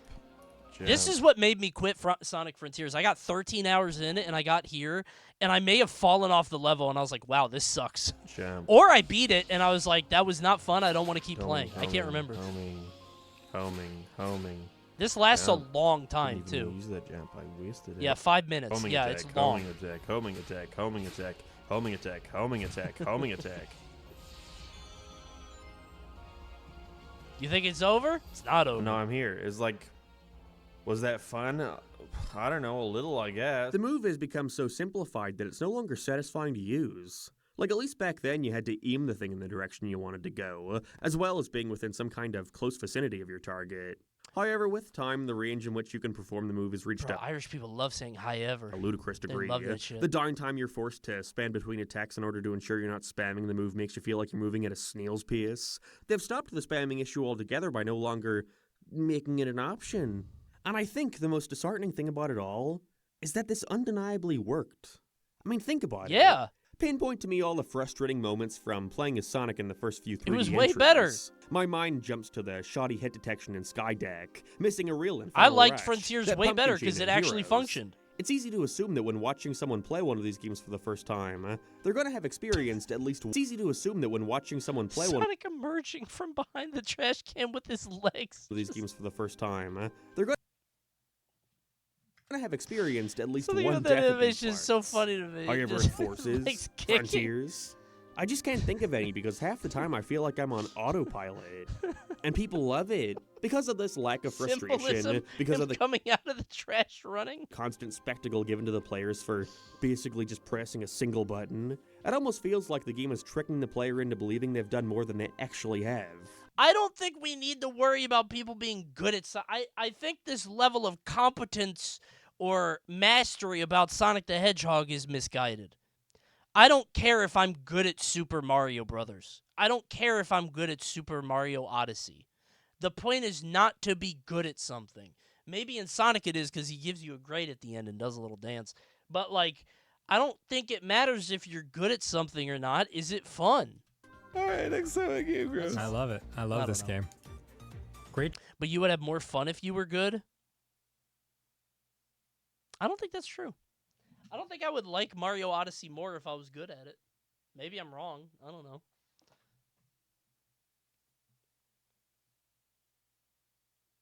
Would I? Do I have more fun in Mario 64 than I used to now that I know like stuff about it? Thanks for raid, Minty Fresh, by the way. Would you like Sunshine less if you were bad at it? Oh, absolutely. But I don't think I think that's different. I don't feel like No, maybe I'm wrong about that. I was going to say I don't think you can be bad at Sunshine. I think Sunshine just has some dumb shit. But maybe that's stupid. To me, I didn't have a problem with any of Sunshine other than the few things I said before, which is just like, to me, an oversight on specific instances and not the game as a whole. Like, Sonic Adventure is bad everywhere. Sonic Sunshine is, or Mario Sunshine is like Watermelon, Pachinko, Sandbird, right? That's all. I didn't mind the Pachinko machine. I beat it first try. I love Mario Sunshine. Good job, Sonic Team. This was set to Sonic Forces. Every Sonic they actually have. Alright, next Sonic game, Gross. I love it. I love this game. Great job, Sonic Team.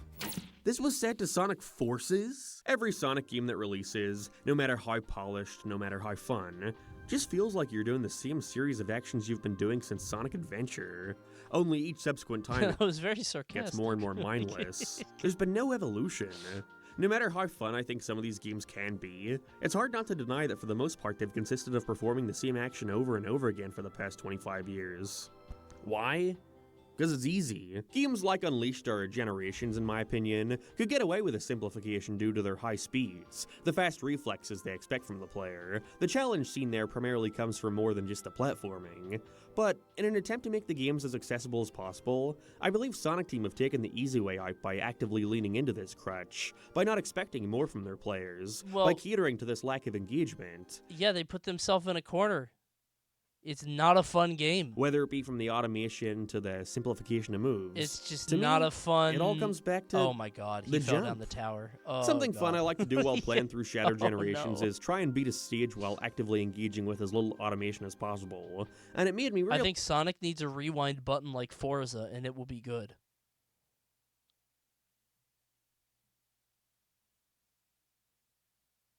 I don't know if they would fix that. I feel like you would rewind a lot, and you'd be like, wait a minute, this game is ass! I feel... Because, like, if you rewind in Forza, it's like, oh, I took that turn bad, or, oh, this level is rainy, I should have started earlier, this car controls weird. But if you do it in Sonic, you're like, wait a minute, that wasn't my fault! Realize these characters are more than capable of doing this. Look at a stage like Kingdom Valley Act 1. Most of these jumps, Shadow is completely capable of making on his own. Sonic needs to become a pure speedrun game. I wonder if Sonic, like... I wonder if they're trying to hold on to this idea of him as, like, a cultural icon and, like, Mario and Sonic, the two biggest guys. Maybe they should just say, fuck it, and lean into, like, a super niche, like, it's a full speedrun-ass thing now. You know what I mean? We're going to make this harder. We're going to make it, like, we get that he's not going to be Mario. He's going to be... like a super niche, like this game type of thing. Maybe. I don't know. It's not going to sell 1 billion copies, though. Yeah, but I don't think they do that now. Say Gex? No, because Gex never did that. I'm so excited for the Gexathon, you guys. I'm so excited. I can't wait for Gex. And so I can only wonder, why is there a spring sending me over here? Why doesn't the game trust me to do it myself? When is the Gex stream? There's less people in here, so I'll leak it here. Guys, Gexathon is happening. Hold on. Gex Trilogy is coming out June 16th. I've had this idea for the stream for so long, and I've said it in the stream, so people know this. I'm not leaking it for the first time. Instant 10 of 10 YouTube video, maybe, but I don't care. This is for me. I think it's funny. June 16th, we play all 3 Gex games in order. Every single time Gex talks, I give $1 to charity.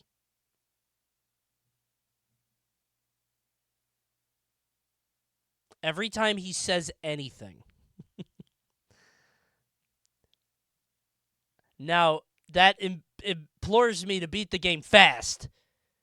I have to beat the game fast. Otherwise, I'm in trouble. Can you afford that? I don't know. I've run math, and I'm like, okay, if he talks... Okay, so roughly, if you beat all 3 Gex games, it would take about 12 hours, okay? Let's say that he talks 5 times a minute, right? So 5 times 60s for 60 minutes, that's hours. 300 times 12. I would give that much money. That's a low ball. 5 times a minute is a low ball?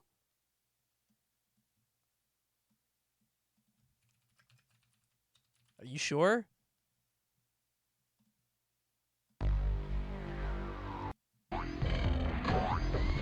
Let's start at 110. Every attack he goes, it's tail time. Okay, tail time is exempt. If he says it's tail time, that doesn't count. All right, let's count starting at 110. Going to 111.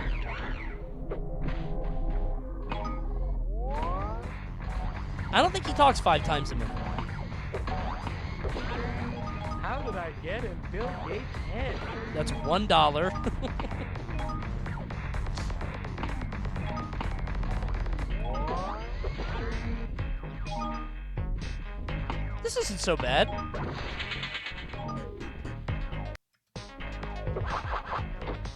We're fine. You don't say shit. He was shy this level. He was scared.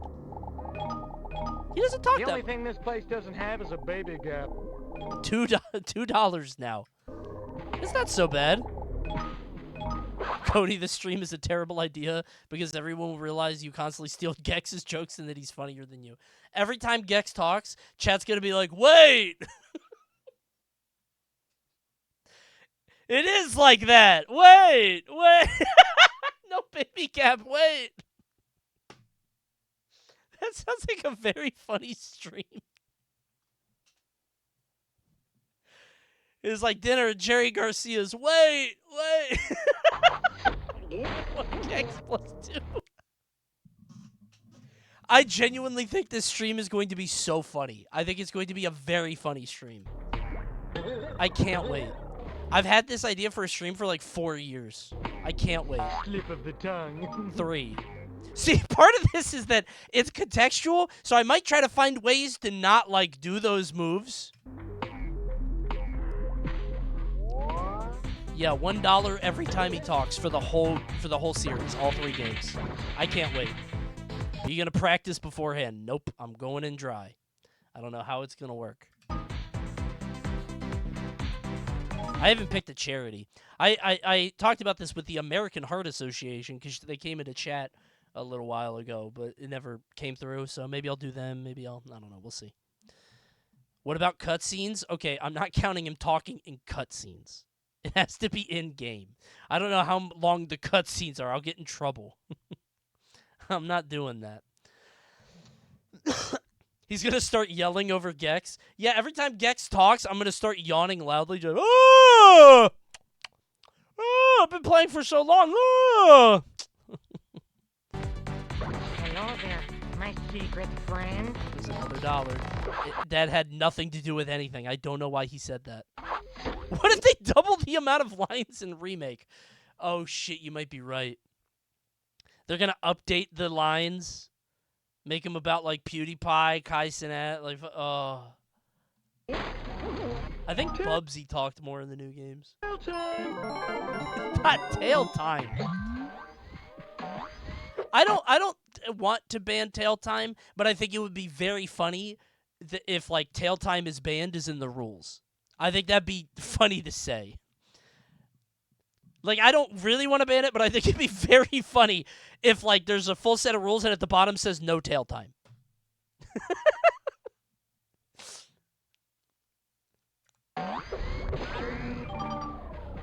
But I also think it'd be funny if tail time is double. Like, tail time is $2.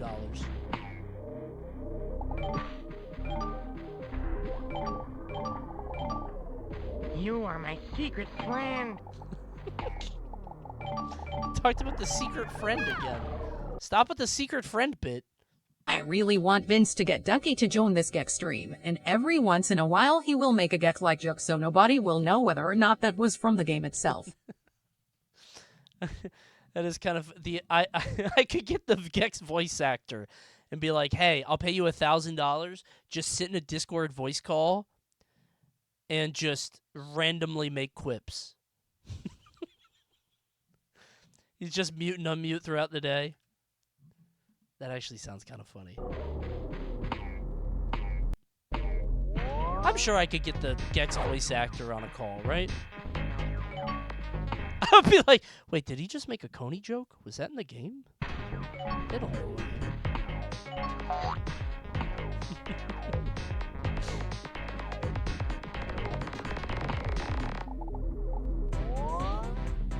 He doesn't talk as much as I thought he would.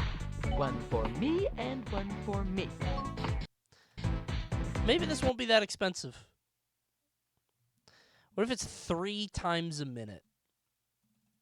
3 times 60 times 12. $2,000? That's not bad. $2,100 for charity? I could pop that. This is just one game, though. Yeah, we have to play 3 games. I'm not 100%ing the games, by the way. Was it worse than 3? I don't know. Damn dirty ape.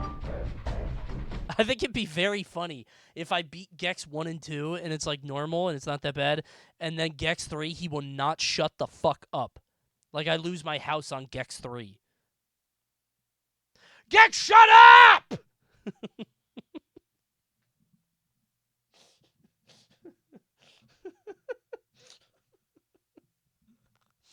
How much is he talking Gex 3? Gex 3 long play.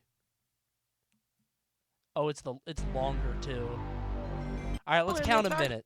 Let's count a minute. We'll start at 1:15. 1:15 to 1:60. What is that sound? Stop.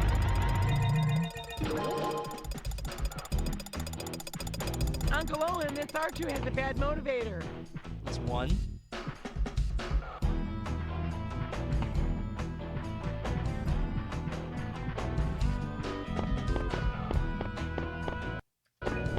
He's not talking, bro.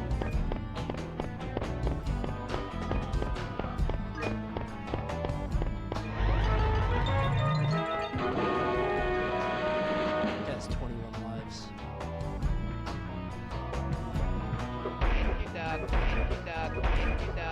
That's not him talking. Swinging, baby.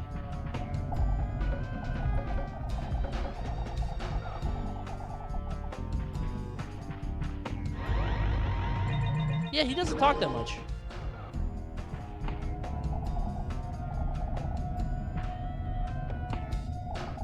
I thought this would be way worse. How do you keep track? I'll have a button on my stream deck to hit every time he talks.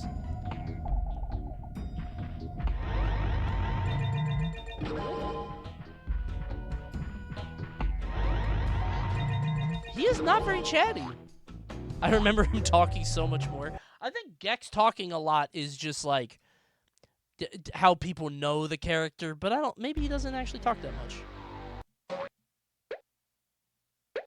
All right, let's start it in this level, 1320 or 3920.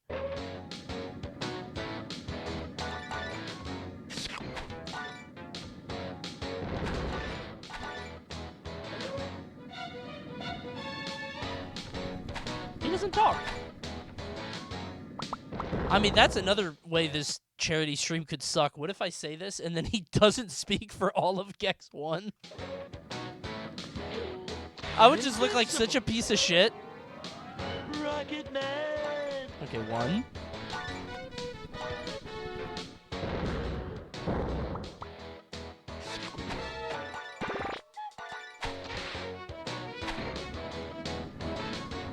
Cody gives $234 to the American Heart Association. Turn and end up on an old game of asteroids. All right, that's 2.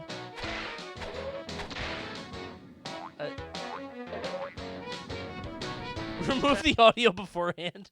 I'm gonna hack into the game files. Gex ain't saying shit in my game. I'm not giving no money away. He talks after you beat any level. For 12 years, a full house. Killing enemies is bad too, yeah. Rocket Man! Oh god, he keeps saying it. Hey, reruns of Rhoda. Alright, he's talking a lot now. Ooh.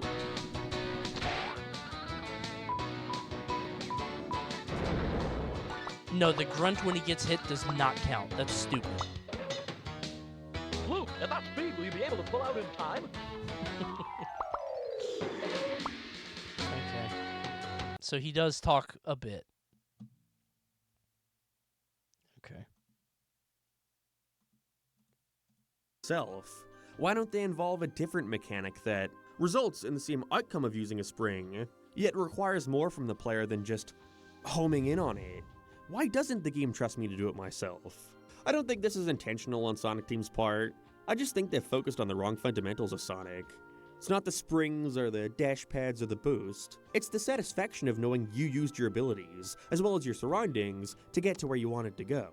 That's what makes skipping the bridge in Emerald Coast fun. That's what makes real jumping in Frontiers fun. Yeah, but that's the mastery of the game. That's what you are mastering the game on second, third, fourth playthroughs. Sonic fun. So again, we reached the question. Not the first run. Why are people so bad at Sonic games? Because Sonic games let them. I think because the games are ass. It's because the games are ass, bro.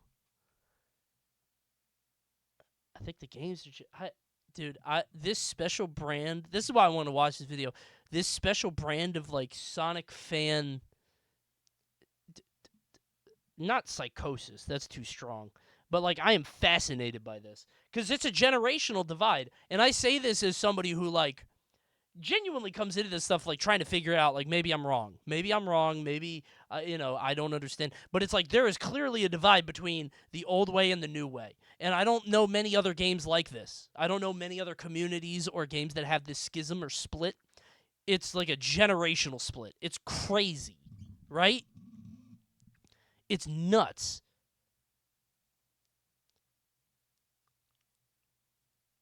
And whenever I engage with these things, I like try to like think of it critically. I'm like, all right, maybe I'm the problem. Maybe it's like not. Maybe I don't understand these games. It's just ass. They're ass. Fire Emblem kind of has this, but it's not as severe. It's funny. Yeah, to me, I feel like Sonic games are supposed to be like guttural and. Not guttural, that's not the right word. But like instinctive and intuitive, and you don't think about it. You just pop that shit, you know? Whatever. Visceral? I don't know, maybe that's the word. Instinctive? I keep thinking about Nintendo YouTubers and how they represent their dissatisfaction with their least favorite games through weirdly edited kaiju battles. I don't know what you're talking about. I don't watch Nintendo tubers. Thanks for the highlighted message, though. 100 Coney coins down the drain. Pizza Tower made me view Sonic in a different light. That's the thing. I loved Pizza Tower. I don't know why I like that game, but not these Sonic. I don't get it. I don't know. Anyway, thanks for watching, y'all. I'm going to bed. Later stream tonight. Streaming is fun. What can I say? I will see you guys tomorrow for good gameplay Thursday. Probably playing Ebola Village or something like that.